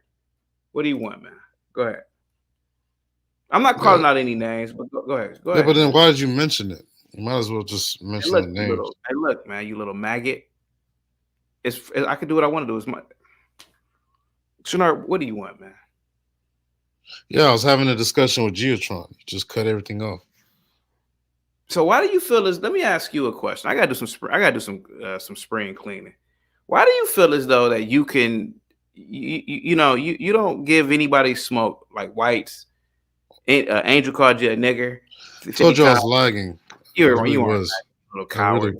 You weren't. Go lagging. ahead. Go ahead. You weren't lagging. Stop. You weren't lagging. Go ahead, sir. No, finish what you're about to say. Nah, it's fine, man. Of course it is. So yeah, Angel, I was lagging. I've given plenty of smoke to whites, your white tap dancing allies that kiss your ass. Nobody kisses my ass, sir. You're lying. You know, and you got to stop this, this way of thinking. I mean, it's kind of like you like to gaslight people. I think that's your problem. And I know Nigerians are fond of gaslighting. I'm an American for the last time, sir. I'm an American. That's ingrained in them. No, it's not. You're lying. And people that gaslight people are some of the most despicable, selfish, disgusting human beings on this planet. I'm not saying you specifically. I'm just saying in general. Someone that tries to change the reality of someone else, they're just they're akin to demons. They're devilish. They don't have any sense of morality. They don't really, you know what I'm saying? So I'm not saying you. I'm just saying I noticed that with a lot of YouTubers in general. They sit behind these screens and they like to talk about this, that, whatever. Spread all kinds of bullshit Like what? on the What am I spreading? interwebs. We talk about politics. I'm not mentioning you. I'm just talking in general. I'm asking you, what are these content creators spreading? They like to spread propaganda. They like what? I consider these YouTubers to be, failed actors and actors. Those that always wanted clout since they were little. Those that always wanted to be What about famous. Joy? So is Joy Reid spreading? Is she gaslighting? Is Joy Reid gaslighting? You got to get into the mindset of someone who always wanted to have. Joy, listen, you're gonna Shadar. Today is not the day. Is Joy Reid gaslighting when she goes on MSNBC? I'm not talking about Joy Reid. I'm talking about Whoopi YouTubers. Goldberg and all those cackling hens gaslighting when they're on The View? Yes or no? Yes or no? Well, yes or no? Yes or no, sir? Yes or no? Yeah, they talk. Yeah. Okay. Are they No? Are they gaslighting? I mean, that can. Are they gaslighting? That can open them up. No, are they gaslighting? Yes, because that'll open them up to lawsuits. So they're not gaslighting, right? That would open them up to lawsuits. So the View gives accurate political. I didn't say that. Okay, so now you're bringing up legality here. So when you watch The View, are they discussing accurate legal and social information?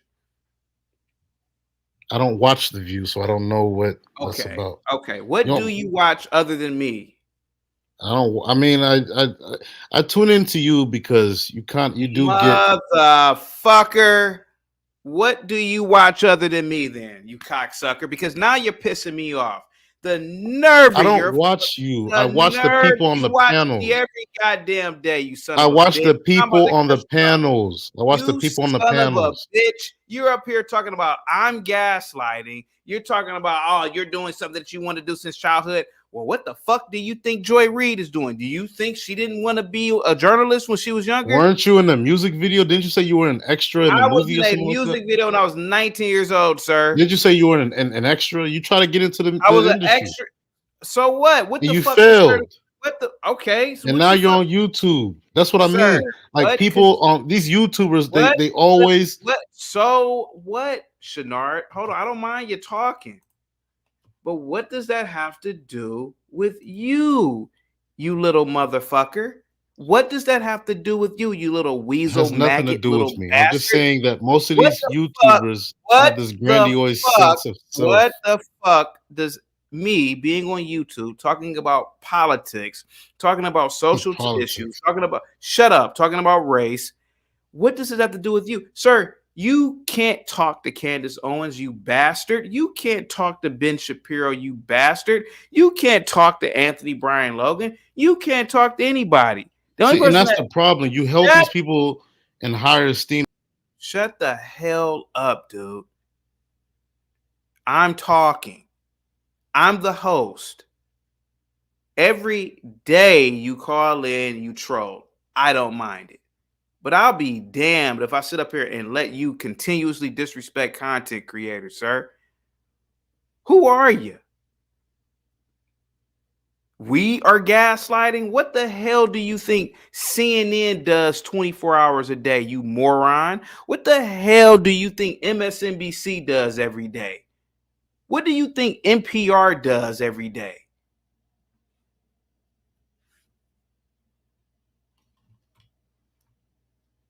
Go ahead, man. Okay, here's just a quick example. You said Angel called me the N-word and I didn't say anything, and I told you then and I told you now that I was lagging. It's pretty evident that I was lagging, but you're still saying that I wasn't lagging, No, but you know that's a lie. You're Hey gaslighting. man. Hey, look, dude. Look. I gotta When I bring the. showed you I my gotta listen. BMW Shut up, man. X6, I don't you care about gaslight. your word. You little son of a bitch. I don't care about your mediocre possessions. Everybody has a BMW. Everybody has a car. Congratulations, sir. You are participating in the economy. Good for fucking you. But I'll be damned if I have to continuously derail the show because of a little weasel, little maggot like you, and the paying customers are upset with me because you constantly derail it and I have to spend so much time on you. If I want to ask you why you want to talk to Lord Geotron, I'm going to ask you that because you didn't give smoke to Angel. Bring you up again. Go ahead, man. Go ahead. You're saying I'm taking up the time, but again, you're gaslighting again. I was talking to Lord Geotron. You just brought me up, and you're making this about me, but you're saying that I'm making it about myself. Again, another form of gaslighting. This is what Nigerian tap dancers do, and YouTubers in general. So yeah, I still want to have that discussion with Geotron. I forgot what he was saying now because you made this about me, but you'll still blame me and say, "Oh, I'm making it about this is the King Shinar show now, right?" You're the one. You're doing this to yourself. Be quiet, man. Juan with the $2 super chat says BMW X6 is a female's vehicle. Go ahead, man. BMW X, he's a clown. That's the dumbest thing I ever heard in my life, right there. He doesn't even know what an X6 is. Hey, man, come on, man. Come on. Stupid people, man. We were talking about LeBron James and who his true master is. Do you believe his true master is the CCP? Hold on. You got to give me some background. So this is my problem with you. See, this is my problem. I mean, what's the topic of this stream? You're going everywhere. You're going everywhere. What's the topic of this stream? I'm not going everywhere, you son of a bitch. It's in the description. Every day we talk about politics over here. Right? Every day. It's in the description. Who is LeBron James' true master? It's the goddamn poll question, you little weasel. But for some reason, I didn't know that. Yes, you did. The fact is that King Shinar, and I got to be honest with you, man. I really believe that you do not know anything about politics. You don't care to know. What does LeBron have to do with shut politics? up, man. And you only get upset when people talk about black. What does LeBron have to do with politics?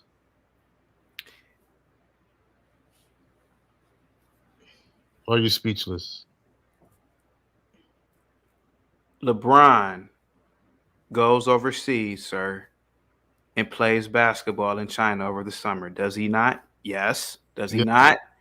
Yes or no, sir? Does he not? Okay. LeBron, for the past 4 years, has gone on Twitter and has made disparaging comments about Donald Trump and about black issues, sir. Is that not political, sir? He's made comments about police quote unquote brutality. Did he not? Yeah, Did he not? Right. Okay. Are there not politicians that are on the left that have called for the defunding of police, sir? Have they not? Has he not talked about Trump? Is Trump not a politician? Okay, but what's your point? Okay. In China, there are human rights violations going on every minute of the day, sir. Correct. How come he hasn't made any comments about the CCP? Do you know what the CCP is? The Chinese poo-poo platter or something, right? What?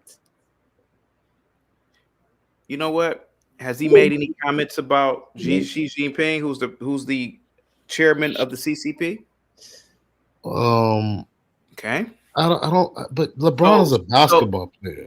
Okay, you know what I mean? He plays ball. He doesn't use that primitive Haitian brain and just think. Why do you think he's more comfortable in disrespecting the national goddamn anthem and disrespecting the former president, the 45, on a constant basis, but he won't talk about Xi Jinping, the CCP, and the human rights violations going on over there openly. Why do you think that is, sir?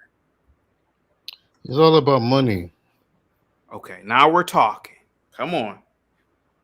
Right. He's just going there to get a. He's not a politician. Do you see him as a politician or? Thank you so much. He's a ball player. What you say, man? Yeah, he's not a politician. I mean, anybody. So, what if? Do you say anything about these whites that go over there and, and set up businesses? Says we don't drive an X5. We give them to baby mamas. Jay-Z. What did you say, talk about these white companies that go over there and set up businesses and produce the phones the phone that you're using right now? Shut up. I have made. But you're worried about a basketball player. Shut up. I have made video after video after video of offshoring in China. Yesterday, me, Gway, and HB and other people on the panel literally discussing offshoring, sir. See, this is my problem with you. See, you only pay attention to when I'm critiquing niggas. And you only want to say something. Gaslighting again. No, you're You're quick with the insults. You're quick with No, I didn't say it, sir, because I apologize. But King Shenard, the problem with you is that you pick on me because I'm easy. Oh, Chaotic is just a punching bag. He don't care. And that's fine. I pick on you because you're a tap dancer. Listen, sir. All the other content creators out there, you don't even have the opportunity to speak to. I'm just gonna call it like I see it, man. You think you're the only tap dancer I've ever cooked? Do you really think you're the only tap dancer I've ever cooked? Do it now. Do it now. I can name names right now. Do it now. I can name channels that are now defunct. Go to the channels right now. They don't even exist anymore because I predicted their demise. Go to the channels right now. The Argument League. I predicted the Argument League's demise. That fat tap dancer doesn't even exist anymore. I don't even want to mention his name. Hey, listen, man. What the hell does this have to do with anything that we're talking about? I would like to ask you, sir, before I bring the panel up, to go in depth about the relationship between LeBron motherfucking James. That's not his middle name, by the way. In the CCP, you little measle maggot motherfucker. Go ahead. And I've already explained it. Go into depth, sir. Go into depth. Okay, he's playing ball in China. Thank you. Right? Sir. They're giving him a check. Thank you. So you're basically trying to say he shouldn't accept that. He shouldn't even play ball in China because of what's going on over there, correct? Oh my God, this is not rocket science. Is that what you're insinuating? Listen, man, I don't know whether you got dropped on your head as a child or it's something like you're mildly this retarded. Is what YouTubers are all about. Man, no, bro, listen, you make yourself a target with me, right? Because of your behavior over here. You made yourself a target. Go ahead. You want me to answer that? Because that's pretty easy. LeBron can't talk against the CCP because he wouldn't play in China. He wouldn't get a check. He only talks against America, and he talks on the left side. If LeBron was talking against the right, if LeBron was talking against the left, he wouldn't be on the news. He wouldn't be celebrated or none of that stuff. Freedom of speech. Or people who speak the way that he speaks, he's speaking for the right team. If he was speaking for the wrong political party, he wouldn't be where he at. That's easy. We've seen that happen to Kanye. Kanye went against them and said some things that you're not supposed to say, and they saw what happened to him. Kanye should listen to Sway. That's what Kanye's problem is. And stuff like that. Kanye should listen to Sway. He wouldn't even be in this position. He'll probably even be richer than he is right now. He's richer than Sway. What the hell are you talking about? He's richer than Sway. Hey, Shenard, can a person's brain be colonized? Yes, your brain is colonized, bro. Right. Now I was gonna return that same reply to you. Now hold on for a second, Lord Gia trying. I'm sorry. I'm sorry. See, this is what I'm saying, you little weak, little coward, little bastard. You're such a coward. It's easy. See, look how quick you gave smoke to Lord Giatron. But you sit up here, you suck out the ass of whites who call in all the time. You're a coward, little maggot. Now you're gaslighting again. You are, man. I gotta call it like I see it now, man. You see what I mean? This is the problem with Nigerians. It ain't what I mean. It ain't what you mean, sir. It's A a Nigerian goddamn. will It ain't gaslight about being a you Nigerian, man. It ain't about being a Nigerian, man. It's about and an run with it. It's about an observation. You know No, what? this is the Nigerian. Shut up, man. When I do the airing of grievances for Festivus on the 26th, you're at the top of the list. This is what I'm talking about. All the stuff that the whites say when they call in, all the times whites have given you smoke, you don't say a goddamn thing. But Lord Giatron, he said one or two statements to you. Oh, you're brainwashed. You're this. You're a coward, man. You're a coward, bro. You're a little coward, little maggot. Go ahead, you little weasel. Listen, I listen. Nigerians are some of the. Listen, man. I don't know what the hell. Listen, the most. Sorry, I'm an American. I was born in America. I'm an American. Angel, a Native American, called you a nigger about 50 times yesterday, you little coward, and you didn't say nothing to him.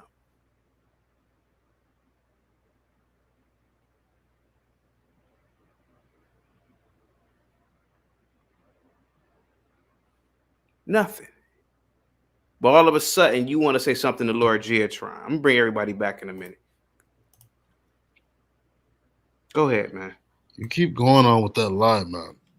With the lie? He literally said it like 50 times yesterday. How many times has Angel? Angel called you a nigger. You didn't say. Sorry, I slipped up. Angel did not call him that. He did. He said he called Chaotic a dumb N-word. Didn't he say that? That was not true. That video was fake. That was first of all. That video was not fake. Come on, yeah, Greg. the video was fake. Okay. Okay, you little mud pie eating little bastard. What if Angel called me that, even though it was an AI, and I know it was an AI? Sir, I am known to give smoke to everybody. I have nosebleeds giving smoke to whites, Hispanics, not the Jews, though. Well, I did Henry Kissinger's. Does that count? Does that maybe not, because that's just one person. But as a group, I ain't gonna touch it. You already know I give smoke to the Asians. You're the coward, Shinar. So even if Angel did, I'm not afraid to talk about those people like anybody. Well, the Jays. Other than that, I'm not afraid to talk about them. I blacked out on the Middle Easterns. What about a month ago? You should have heard the things I said to Mr. S about a week ago. Called him every terrorist in the book, every suicide bomber in the book.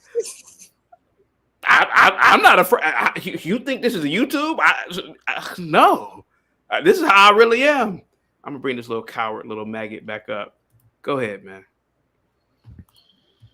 Yeah, Angel called you a dumb N-word. You didn't say nothing. You keep saying it was AI. Listen, I've worked in AI since for almost stop lying. Here we go. How many years now? Like almost 8 years. You don't work. You cannot replicate a voice like that. You work at a temp agency. Stop. Okay, yeah. You see, this is what I'm saying. This is the hatred that exists in you, the self-hatred. But yeah, that wasn't AI. That was Angel denying that he said that, because he knows that you're a tap dancer and you give him a voice on here. That's why he feels comfortable saying that. But he set that off. He said that on another channel. Someone else recorded him. That person played it, and we all heard it. He said you are a dumb N-word because it's like you kind of fell for his BS, basically. But he knows deep down that you are a dumb N-word and that you hate yourself. Shinar, and again, Shinar, you retard. I have almost 500 videos. They're on recently I had to put them on private. I can unprivate the videos, and people can literally go to all the videos where I'm literally talking about other races of people for 5 and 6 hours. What the hell are you talking about? Angel, clearly that was an AI. But even if Angel did say that, sir, you know I would give smoke to anybody. I have a track record of doing it. You have a track record of only going after other blacks, you little coward. I disagree with him. You have that track record, but you will never go after some. I've talked to Angel plenty of times. Angel he has a mental issue. I don't like to punch Just like down you on do. people like that. See, now you're just saying stuff. You think you're smarter than Angel? Stop it, bro. You called me the R word one time. What kind of? You are the R word. I mean, I'm saying, but how old are you? How old are what you are. It's like you have a mind of a child. That's your opinion. You could be right. You're almost. I'm 31. You're almost 40 years old. Sir, I will be 60 still giving you smoke. And now what? Do you know what retardation is? That is something that it's you. It's you every day you call in. This is sad. No, you know what I find sad? The fact that a grown man is afraid to show his face because he knows he's insecure. And Angel is very smart. You don't even understand that. He knows what he's doing. Yeah, I've heard him speak differently on other panels. Sir. I've heard him speak with a normal cadence. Be brave, sir. Be brave. Has literally said that black youth are destroying America. Your little coward, weasel, maggot. Now you're gaslighting again. Be quiet for a minute. Gaslighting. Every time you speak with you Nigerians. Be quiet, Shanart. Stop. Every time you speak to Be Brave, this is what it sounds like. Yes, a massa. Yes, a massa. Gaslighting. Am I lying, Gway? I'm sorry. That's how you sound. You be. He washes. Shanart. He washes Be Brave. Shanart. Every time Be Brave calls in, yassa, Mr. Be Brave. Yassa. Joe Biden's with the $2 super chat. CT, I love you, bro. Keisha Art is a bozo, but that wasn't AI. Okay. I need some more people to get on the camera in the back. Go ahead, man. Well, you gotta gaslight so much, man. Yeah, just keep it 100. Yeah, sir. Why can't you just be an honest person? If you don't understand, like how do you come on most people, like I don't know where you're from, Chaotic. I think it's from Nigeria. I think you were born in Nigeria. From America, sir, for the last time. I mean, no. You moved here when you were like young or something, man. What are you talking about? I've been here all my life, man. I can tell. But you have no integrity at all. It's like I can't imagine, like, if I know I said something or if I know what is actually a fact, and then a couple of days later I say, oh no, that didn't happen. That's not. I can't see myself doing that. But you have no problem with that. You have no problem with that. You can lie about anything. That's what I'm saying. You're dangerous. People are dangerous. Okay, Shanart, can I ask you a question? How am I dangerous if I at max I may have 200 people here at max? You know why you're plateauing? You're not actually growing. You're actually regressing. Oh, okay. So okay. How about this? Okay, I'm gonna listen to you. So you tell me how to grow. Go ahead, sir. Guys, let them talk. It's kind of like how do I explain it? Come on. It's kind of like a waterfall shooting up, and then there's something blocking it and making it circle. It will never go past that barrier. You will always get stuck upon a limit. You should have at least 500 people watching your channel right now. But you know why? Because your content is based off of talking trash about black people. The same people that support you, and then starting to see, oh, this tap dancer is really a tap dancer. Kanye West. Wait a minute, hold on for a second. So wait a minute. Let me get this straight, Shanart. So yes, today I'm talking about two black people, right? I'm talking about Kanye West and LeBron. Do you think that Kanye West would invite you to his home for a barbecue? Hell No. no. Okay. Do you think that LeBron James, if he saw you on the side of the road and his Ferrari driving, do you think he would stop and say, "Hey, we're black, man. I'm going to pick you up and come on, Shinar"? Do you think he'd do that? Why No. would you invite someone you don't know? So Shinar, you have an illusion that somehow black people are a unified people. Sir, LeBron wouldn't piss in your asshole if your guts were on fire. LeBron don't care about you being black. He proves it every day, every time he goes home to his home in Calabasas around white folk. Kanye West proves he don't care about black people every time he gets with a woman.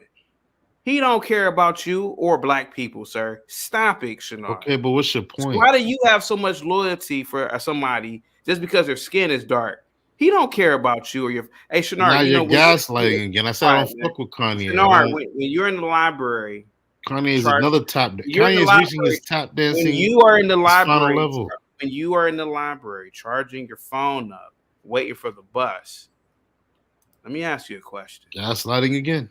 And your bill needs to be paid. Can you call LeBron and he'll pay your bill?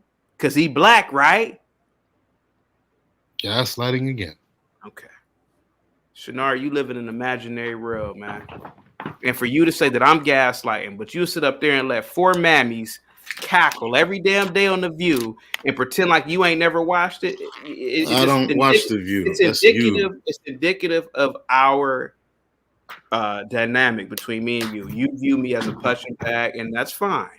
But you won't call into The View. You won't write The View every day and talk about how you don't like their gaslighting. You won't write CNN every day. See, you're a coward. And I can see through your ass like glass, nigga. That's from the 5 Heartbeats. I did. Calling me the N-word. Why you call me the N-word? I'm calling you what you are. Calling you what you are. Didn't we already have this discussion earlier? You didn't listen. So what? We have it again. I called a tough guy an unsophisticated tap dancer. You're a coward. You are also an unsophisticated tap dancer. You are a coward, King Shenard. You are a coward. And right now I'm talking about to articulate King Shenard. I am talking about a man who has been rich since he's been 15 years old. I grew up in Ohio. I remember when he was gifted the Hummer, and that was big news when he wasn't supposed to be. I remember all that with LeBron. LeBron has been rich since we've been kids, sir. I grew up 40 miles down the street from him. And you over here upset because I'm talking about LeBron because he shares the same skin tone as you, but he don't give a goddamn about you. But he over there kissing up with the Chinese, but he's disrespecting this country. And then you telling me that I'm the tap dancer. I should get you the fuck up out of here. All right, let me bring him back real quick. Go ahead, man. Yeah, before you cut me off, I said you kind of know how to articulate yourself, but it's mostly foolish stuff that comes out of your mouth. Doesn't mean you're smart. Doesn't mean you know what you're saying. You just know how to put words together. But bullshit always comes out of your mouth. Isn't that what you're supposed to do with language, you dumb fuck? No, you're supposed to put words together to make it sound articulate. But there's nothing of substance that comes out of your mouth. Nothing. I can't take it anymore. Go ahead, Lord G, and try. Okay, I'm done, dude. I can't take it anymore. This dude, it's like he wants me to cuss him out every day. Go ahead. You're on mute, Lord G. You're on mute. Hey, yo, Nas 415. That's a fact. All right, here we go. My bad, y'all. Hey, Shannon, I was asking you, is a mind capable of being colonized? Is somebody's brain capable of being colonized? Thank you, Rise Girl, for the cash app. I really appreciate that. Must be the money. Thank you so much. Go ahead. Yeah, and I told you. Yes. Yeah. Yes. Right. Okay. How is a person's mind colonized exactly? How's that possible? Like, what are some of the symptoms? When a person's mind is colonized, they're not really aware of it. And I'm speaking about tap dancers. Yeah, you're right. Right. Like I'm a tap dancer. All right, but I'm aware. I'm aware that I'm a tap dancer, so that means my mind isn't actually colonized, right? Because I'm aware of it. Remember remember that It show? is Remember? colonized. It is colonized, but you're aware of it. You're not Not gonna do yet. So nothing that means it's about not it. actually colonized. No, That it means, is. and It still is. I'm aware that I'm a tap dancer. That's what I'm asking. That's what I'm telling you. I'm aware. Remember that day when I was dismantling you on the show, and That's what you everybody was believe. just clowning you, and That's everybody what was you saying believe. if they was your woman, all the women was like, if they were your woman, you wouldn't get them for a year, and all that stuff. Remember that day I just completely just took you You believe apart like everything a women dead say, don't transformer? you? You believe Say everything what? women. You say you believe everything a woman says, right? That's the type of tap dancer you Bro, are. right. That's what that's my point exactly. I'm aware that I'm a tap dancer. So what I'm asking you is, what are some of the symptoms of a person whose mind's been colonized? Because I'm aware that I'm a tap dancer. You So call me I'm the. How aware many that my times have you mind called me isn't the N word? colonized. How many times you call me the Okay. N word? That's another So, symptom. I call you a nigger because you are a nigger, but no, the point that I'm making to you is a lot of the rhetoric that you spew, a lot of the, uh, anti-bullying, soft, sensible, uh, the feminist points of views that you have, your mind has been colonized by feminism in You're that feminine gaslighting. leftist city that you live in, and you don't know it. You're not aware that you have a feminine Listen, mind. bro. You That's why have you're nothing to broke. argue. You have nothing. You have nothing to argue. You're Well, just no, making it's up not that shit at this I'm not point. trying to argue. I'm not trying to argue. I'm trying to help you. I remember You I say asked that. you to not You try have to teach nothing. nobody. I told you to not teach anyone. Don't try to talk to nobody. Don't try to teach nobody nothing because you're going to wind up getting somebody hurt. And chaotic is a perfect example. He just asked you, what can he do to make his show better? And the only thing you can come up with is you're gaslighting me. That's my Was a point. waterfall joke. That's a feminist point of view. That's a female's logic. Instead of directing your attention to the point that was to you, you try Well, let to me ask you something. Why do you insinuate tap that dancers hate women so much? Why do y'all hate women so much? I don't get it. we don't hate women. We know that there's a difference between strong men and weak-minded men who have women's thinking, like you. See, I'm a strong man. I have a strong man's thinking. You have a weak-minded man and a weak woman's thinking. You have a Boston thinking. Boston is a very feminine, liberal, homosexual, and tolerant city. Like they spew stuff like you're hating yourself if you say something bad about somebody else. If you say something bad about me, that means you hate yourself. No, that means I hate you and your behavior. You don't have shit to do with me. The way you rationalize things is very feminine, very feminist minded, very gynocentric, gynocratic. That's my point that I'm making to you. That's why I keep asking you to stop trying to teach people stuff and realize that your mind is the one that's colonized. You're colonized by feminism. You have a feminine minded point of view. You have a female's thinking. So And that's because why I'm you're in not a poverty, tap because dancer, females live life on easy hold on, mode. wait. So what you're trying to say? You're aware that you're a tap dancer, right? You said it. So you're basically saying because I'm not a tap dancer that kisses hot ass. Enough. Right? Oh, and my apologies. Come Not on, man. like Bob Saget. I got your. I did indeed miss your super chat. I apologize. I don't know what that is, but by magic system in African class. Let me tell you something, K. Shenard, you little bastard. Would you ever walk up to LeBron, 6'8", 250 pounds, and call him a tap dancer for what he's doing over in China and how he disrespected the national anthem that's keeping your black ass free? Would you ever do that, sir? Again, You freedom of want to, speech. something, Freedom of something. speech. And let me tell you something, man. Let me tell you something. When I was a kid, I hung out with a lot. It was the 90s. So I hung out with a lot of the neighborhood kids. And I remember at one time going to my friend's house, and his grandmother said, it was a friend of mine, and he had a younger brother. And his grandmother said, I know sometimes you boys fight, but if you're going to fight each other, fight them niggas outside too that be trying to punk y'all. I was like, wow, that's crazy. Now, here goes the thing, sir. The CCP is punking us every day. And other groups of people are punking us. Illegals are punking us every day, punking us. And here I go. At least I try to say something about it. And you're like the brother that's fighting me. But you little coward, you won't fight everybody. You won't fight the actual people who are terrorizing the community. This is sad, man. See, I know it because you're a coward. It's easy to fight me. Let's I get it, man. why don't I you get it. address It's your easy new guest? it's Paul easy to in fight me, Tucson. you little coward. Let's see what Paul in Tucson has to say. He's a new guest on your panel. Oh, Lord Giatron, you can come back. Let's welcome him. We can't hear you, Paul. We can't hear you. We can't hear you, sir. Nothing. Yeah, we can't hear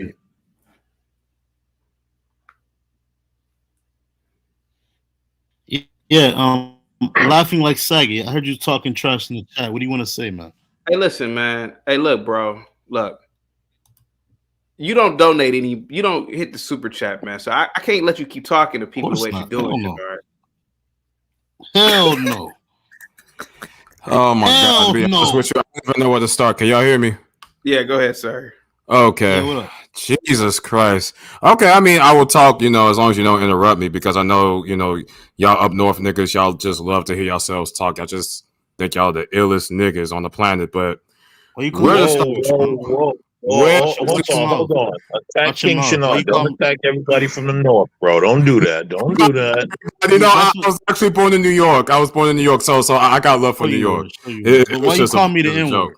Why you call me the N-word? Because that's how you portray yourself, bro. That's how you carry yourself. I mean, that's how I carry myself. I mean, call you those tap dancers are just strange people, man. But go ahead. The only tap dancer on this panel is you, and the reason why I say that is because just like what CT said earlier, you have all of the smoke for other black people when it comes to non-whites, non-blacks such as Brave, Angel, etc., so on and so forth. You don't have that same energy. I've already had. I don't got time for gaslighting. If you want to speak, you don't even know what that word means. Okay, you got your G. Because obviously you don't know what it means. You don't know what it means. You're making up shit right now. That's what you're doing. I'm speaking facts. Me and Be Brave have already had debates. You haven't had no debate.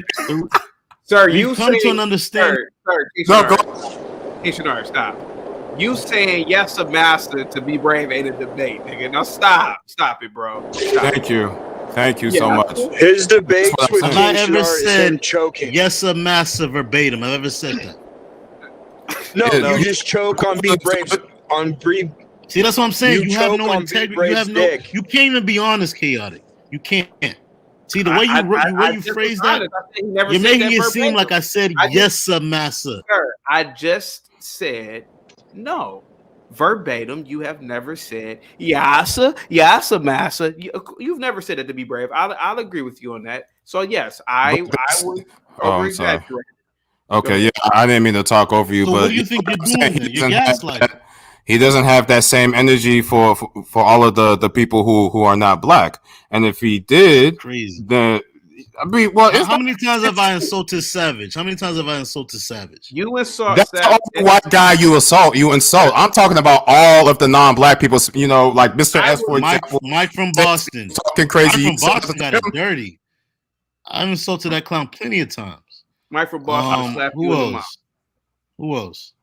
We're from the same city. He is right. He is right. He does insult non-blacks by his presence on the panel every Cyber day. Toxin. Flow State. That kind of keeps trying to impersonate me. That put in a fake profile image, thinking that's me. Yo, like that's what I'm saying. Like you guys don't know what you're talking about. No, we know exactly what we're talking about. The thing is that you're scared. That's what it is. You're scared of the real enemy. You guys are projecting right now. You guys are the ones scared. This is classic projection. This is what tap dancers do. The only person that's projecting is yourself, brother. It's you. No, it's not. And it's sad that you can't even see it. I can see pretty clear. Savage can call you an N-word right now. You will start laughing and smiling. Oh, why did you call me that? You ain't even nobody on the panel other than you. Where you won't do nothing. What are you talking about? Yeah, you called me the N. Why'd you call me the N-word? Sir, he's calling you what you are, man. I mean, what are you supposed to call you, man? I'm just keeping it real. I was keeping it real. What are you keeping real? What is real about calling someone an N-word? Nigger stands for ignorant. Okay, that's what that's the tap dancing definition. That's the tap dancer's definition. That's the definition. That's the true definition, and you're coming off as an ignorant person. That's the true. That's what it is. That's what you're pushing yourself as. When? Every time you get on this show, every time you get on the show, you will insult people, and you don't have anything to add to the topic. You don't contribute, and all you do is just come on here and just tap dance. That's what you really do. Yo, aren't you Liberian? Hold on. Yo, aren't you Liberian? Last Mike Are you Samuel, hold Liberian? I am. Shannon, tell us the Liberian, definition right? of nigger. Yes, I'm Liberian. So you another tap what does that have to do with dancing anything? tether. You a tap Okay, dancing King Shannon, Liberian tell us. tether. King Shannon, tell us the Just like definition Black of Thoughts nigger. is a tap dancing. He doesn't know. Someone from the Virgin Islands. Chaotic is Sir, a tap dancing Nigerian. Sir, All tethers sir, up here. you're Haitian and Nigerian. You're Let me handle this again. Respect. You got the. You want to call me the N word? King Shanard, do you understand the story I've told about my childhood and about the grandmother who was from the South, and she noticed that her grandchildren were fighting each other, but there were other kids in the neighborhood that would try to fight one of them, and they wouldn't fight them. And then one day she said, if y'all gonna fight each other, that's fine, but also fight these nigglets that try to fight you. You understand that story? But you're not my brother. You're not my brother, though. But why do you give a fuck if I'm talking about? See, this is gonna make me call you. Why do you think I give it? This is because you're gonna make me call you a nigger because your brain. Go ahead. See, now you're fucking with me. You little maggot, weasel, little motherfucker. You just said, why do I talk about black people, right? So why the fuck do you care if I'm talking about black people, sir? If you're literally calling me not your brother. So we don't have a connection, right? So what the fuck? The stuff you say is not factual at all. It's just bullshit. The stuff I say. So LeBron James, sir, did he or did he not participate in the national anthem? You fuck stick. So what if he didn't? Okay. Who cares? Does he say anything on Twitter about Xi Jinping, Einstein? Again, freedom of speech. If he wants to say anything bad or okay, so what say the nothing fuck? at all. So why does that bother you if I'm making a video about, hey man, why does this dude always talk about our president, but he doesn't say shit about Xi Jinping? Why does that bother you if it's freedom of speech then, you little bastard? Because he's bought and paid for, that's why. But he's not going to admit it, though. You just why are your you time not flipping this back onto me? I was talking originally to someone else, and you're trying to make this about me. But I'll still always point out tap dances and how you guys have no respect for yourselves and how you guys are. It's kind of like I'm trying to help y'all out in a way. Hey, okay, King Shannon, what's a tether? A tether? Mm-hmm. I don't even like that lingo. I don't even know why. Okay, but you use it often. You're the one that come up here and uses that lingo. So explain to us what it is. Yeah, that's my 25% Geechee speaking. So, that's why. So what is the meaning of tether, sir? You. But what is the meaning? You. So a black American is a tether. Someone that calls a black woman N-word, B-word. Someone that calls other black people N-words. So that's what a tether is. Someone that kisses white ass. So that's what a tether is. It's not even from this country. So those are someone that. So, I'm sorry. So someone that pretends to be from this country. Both me and Black Thoughts were born and raised here. What are you talking about, so dude? Those are. So hold on. So those are the traits of someone that's a tether. Yeah, you like to call yourself a black American. Okay, so hold on. Stop. Then on another tone, you'll say you're Jamaican and from the Virgin Islands, right? Stop. That means that half the black men walking around America are tethers because they use the N-word. No, I mean that means that you're a tether because every time Be Brave come around, you're talking about massa. Right? Now, let me ask you the question. What is the meaning of the word nigger? You said what? What is the meaning of the word nigger? What do you want it to mean? Sir, Sir, I want you to educate me on the word nigger and its meaning, please, King Shenard. From the historical usage of the word, it was used as a derogatory word for a dark-skinned person. What is the It stems meaning from the of word the Negro. word? What is the meaning of the word nigger? Do you understand sir? that there are some words that don't have Educate meanings? me. It's just a disparaging term, a disparaging word. CT. For a black person. But the CT. tap dancer's definition is someone who is ignorant. Paul, hold on a right? second. That's Paul, are the you there? definition for tap Yeah, dancer. can you hear me? Yeah, Paul. Do you see you've been salute to you. Thank you for coming on the panel, Paul. You can clearly see why a lot of black men, such as myself, leave the black community and live around white people. Sure. Okay. Go ahead, Paul. Go ahead, Paul. What do you want to say, sir? Go ahead. Well, LeBron James in China, he disrespects our flag from the country that made him a whole crap load of money. I don't know what LeBron James is worth. And he goes to China, a place with multiple human rights violations currently, like the Uyghurs, and he doesn't care. Nope. Does he disrespect the Chinese flag? Never. And how much money does he make in China? I don't know. How much money is enough money? But he has to go to China where there are slaves currently. Granted, this country has done a lot of bad things to black people. Nobody can argue that. But the legal organized slavery in America has been over for some 160 or so years. That's not true. But Legal slavery in the United States.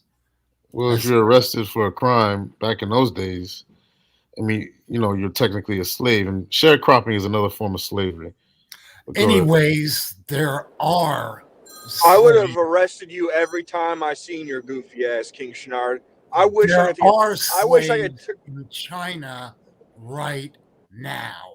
They're the Uyghurs. But that's okay for LeBron. How much money is enough? Why does he have to do that? Why does he have to disrespect our country that made him a 1%er? It's his country, though. Who's our country? What do you mean by our country? Yeah, it is his country. So wouldn't you think he would have more respect for our country, the country that made him rich and famous? He made himself rich. By his it's his country. He was born over here. This is his land. That's not the not the point.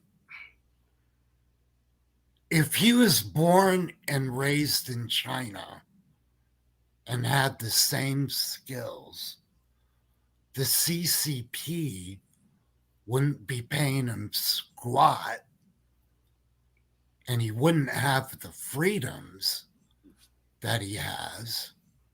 He wouldn't even be allowed to leave China without some type of CCP, I guess their version of the Secret Service, something to that effect, so he couldn't defect. He has all these freedoms in our country, but he disrespects our country. And he's willing to pay homage to the Chinese. And I just find some hypocrisy in that.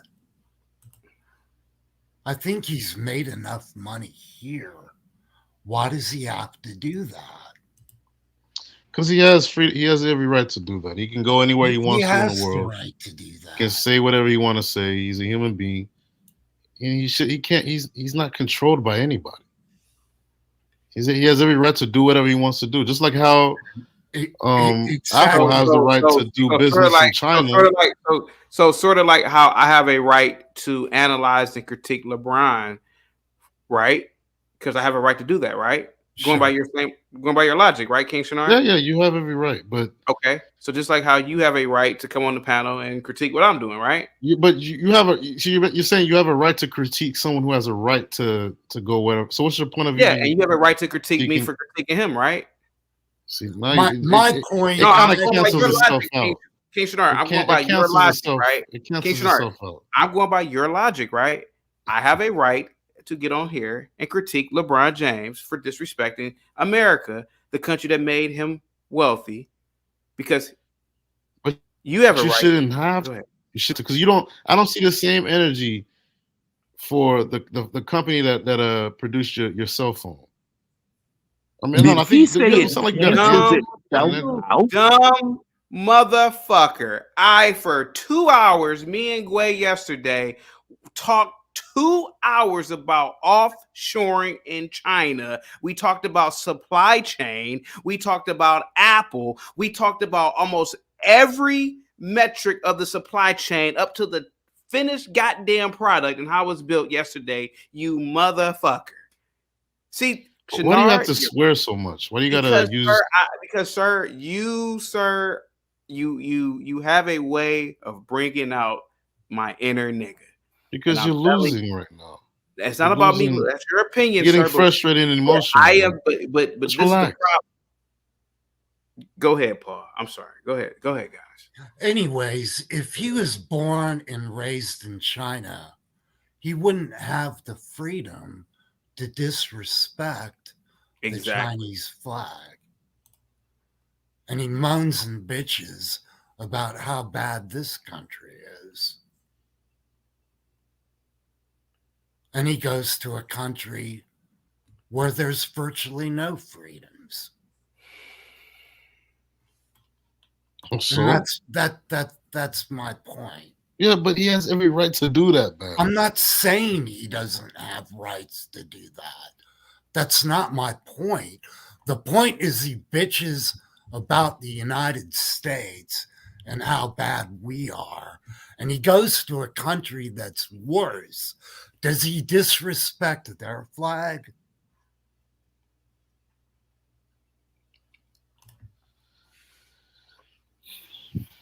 I don't know what you're trying to get at, man. I really don't know what you're trying to get at. No, so I know exactly what he's saying. The whole point is that he is. What are you saying? Okay, well, what he's saying is that LeBron James has a lot of privilege in this country that a lot of other people, especially darker skinned people, do not have. Now, of course, this country is not perfect, and historically, this country has been oppressive towards blacks. With that being said, the most educated, the most successful blacks on the planet reside in this country. And that was pretty much the home point that he was saying. So it comes off as hypocritical when LeBron complains, about certain things in this country, when if he was in other countries, I mean, LeBron might not even be successful in a country such as China. Listen, Tap Dancer, you're just going to agree with anything the white man tells you. You call me Tap Dancer because you don't have anything to say. Anything the white man tells you to agree with. That's how. This is the way you tap dancers roll, man. Yeah, this is another symptom of tap dance. They agree with anything a white person says without actually thinking. No, that's something that I was intentionally. He just basically just read my mind. Listen, and just Blacks Who Defy is known for that. He's known for it. I've seen it so many times. It's hilarious. King Shinar, man, I would love to just permanently ban you from the show. But let's not forget this. I think tap dancers in the building. I think The King Afri Shadar. Tap Dancer Report. What's up? King Shadar. I think at this point you just go ahead, Aphrodamus. Go ahead, sir.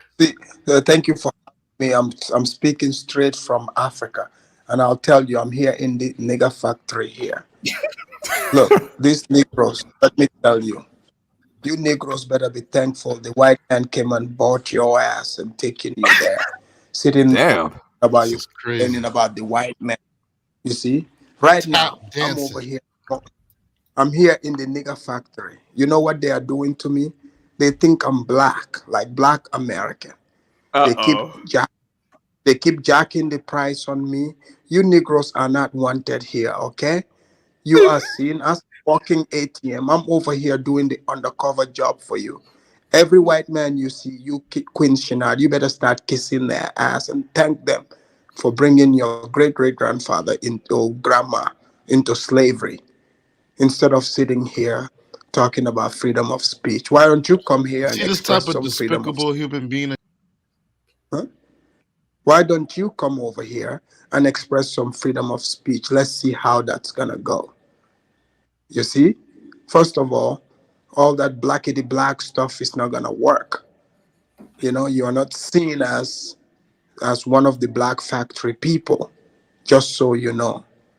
You are seen as an American. And I'm telling you, originally I'm from here, but now they don't even accept me. Can you believe that shit? So, you, Queen Shina, Are you the Akata? Did they see you as Akata?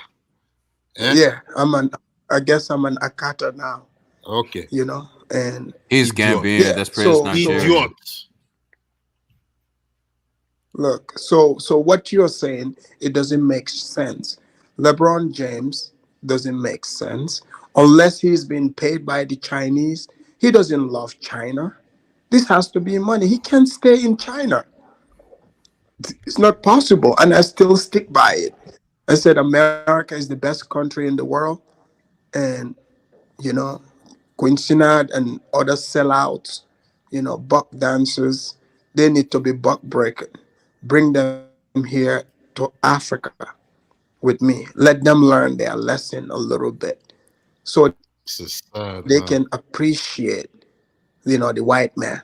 You This over is here, sad. you don't appreciate CT even putting on the red hat.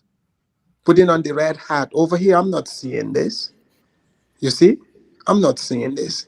So please, you need to calm down, and stop with this, useless talk. You're always angry at the white man for being a loser instead of thanking them for putting your great great grand people in that boat to bring them to America. There's Negroes right now here who wish their great great This grandparents is were the ones taken, sad. and you're here See, this complaining. is the What is African wrong with version of you? a tap dance. Remember, I've said it plenty of times. The African tap. Servers came with the $5 super chat. CT getting What famous. I is come back sad? and you got Clint Eastwood on the panel. I know Shanard broke, left leaning, pipe smoking, lard ass paid to come back. Go ahead, King Shanard, man. This is sad, man. See, I always say the African tap dancer, they're much worse than the American tap dancer. And Afri tap dancer up there, just look at him. Just listen to what he's saying. I You call him know, Queen. you come from the Gambia, right? Your people are literally are still selling their own people out Queen Shinada, is your internet for not money working? from European. Can y'all hear me? Because I'm all the Oh, way can you here hear in me, right? Africa. Oh, My your internet internet is. is working. No, I don't So think you why can hear isn't me, yours bro. working? Can you hear me? Yo, Are you on that Obama phone? Yo, Paul, can you hear me? Yeah, I can hear you. All right, I appreciate your honesty because I didn't ask these tap dancers. This They're gotta gonna be say, a I okay, don't I'm shame. not. I'm understand all what the And way in he's the that's what black I saying, factory was and my but talking about I earlier. internet can't See, is he's hear working. not Can you sticking guys to the see me? white man, but he got all the smoke for the black man. He's a Can you guys coward, see like me? CT said earlier. We All can hear Yeah, right. you. y'all are cowards, So man. Queen Shina, you need to cut it. Your internet is garbage, bro. That's the ancestors stopping you from running your mouth. It's sad how these African tap dancers behave, but it's even sadder how the American tap dancer behaves. Oh yeah. Um, Chaotic. You're not American. You're from Nigeria. Laughing like Saget. I also believe you were born in Liberia. I actually You wasn't. have I'm no Liberian. say. No, I have say. I have plenty of say. I was born in America. My parents are from Liberia, so I can say whatever I want because I'm an American citizen who is Okay. of African lineage. But you're not a So I'm black both. Two things American. could be right at You're, once. I am a you're not black a black American. What are you American. talking about? I'm black as hell. What do You're you not. mean? I am. You're black as hell. Is hell black? Yes. King Shinar, You can I know, ask you you? know, King Shinar, can I ask you a question, sir? Go ahead. Man. Would you walk up to Farrakhan and say you're not a black American? These people from Trinidad or something like that. They're from Isn't he? not Trinidad. They're from I can't remember. I think it's Guyana. But would you ever Isn't walk up to him? he? Didn't he pull up? Isn't he a leader of Would you ever one of walk the up? biggest scams in Okay. infiltrated the Would you black ever? Would community? you ever? Okay. Okay. Perfect. Would Was you it the ever walk? NOI founded by Yeah. an Yeah. Afghan to scam Okay. Okay. the black Okay. community? So would you ever walk up to Farrakhan, even at 92 years old, and say that to his face? Yeah, he's not. He ain't Okay. black. Okay. Stop the cap. look, this guy, Farrakhan. look, chaotic. This guy, biggest idiot ever. You want to talk about freedom of speech? You want to talk about the Constitution? Do you know that in the United States, anyone born in this country is an American Yo, citizen? why didn't you put CP your was money in America? Why'd you go work over here and take your money back over there in the Gambia? Because Why'd you isn't do that? he? I Because by have your my own logic, isn't company he in free? America. You said But by what? your logic, Shinar, isn't he free to do that? Oh, let him talk. Yeah, no, that's what I'm saying. Let him speak. Why'd you do that? Why'd you take your Sir, I have my money out company of in America? America. I pay my tax. Didn't you Sir, say you was a sir, corrections I'm over officer? here visiting. You made your money here. You bought a house in the Gambia, and now you're over there now. So you didn't even contribute anything to our economy. You just leased off of it and took You all the mean money out. our economy? You retard. That's what I said. First of You said all, Queen Shana, I can assure you the amount of taxes I pay in America, you don't pay that. Okay? I'm pretty sure about that. The amount of taxes I contribute to America, you do not contribute half of that. So Well, what that's are what you you talking believe, man. about? That's what you believe. That's crazy. That's crazy. You don't even Do have you own, the do you own, do you own understand the property in concept that America? Hold on. Do you own property in America? what are you, the IRS? I'm just asking. Oh, now you a I don't know how snitch. you Huh? can continue paying a mortgage in America while living in Gambia. Look, why are you concerned about that? I'm able to do whatever I want, just like Lebron James. Isn't that's what you said? Okay, so why did you come up here then? Why you got all this I am smoke an for me? American citizen. So You're not an American, bro. Stop it. Do You're you know not. the definition of American? Do you know what the definition of being American is? What? It's based off of your, it's based off of your I citizenship. It's can't not hear you, necessarily sir. your lineage. Well, I mean, you guys want to vote Oh, for Trump, okay. right? Trump wants to remove birthright All right. citizenship. He wants to even make it harder for clowns like y'all to even become citizens, right? Which I will vote for Trump, Oh, right? I actually voted for Trump many Did you times. hear what he said? He said, Oh, what did he say recently? He said that immigrants are poisoning the blood of America. He mentioned Africa, he mentioned oh. Asia, he mentioned Latin America, but he didn't say nothing about Europe. I wonder why. Maybe they're not as But you tap problematic. dancers will be the Oh. first ones to vote for him. How many? Maybe because we made Western society, you retard. Western society came from Egypt. It came from Africa. Shinar, real quick. Shinar, You didn't- Shinar, guys, hold on for a second. Shinar, serious. I have a serious question for you. I have a serious question for you, and I'm being serious. Shinar, how many immigrants from Europe, well, white European immigrants, come over here per year? I don't know the specific amount, but I'm pretty sure there's Okay, a lot of no, but okay, because you have brought up he doesn't say anything about European immigrants, right? Right. How many? I'm just curious because I didn't know Europeans were even immigrating. I didn't know French and Italians and other groups of people were even immigrating over here.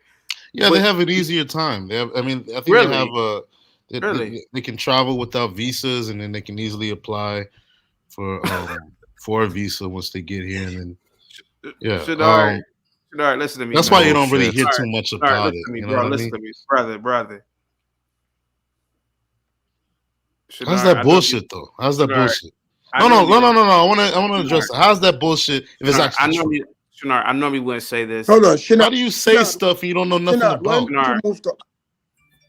why don't you move to Africa if you're so Stupid ass tap dancers, man. Okay, you didn't have to say that, sir. Nah, they're stupid, man. I'm tired of these tap dancers. I just say shit. Y'all don't even know what y'all even saying. But Your you just said vocabulary that- only consists of There's a maybe bunch of 10 European words. countries that can travel. Why don't you move from their country to over here without a visa? So you mean to tell me, sir, somebody in France can just take a flight over to America without any paperwork, any passport, anything, right? You need a passport to fly. Stop asking me dumb questions, man. Sir, you're talking about I said European- visa. You saying passport now? So you mean to tell me? You know what? so You let know me- what? let me Listen, get this straight. listen. Let me get this straight, bastard. A man in Germany travels to America with his passport and decides to stay. Are you telling me that he doesn't need a visa or anything to say, sir? Someone from Germany? They don't need a visa to travel to the U.S. People from, same thing with the UK. Same thing with other European countries. They don't need a visa. All right, man. Shanari, I'm done. Are you guys just dull? Are you guys just stupid? Yeah, we're you're completely right, man. We're the dumb ones, sir. Go ahead. You got the floor. Come on. So yeah, it's easier for them to get citizenship once they arrive here, and because it's easier for them to arrive here in the first place. So when Trump said that immigrants are poisoning the blood of this country, he was dog whistling. He was basically saying to his main voting base that anybody that's not from Europe, they're poisoning the bloodline of this country. And Savage agrees. Did you hear what Savage said? He agrees with that. So yeah, and Trump was he mentioned Africa, Asia, and Latin America, but he didn't say nothing about Europe. Again, I wonder why. But yeah, you stupid tap dancers will still vote for him. You fools will still put that vote in for him. Hey, Shanard. Well, here's the thing. It's not about European, Asians, Africans, South Americans, Central Americans, or whatever else. That's not the point of where they're from. The point is who they are. You got a lot of third worlders coming here, trying to come here, bringing a whole lot of their freaking problems. And when they come here, they're not trying to contribute. They're only trying to take from and not contribute, which tears down the fabric of this country. Kick this clown. Tired of this bullshit. What? Tired He's of it. actually telling the truth, though. He's right. So, laughing like Saget, is your country? Do you consider your country a third world country? Your country of origin? Your parents' country? Yes, it is a third world country. They don't even have a functional airport, so it is a third world country. Okay, did they contribute to this country in a good way? Are they? Yes, they did. Did they buy property? Did they? Are you contributing as well? All right. So, what is he talking about? What I'm talking about is the ones that try to get in here illegally. That's what I'm talking about. Nah, You ain't Trump is gotta not ask talking nobody. about illegal immigrants. Yes, Now it's he did. illegal He did. stuff, right? That's why he was talking about building that wall. You ain't gonna try to tell me what I'm talking about. I know what I'm talking about. You don't know what you're talking about. Get rid of this clown. Get rid of this clown. I'm tired of him. Someone get this Get clown rid of back. me. Come on, man. You porch monkey tap dancing coon. Yo, you hear this, Paul? Paul, you hear this? Do you hear this, Paul? You hear a black person calling me this bullshit. You hear that, right? Can you imagine? Yeah, that's there are what people. you are. There are people that look like No, me that are you're a calling porch me monkey. the N-word and calling me a porch monkey, calling me a coon. Do you see that? That's because you think You are, you coon. a tap dancer that disagrees with you. But what do you have to say about that, Paul? Another black person just called me the N-word. I don't care what Paul has to say about it. The only person who needs to care about what I say is me. The only person who needs to care about what I say is me. Me. I'm the only one who needs to worry about what I say. And the person I'm saying it to, you porch monkey. If I'm a tap dancer, you're a porch monkey coon. You're a hybrid. Crazy. You half monkey, half coon. This is the Twilight Zone, bro. No, this I'm in the Twilight Zone. is real life. This is real life because go King swing your ass from a vine. Go swing your ass from a vine and find some coconuts to eat. Paul, am I in the Twilight Zone? No. This is real life. This is crazy. That's what he's telling you. This is real life because it's so black people like you who hold, people like us back because we're trying to be sophisticated. We're trying to do. No, we're trying to do the yourself back and you're blaming it on people like me. No. We're not blaming it. We're just calling things like it. We're just calling it like it is. We're just calling it like it is. That's all we're doing. You need someone to blame all your problems in life on. Only person I blame my problem on is me. The only person I blame for anything that I don't have, me. If there's something I want and I don't have it, I blame myself. Bro, why for not putting in enough work to get it. Any problems I have, I blame myself for putting myself in that situation for that problem to be there. Yo, why are you tap dancing while That's driving? not tap dancing. Why are you tap dancing while driving? The reason why I'm tap dancing is because you're swinging from a vine, calling a man a tap dancer when you ain't nothing but a monkey. You tap dancing while driving. You ain't even paying attention to the road. You're a danger right now to the cars around you. You want to keep trying to shoot insults? You want to keep trying to shoot insults? My arsenal's a whole lot deeper than yours. Drive, then focus on the road. That's how serious tap dancing is becoming in this country. Focus on the road, bro. No, it's not tap dancing. I'm gonna focus on what I want to focus on. And right now, all I want to focus on is completely dismantling you again, you porch monkey. And this tap dancing is called self-accountability. That's what it's called. Something that a lot of us black people don't have. A lot of us. You ain't even black. You ain't even from this country. Fuck out of here, man. I am from this country. I was born and raised here, dummy. What are you talking about? Listen, if you once you vote Trump, listen. What are you talking about? If you vote for Trump, he's gonna remove that birthright citizenship, right? So technically, I don't know if your parents had you before they became citizens of this country, but that's what Trump is trying to do. You ain't from here, bro. Your parents are not from here. You don't have roots in this land. Trump said that he's going to remove his birthright certificate. Yeah, he wants to get rid of that during his next term. He wants to get rid of it. Can you give us a clip and the timestamp of when Trump said that? Yeah, he wants to get rid of birthright citizenship. Can you give me the clip of the? Can you give me the link to where you can search it up right now? You that late? Search it. Typing. Punch your fingers on the keyboard. Search it up. Okay, Shadar, listen to me, man. He did say that. Huh? He did say that he wants to remove anchor babies. Okay. No more anchor babies. That law was put into place so the free slaves would become citizens. And it's been used as a way of anchoring people to get them citizenship. Essentially, pregnant women would come to the United States, have babies. It's very common from where I'm from. But that law was designed to give citizenship to the slaves back in the 1860s. And it's a law that's been abused. Yeah, back in those days, if they didn't have citizenship for non-whites, right? The law was created so the free slaves would be U.S. citizens. I didn't say they had the right to vote.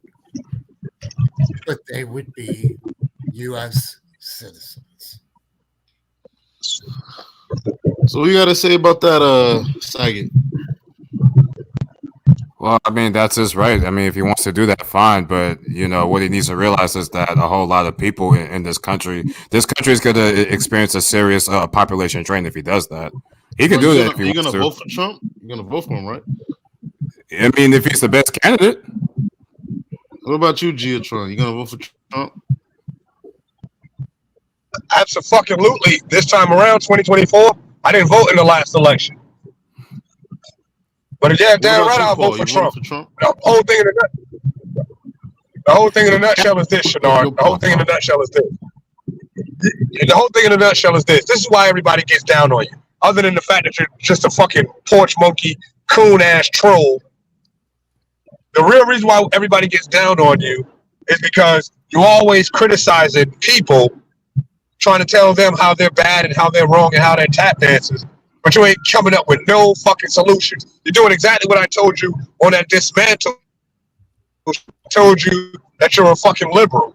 You're being a liberal. You're complaining more than you produce. You're talking shit more than you're providing answers. You do sound like a liberal, Shenard. No, I'm an independent. He is a liberal. He doesn't even know he's a feminist. He's a feminist and don't even know it. Lord, Hey, let me ask you a that's question. what these tap dancers say Lord, when you let me defeat. ask you a question real quick. He thinks females are superior to men. Lord Giatron, can I ask you a question? Would you ever have a beer with Shenard out, like watching the game? Yeah, I would have a beer with him just to laugh at him and talk shit. Okay.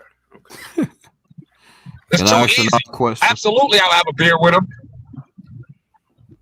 Hey, but can I ask? But let me ask Shenard. Hey, Shenard, if Trump does pass that anchor baby law, will you be willing to move back to Haiti or Nigeria?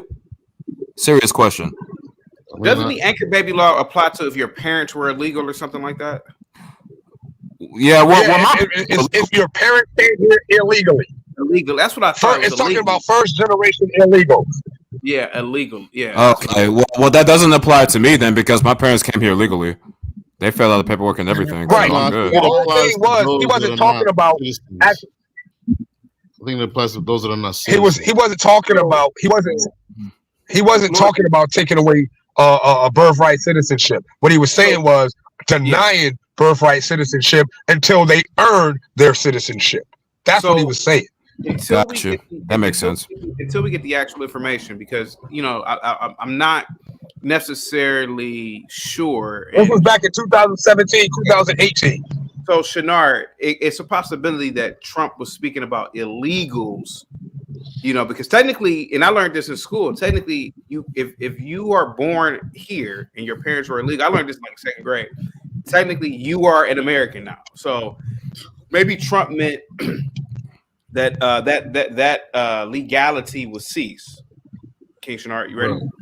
I think it also applies to those that are not, naturalized citizens. That are to the kids, right? Yeah, correct.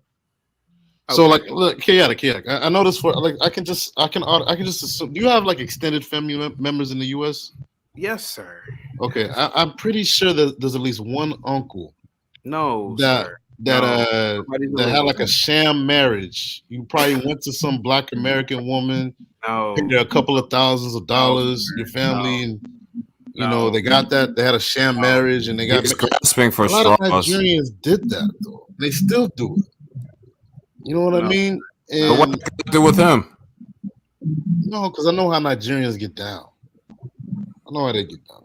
So you're generalizing. So you sound racist. You dance. Sure you have a couple of uncles and extended family members that are a product of a sham marriage, and they got citizenship that way. Nigerians have that. I don't really talk tough online, or I'm not really a tough guy.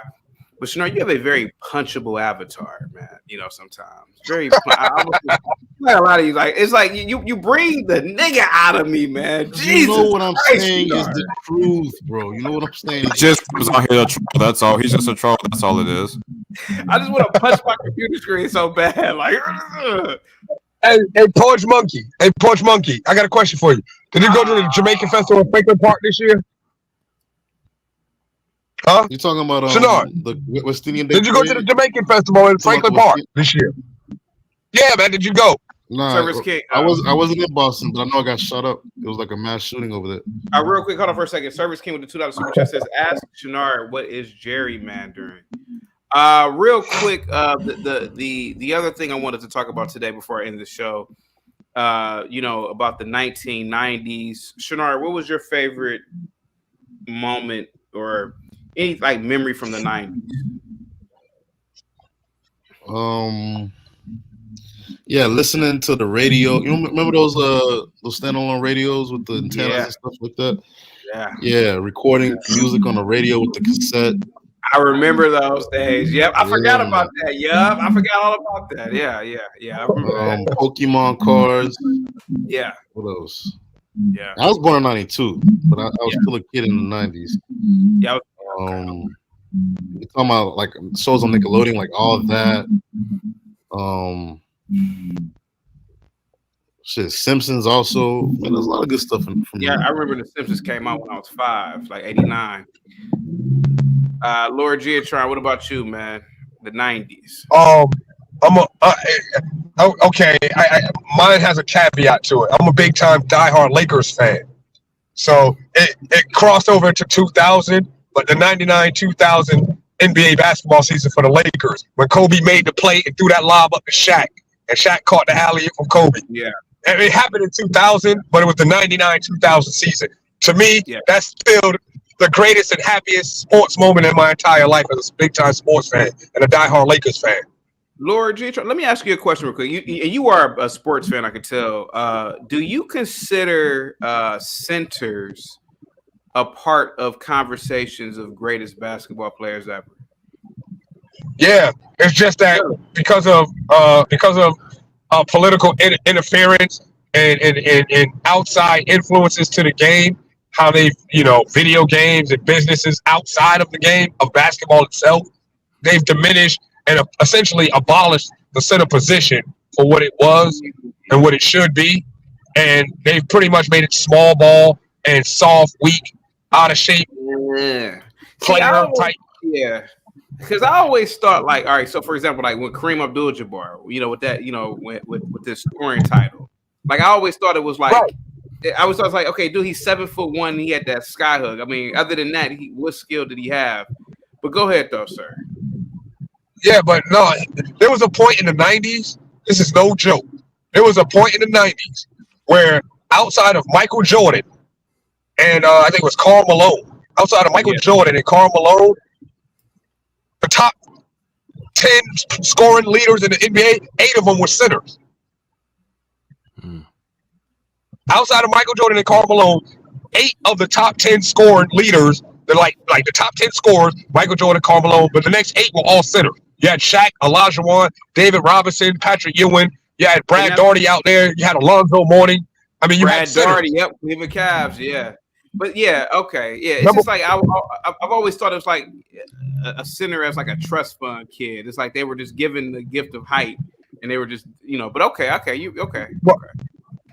And you got to understand, in the game of basketball, you got 2 guards, 2 forwards, but you only got 1 center. The game of basketball is predicated on being able to go into that low post with that center and being able to get 2 or 3 baskets when you need them in crunch time, when them threes ain't falling. And you're a Cleveland fan, Chaotic. Your 2016 Cleveland Cavaliers would not have won that NBA title if Andrew Bogut had not got hurt for Golden State. Because having Andrew Bogut healthy, Golden State would have been able to go into him in the low post once or twice, maybe 3 times, when Steph Curry and Klay Thompson couldn't hit none of those threes. I'm just saying. Okay. Go ahead. But yeah, the 90s were great, man. I remember the Fresh Prince, man. Yeah. It made me content to be a Beverly Hills kid. It made me feel all right to see what Carlton Banks went through.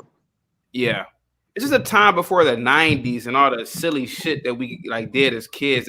You know, like a lot of kids don't even do this shit no more because they're in front of a TV or a tablet all goddamn day. But just linking up with your friends. Like I was born in '84, so I literally lived in the '90s, right? And like we used to get like boards and put them up on milk crates and just jump over the boards, and it'd be like a whole bunch of other kids laying down. Like we would do like Evil Knievel like type of you know, and then like we'd do like riding your bike. We'd jump off the we'd do backflips off the garage, and I always wonder how did we not kill ourselves? But it was I was just because we were cut from a different cloth. We were tough. Yeah, we were tough. And I remember the fights too. Oh, I remember the fighting and wrestling, and that's how we gained a lot of friends, man. And then, yeah.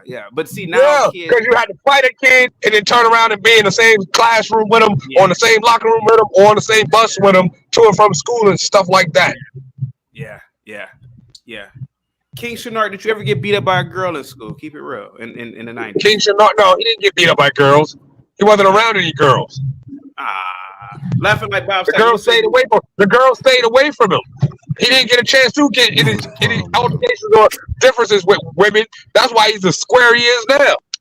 But I do remember. I do remember one of my classmates getting beat up by a girl. I still remember that.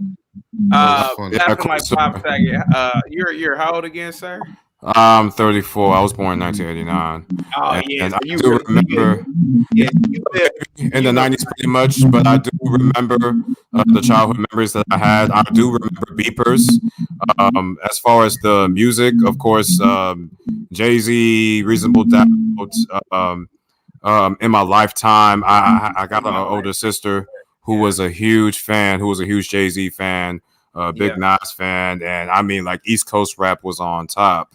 And I mean, as far and East Coast fashion, especially oh my God, flight jackets, Timbs. I had a pair of Timbs. I had some Ken Griffey's. I had like a pair of Ken Griffey's. I was in middle school. I used to watch shows like My Brother and Me. And when it came to basketball, like I was a big NBA fan too. I grew up in North Carolina, so my team was the Hornets. Do you think that there's, I always said this, man. Mike, the expansion era.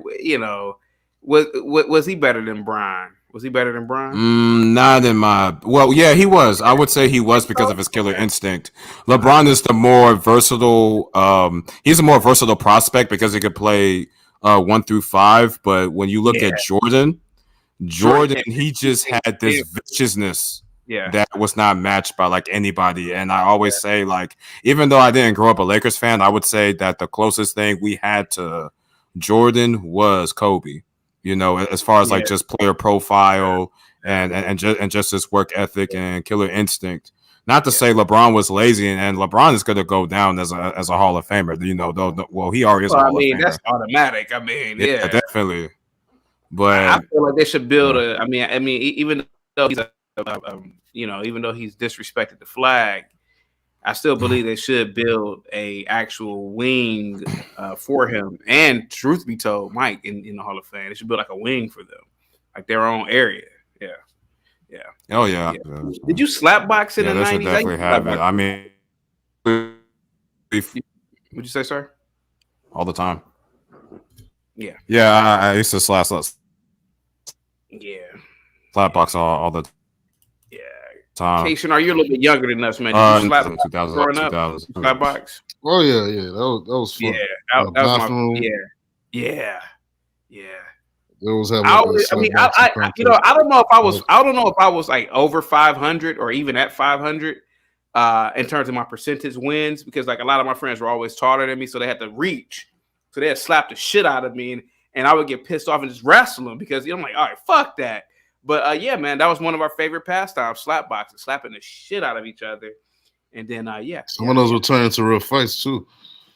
Yeah, I saw some of that. I never really, I did see some actual fights from that. Yeah, I'll agree with that. Yeah.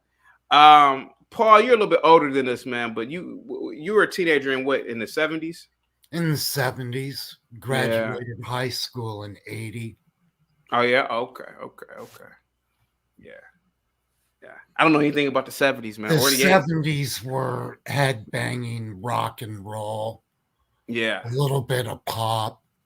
Yeah. Blue Oyster Cult, Scorpions, AC/DC. Yeah. Heart, Pat Benatar, Fleetwood Mac. Oh, I love Fleetwood Mac. Well, only this is the one song, but yeah. They used to say groovy a lot, right? Rumors. In the 70s. What you say, Paul? Rumors. I never Is heard of that Rumors. the Fleetwood Mac song you're talking about? And here what's the name of that song? Rumors was one of their most popular songs. No, that's okay. So the one I'm thinking about is it Dreams? I think it's Dreams. They did a lot of drugs in the 70s too, though, right? Yeah, it's Dreams. Yeah. Hey, I used let me to ask you a deal question. small time. Paul, let me ask you a question. Why were women hotter back in the 70s? Compared to now, compared to these They ragged. took longer to get ready to go out. Yeah. Yeah, it was definitely. I can even remember the 60s. Yeah. The big hair days. Yeah. That's a little vague to me, but I do remember it. Yeah. Cool. But yeah, they took I mean, for God's sakes, now you see women in their pajamas at the convenience store. Yeah. You would never see that. Yeah, a lot of the pictures that I've seen from back in the day and videos, like women still dressed up to go places. Yeah. Yep. And the women's with the tattoos were the prostitutes. I noticed that too. Tattoos were very rare. Yeah. And piercings other than the ears were almost unheard of. Yeah.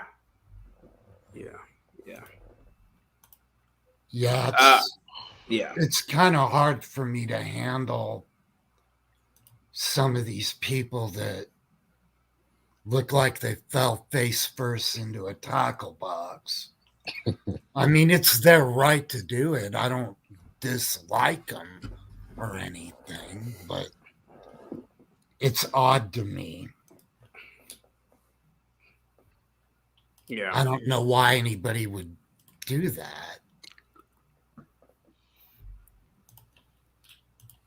Who was the hottest woman in the 70s? Probably Raquel Welch. Oh my God, yeah. She was nice looking. She was nice looking in even her advanced age. Yes, but go ahead, she though. was. Yeah, jeez. And then you had yeah, Charlie's Angels.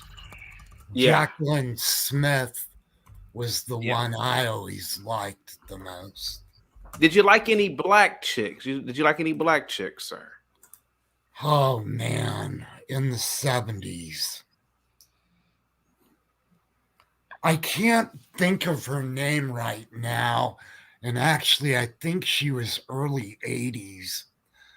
And I remember her, she was in Sports Illustrated swimsuit. I can't remember her name. I actually ran into her on a plane. She was in first class and I was being whisked behind the curtains. I just can't remember her name. Damn. Yeah, I have no idea. I mean, nobody on the panel, I would assume either. Yeah.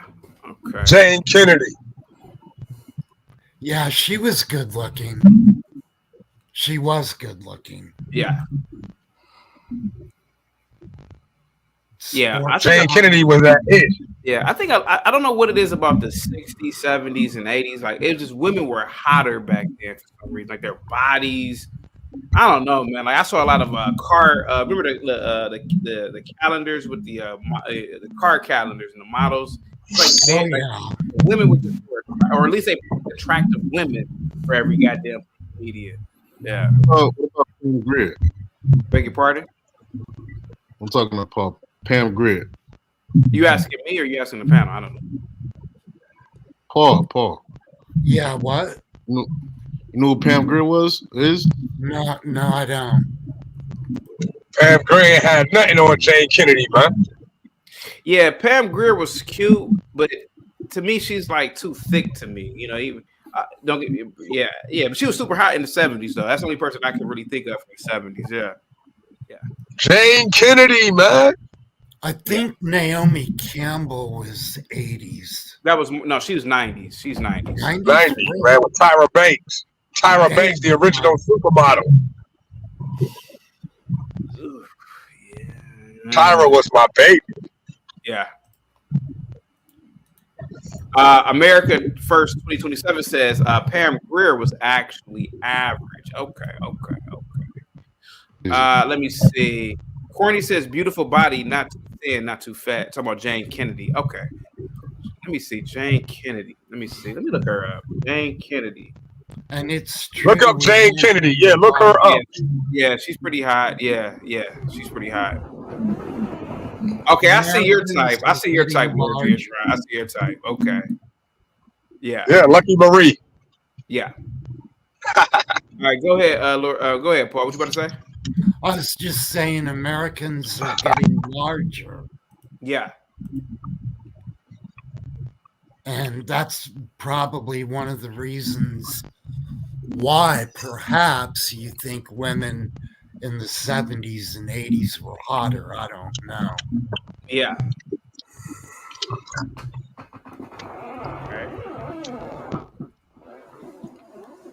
What about Farrah Fawcett? She was good looking, and Farrah Fawcett, all the girls had their feathered hair. Yeah. A lot of them. Blonde, brunette, didn't matter. They took hairstyles after her. And in the mid 70s, you guys probably don't remember Dorothy Hamill, the figure skater. I never heard of her, sir. Yeah, she won the gold medal in figure skating, and a lot of the women, especially the brunettes, did the short haircut Dorothy Hamill style. Hey, Paul. Yeah. Ashton with the $2 super chat says, Link, you know who was super hot? Lord, I gotta mute yes, the car background. You know who was super hot? And I don't know if you know who she is, Paul. Diane Carroll. She's a black woman. It sounds familiar. She was really famous back in the day, especially probably in the black community, I guess, back in the 70s, but super hot. She was beautiful even as an older woman, you know. She's just one of those women who were just insanely beautiful. What did she do? She was an actress and a singer. She was in a sitcom. She was in the first Black American sitcom that showed a woman that wasn't in a stereotypical role. So it was in the 60s. And then she was in the 5 Heartbeats as an older woman. She was in a lot of different movies, though. But yeah, go ahead. Debbie Allen is another one. Yeah, go ahead, guys. Yeah, what about Judy Pace? Hey, Lord, I was gonna add. Yeah. Hey, y'all, you gonna let these people that can't slap the backboard disrespect? Hold on a second, guys. Lord G, restart your StreamYard. Okay? Restart it, all right? I put the StreamYard link again in the chat, Lord G. Start it for me because there's a lot of background noise. Go ahead, Ashley. Go ahead, sir. Go ahead, my good sir. Ashton, you there?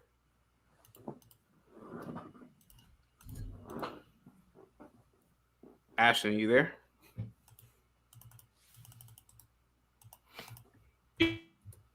Jerice, what's up, man? Nothing much, CT. Did you really say you wonder why chicks were hotter back in the 70s as opposed to now, though? Yeah, I mean, it's weird. It's like it's strange when you really sit back and think about it, right? Go ahead. Is it really CT? No, Because I mean, in the 70s, would you have ever imagined a world where a girl like Lizzo would be promoted as the standard of beauty? Not in a billion trillion years. A female like Lizzo who had a little bit of talent back then would probably have been, probably would have been a maid in a slave movie or something. Exactly. So in this world where we have accept me as I am, body positivity, and all these other things, you can't fat shame, you can't butt shame, and all these other things. Are you really surprised that the women were hotter when they took pride in themselves back in the day? Good point. Yeah, like even when I was a kid, man, it was absurd for a female to get a tattoo. Yeah, and now the females have more tattoos than the dudes. Yeah. Mm-hmm. So, and then all of them are on OnlyFans, trying to sell feet pics. Like, come on now. They got corns and bunions. It's like, come on now, CT. We know what's going on out here. Yeah. This is Diane Carroll, by the way. That's when she's old. This when she's young. Ooh. Yeah. Yeah. Yeah, she is good looking. Yeah. Oh, and also another one is Judy Pace. She was also in a bunch of movies. Black woman, black woman. I don't know. Dorothy Dandridge. Yeah. Yep. Yeah. You know who was super hot in the 80s? Michelle Pfeiffer.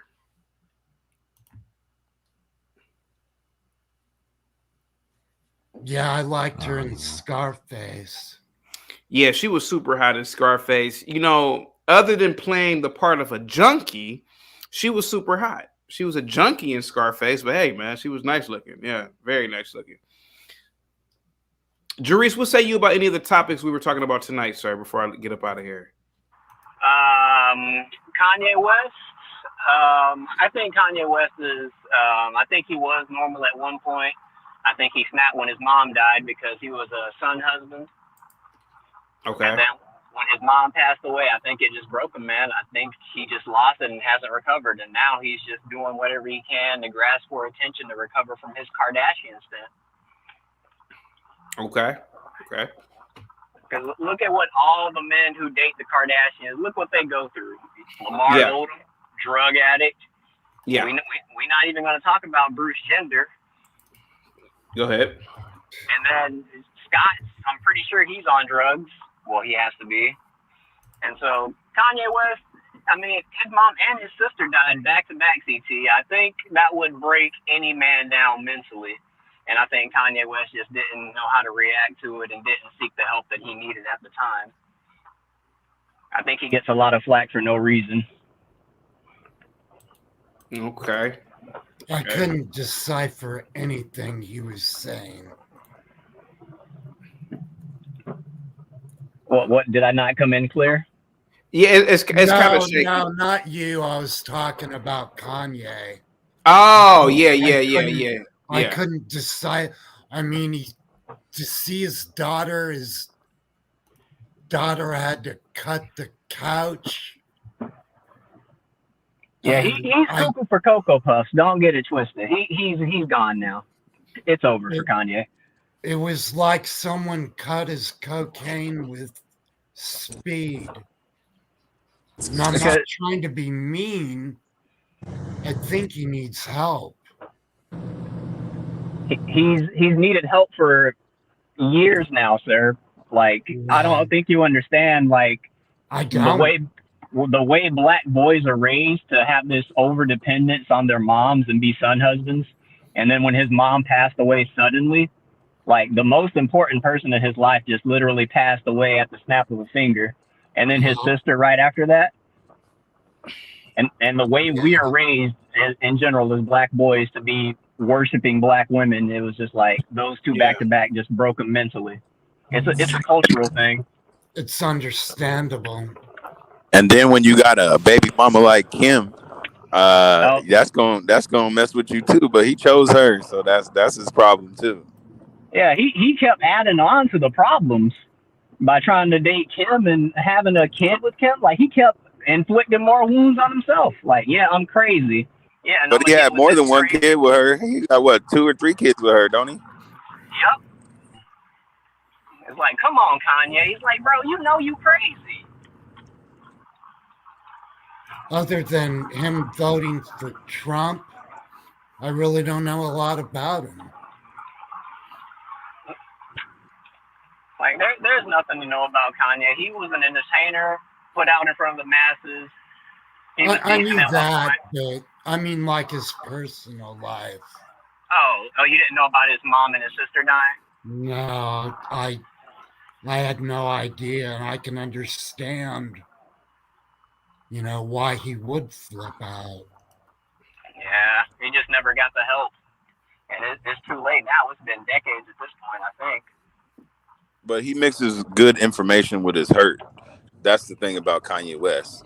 He'll actually say some true, genuine shit, but he's hurting so much, and because he's on medication, because he has all these other things going on, he be sounding crazy. But if you listen to him, sometimes he be making total sense. So I mean, at the Yeah, end of the day, it's like it's you're like never Charleston supposed to White. listen. You're never supposed to listen to 100% of what anybody says anyway. You're supposed to have your own opinion. It's like nowadays, it's like if you don't go along with the masses, then you will get ridiculed. A lot of the stuff that the masses is about is what Chaotic would say liberal. But the thing is about Kanye is he's gonna tell you the truth, but then he's also gonna say some bullshit. So you know, you getting best of both worlds from him. You're gonna get some bullshit and you're gonna get some good shit too. So you're just gonna have to uh take what he says as a grain of salt unless you actually resonate with it. Isn't that what Charleston White does? Yeah. Because there's an entertainment factor to it. These people are entertainers. People give way too much credit and attention to people that are they're artists. So you got to think about that in the first place. A lot of really great artists have they're not regular people. They're savants in their area. That's He true. ended up getting a lot of money thrown his way, and he's very popular or very well known. And I don't think any of us really would know how we would respond to all of a sudden having fame and fortune, and a lot of people hangers on. And who are the good ones and who are the bad ones for him? Right. Something I would like to add, which pretty much kind of adds to what Tough Guy was saying, is that us black people, we just seem to kind of just look at we seem to look to entertainers as our role models, and we seem to be the only race that does that to such a high regard. When other races, they'll look more so to politicians, scientists, engineers, and a businessman, to kind of like guide them. And those are the type of people that actually build society. They're the ones who actually build the infrastructure that allows the artist and the common people to actually enjoy. So But I think, CT knows that in the hood, you Let me don't let get me read this. praised. You don't get Let me praised for that. You get praised let me read for let me read bullshit. let me read the super right. chat. This might be risky with the $5 super chat. Paul, take 5 minutes and put on your life alert. Sounds like it's killing you to form a damn sentence. Just tune in. Need a reason to contribute, guys. Please go over to this. This might be risky. Paul, I'll bring you back up in a couple of minutes. I'm gonna get up out of here about 7 o'clock. I think Tough Guy, you are stereotyping the hood, by the way. But hey, man, I'm gonna rock with it. A real quick, Jerice, what do you think about LeBron James, and who do you think his master is? Is it Xi Jinping? His master is whoever is increasing his bank account the most, whether it be Xi Jinping or the United States. It doesn't matter. Whatever financial beneficiary goes his way, that is who LeBron's master is. The dollar, the yen, whatever they call it over there, that's LeBron's master. It doesn't matter. Jarice, I'm not gonna say. Is LeBron the type of guy? Got to be very careful of what I'm going to say here, right? Be very careful. Had he had been compensated by the mustache man very handsomely back in the day, would he have been on the mustache man's side? Oh, most definitely. LeBron does not have any morals when it comes to money. We've already established this when it Doesn't came have to a the backbone. Okay. No. When he was talking about, oh, we need to be quiet when it comes to Hong Kong, we don't know what's going on. Like, that just further cements it that LeBron has no morals or no qualms about where his money comes from, as long as the money comes in. He doesn't care about child labor. He doesn't care about civil rights. He doesn't care about any of that. It's just about the dollar. Does he have, okay, he cares about the dollar. Does he understand geopolitics? Does he understand supply chain and how it works?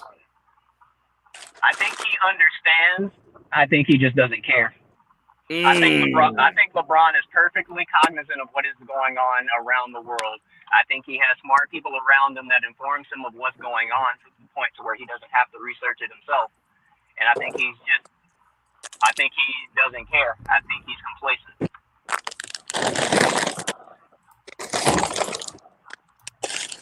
Interesting. Last fight, Bob Saget. What say you? Did I already ask you this question about LeBron, or I think I did, right?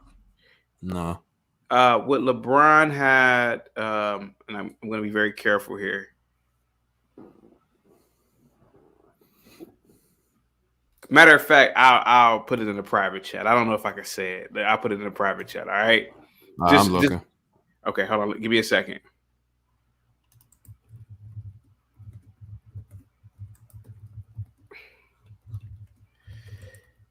Okay, I put it in the private chat. Check the private chat.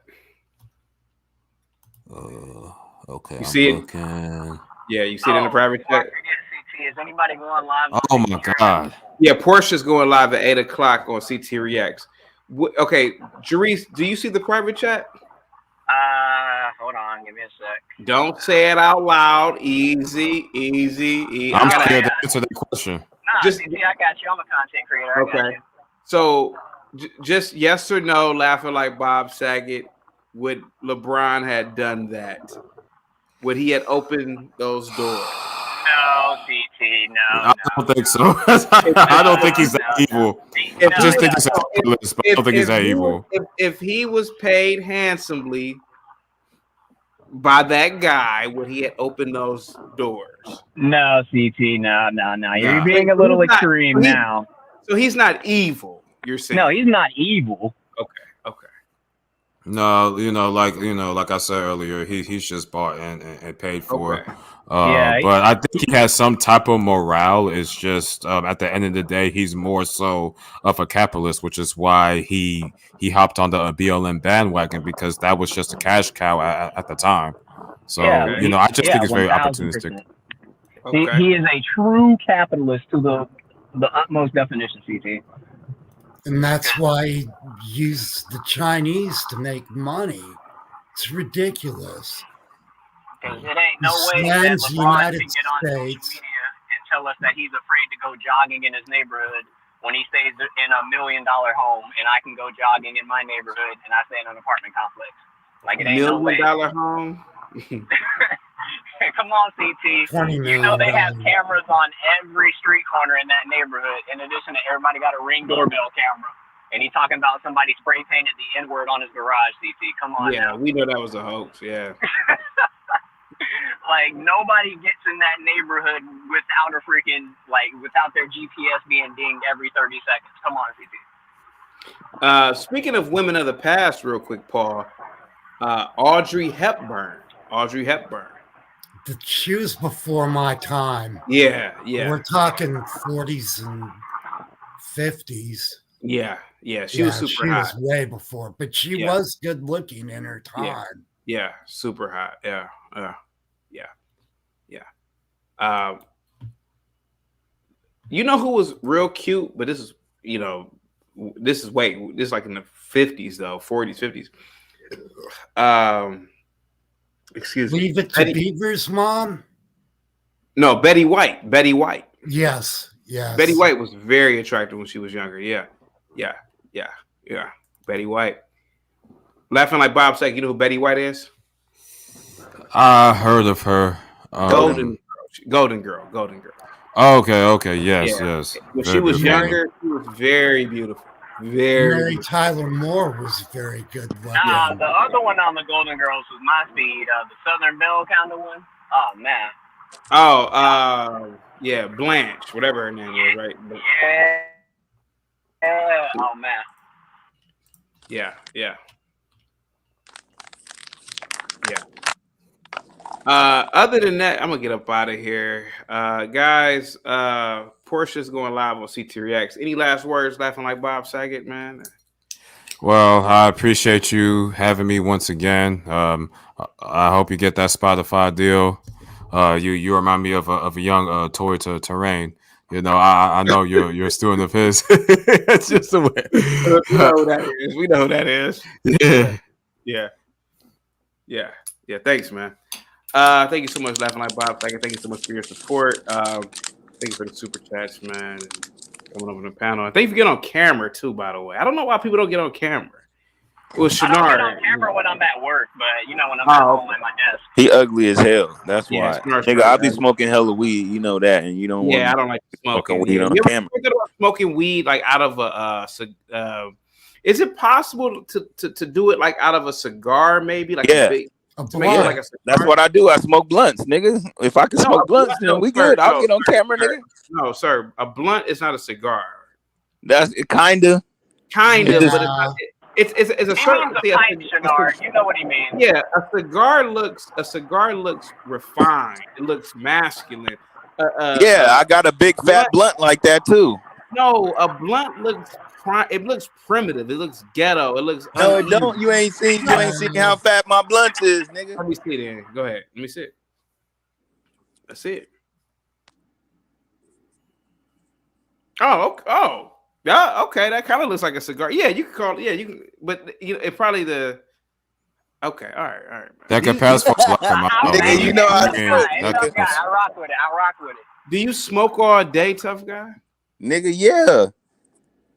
Sir, I'm not arguing with you. I'm just asking you I'm just curious to know. Do you smoke? Yeah, I smoke all day, man. How many blunts do you smoke per day? At probably about four, 2 in the day, 2 in the night, depending on do this every day. You do it every on the activity. Now I can smoke a lot, so you do it every day? like if socially we smoking, nigga, we smoking. You know what I'm saying? We can go back. And after smoking weed, do you get in your car and drive? Yeah, I drive while I'm smoking, nigga. That shit is easy. That shit is like a cigarette to me. Like some people's tolerances are higher than others, and when you smoke like I do, usually you're not as high unless you're smoking. You only can get so high. They need to legalize it at the federal level. Just on my thought out there. Yeah, you can only get so high. I mean, you can get real high. I mean, depending on your mood, you could be sleepy or just in a different type of mood where you smoke and it makes you sleepy or like really like, okay, I'm really tired or whatever. Why does microwavable foods, like for example, like those? I do not eat that. Nope. And I'm gonna ask you, but why do they taste so good when you're high? Well, okay, so when you're young and you start smoking, a lot of your senses are intensified. So when I was younger and I was smoking weed, when I was into music, I used to think, wow, music just sounds so much better, or I play much better. And it's not really that. It's just that that's what high does. It makes your reality better. This is why people do it, and it kind of like when it comes to like drinking specifically, it numbs you, right? I mean, you know this because you used to drink a lot in college, right? CT? No, I drink a lot. I still drink. I still drink. Right. I'm So drunk right now. But Like college, yeah, it definitely. kind of like numbs your situation. So you could be like going through a lot of shit. You could even have fucking cancer, but if you actually drink some vodka or have a shot or two, like that's why they call them spirits, because it brings this type of spirit out of you. It makes you not as conscious. And so that's why I'm not really a big drinker, to be honest with you, CT. Smoking is actually, I would say better, other than you're not supposed to smoke. But I would say it's better than drinking per se, because at the end of the day, I can smoke 50 blunts and be okay and drive, but if you drink 50 shots, you ain't Yeah, driving nowhere. You understand yeah, what I'm saying? So I have a lot more control over myself, over my mind, and it makes you think. You come up with a lot of great ideas, you know, being high. I mean, people make music. I mean, most musicians, about probably 80% of musicians smoke weed. Yeah, It's but you should use literally it a part right. of the culture. I mean, this is why a lot of rappers talk about it now, and weed is different than how it used to be. So I think it's Big just very time. important to know who's growing your weed, knowing where you're getting your weed, stuff like that, because who knows, but for me, I know growers. I have a dispensary that I go to. I know, what I'm consuming. But I mean, that's the thing, is a lot of people don't do that type of research. A lot of people aren't really taking the initiative to know what they're doing, and this is where a lot of people have overdoses. There's like a lot of rappers like Mac Miller. He died because I think maybe he was trying to get some pills, but it probably had fentanyl in it. And so if you're not actually checking the drugs, like some of my rave friends back in the day, they used to have drug testers. So before they did any type of drugs, they put it in this device and it tells you what's in it, and that kind of keeps you a little bit more safe. But I mean, when it comes to drugs and stuff like that, it is a whole nother world. People get really deep into those things. I never really got into drugs like that. Weed is like the only thing I got into, because even when it came to weed, my mom was like, it was gonna be bad, don't do it, you'll die. Like, it was like, she It's a was just, gateway drug. yeah, she was lying to me. And then when I finally smoked, I was like, oh, they lied to me. Oh, what the hell? So it's just like, I still think weed is a gateway drug. I ain't gonna lie to you. no, you know what I I think is No. used to deal what I think weed the in the gateway is your 70s. mindset. CT, your mindset is everything. It can and will be a reality. So I mean, at the end of the day, this is why a lot of people start crack. Me and you would be like, how do you even start crack? But some people just have a fucking bad day, and one of their friends might have some crack. Like Yeah, maybe so. Savage said. Savage said that's how he started smoking crack. He was having a bad day. He usually was doing drugs to like suppress whatever he's doing, and that person had something at the time, and he was like, fuck it. And then, that's how you started, I guess. I mean, I could never fathom my mind doing that. You couldn't Thank fathom God I have freebase. the right Okay. mind, and I thank God all the time for having my right mind. This is what I'm going to ask you, CT, to kind of get a little bit off subject, but can you imagine not being in your right mind? You see like really crazy people. Sometimes I think that they're faking, but some people are really fucking crazy, and you could tell. You'd be like, oh no, he really ain't got it. Like, there's something What not if there. people are really just having bad days and we All the interpret? time, though. That's a All consistent the thing. time, Like, I yeah. don't they know, man. stuck in that Like, mode. What you saying? They maybe stuck in that somebody's mode. really having a bad day, or I don't know, man. Maybe we just perceive it as this person's crazy, but maybe just having a bad day. I don't know, man. But yeah, go ahead. See, you can tell some of these people be on demon time. Like, nah, Yeah, like I'm King not going. Shenard. Yeah, King Shenard is definitely always on that kind of time. Yeah, Oh man, nah. yeah, he's always on that kind of time. There's a lot of people that smoke weed that never tried any other drugs. I mean, I really do think that that's false. Yeah, I'm one of them, CT. So yeah, Okay, not going for the narrative. It's okay, not a okay. gateway drug. Okay. I don't agree with a lot Well, of you that. know me. I'm not gonna lie to you, man. I'm an open demonizer of weed. I'm not gonna lie to you, but okay. Yeah, and honestly, CT, when I'm on your show, I do like to have fun. Sometimes I might be trolling. Sometimes I might be saying the truth. Sometimes I might just be trying to have a good time. It really depends on my mood or what's going on at the time. So I wouldn't take me seriously all the time. Or if you do hear me saying something of value or being serious, then take it for face value, because I'm not just one way. There's many parts to me. You know what I'm saying? So I could be ignorant. I could be professional, and I could have a good time. I think it's just a time and a place for everything. But I can understand at times you do not want to hear cussing, or you don't want to hear somebody being ignorant, and I just be fucking with you, bro. But at the same time, I do want to respect your show, man, because I do tune in. Thank you so much, guys. I gotta get the hell up out of here. Any last words? Thank you so much, tough guy. Oh, no, man. Kanye West is a really Crazy. Crazy. he's a little bit crazy, but which one of us is perfect? Which one of us does not have a little bit of crazy in us? I think that he's amplified because he's a celebrity. Nobody really gives a fuck. He's gonna say whatever he wants. Who cares? And at the end of the day, yes, he's been through things everybody else has too. And a lot of the stuff he does, there's no excuse for it. But also, stop giving him so much attention, or taking what he says as like, valid when it's really not. Just make us a good album and shut the fuck up. That's how I feel about it. Other than that, man, you've been streaming all day. I see you hard at work, man. And King Shanard need to send a cash app with his broke ass and put cheeseburger in the motherfucking chat for King Shanard with his big ass, with his 450-pound gap tooth having big head ass. No, but at the end of the day, man, Kanye West is a good musician when it comes to what he does. You can't take that from him. It is what it is, but he definitely needs to work on some things personally or in the public eye, because he be looking crazy sometimes, but he also says the truth. So I guess don't take everything he says, but if he actually says something that resonates with you, then, take that for what it is. I think that's just with anybody, honestly. Sounds good, bro. Thank you so much, man. Sharice, anybody, Paul, any last words? Somebody said it earlier. Any publicity is good publicity. Not necessarily. I wouldn't say that.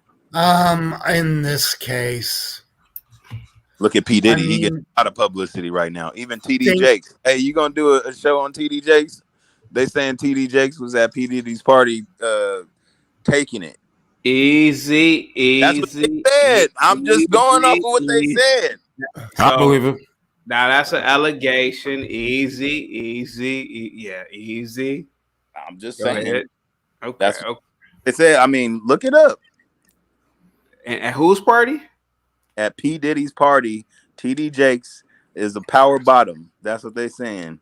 They saying that that's what they're saying. I gotta put this one on private, but go ahead. I'm just saying, if go look it up right now, CT. I'm not bullshit. I'll take your word for it. I look it up. Yeah. So I mean, in this world, I'm not surprised by anything I hear anymore, because people be lying, people be doing the most, and at the end of the day, I don't put nothing past nobody, because people are strange, weird, and you don't never know what somebody's doing. They could have a whole secret life that you don't know about when you're not around them. So, yeah, man, just be aware of these things, y'all. Don't, like I said it the other day, and even Chaotic said it, a while back when he was talking about Carly. Don't just hear a story and be like, oh, that's horrible, or just go along with it right away. Get a little bit more facts, get a little bit more information. Therefore, you can assess the situation at hand, and then you can move forward accordingly, I would say. Sounds good, bro. Thank you so much. Good night. Good night. Thank you so much, Paul. Laughing like Bob Saget, Jarice, thank you so much. Tough guy, thank you so much, man. I want to give a big shout out to everybody that came on the panel. Salute to you all. J Hub, Lord Giatron, Ashton, Mr. Speak on it, Tom Likas. He's racist as hell, Tom Likas, but keep the super chats coming. Long Shot Beats, Duwale, Gary came through. Thank you so much, Gary Jordan. J Hub with the nice super chat. Thank you so much, man. P. Rothstein. McGrady. Ryan, thank you so much, man. P. Rothstein again with the super chat. TK. Duale. Jerice. J Hub. Chris Creative. GB. Gary. Gary came through with the super chat. CKG. King Shanard face reveal. Lord Geotron, thank you so much. Juan with the super chat. Service King, thank you so much. Sean Turner, this might be risky. Guys, please go over to This Might Be Risky. He got the he more than likely he has the #1 podcast on YouTube. He got the #1 podcast on YouTube. Other than that, guys, salute to you all, man. Thank you so much for coming through. I will be back. What's tomorrow? Friday? Yeah, I'll definitely be back tomorrow. Jason says, Tom Likas is a guy I envision in this day and age, typing from a plantation as the show is going on. Thank you so much, Innate. Innate says, you the man, bro. Guys, we were talking about women from back in the day. Check out Veronica Lake. Veronica Lake. She's from from like the 40s and the 50s. Portia's going live at 8 o'clock, which is literally 50 minutes from now on CT Reacts. But other than that, guys, salute to you all. I'll see you tomorrow. Peace.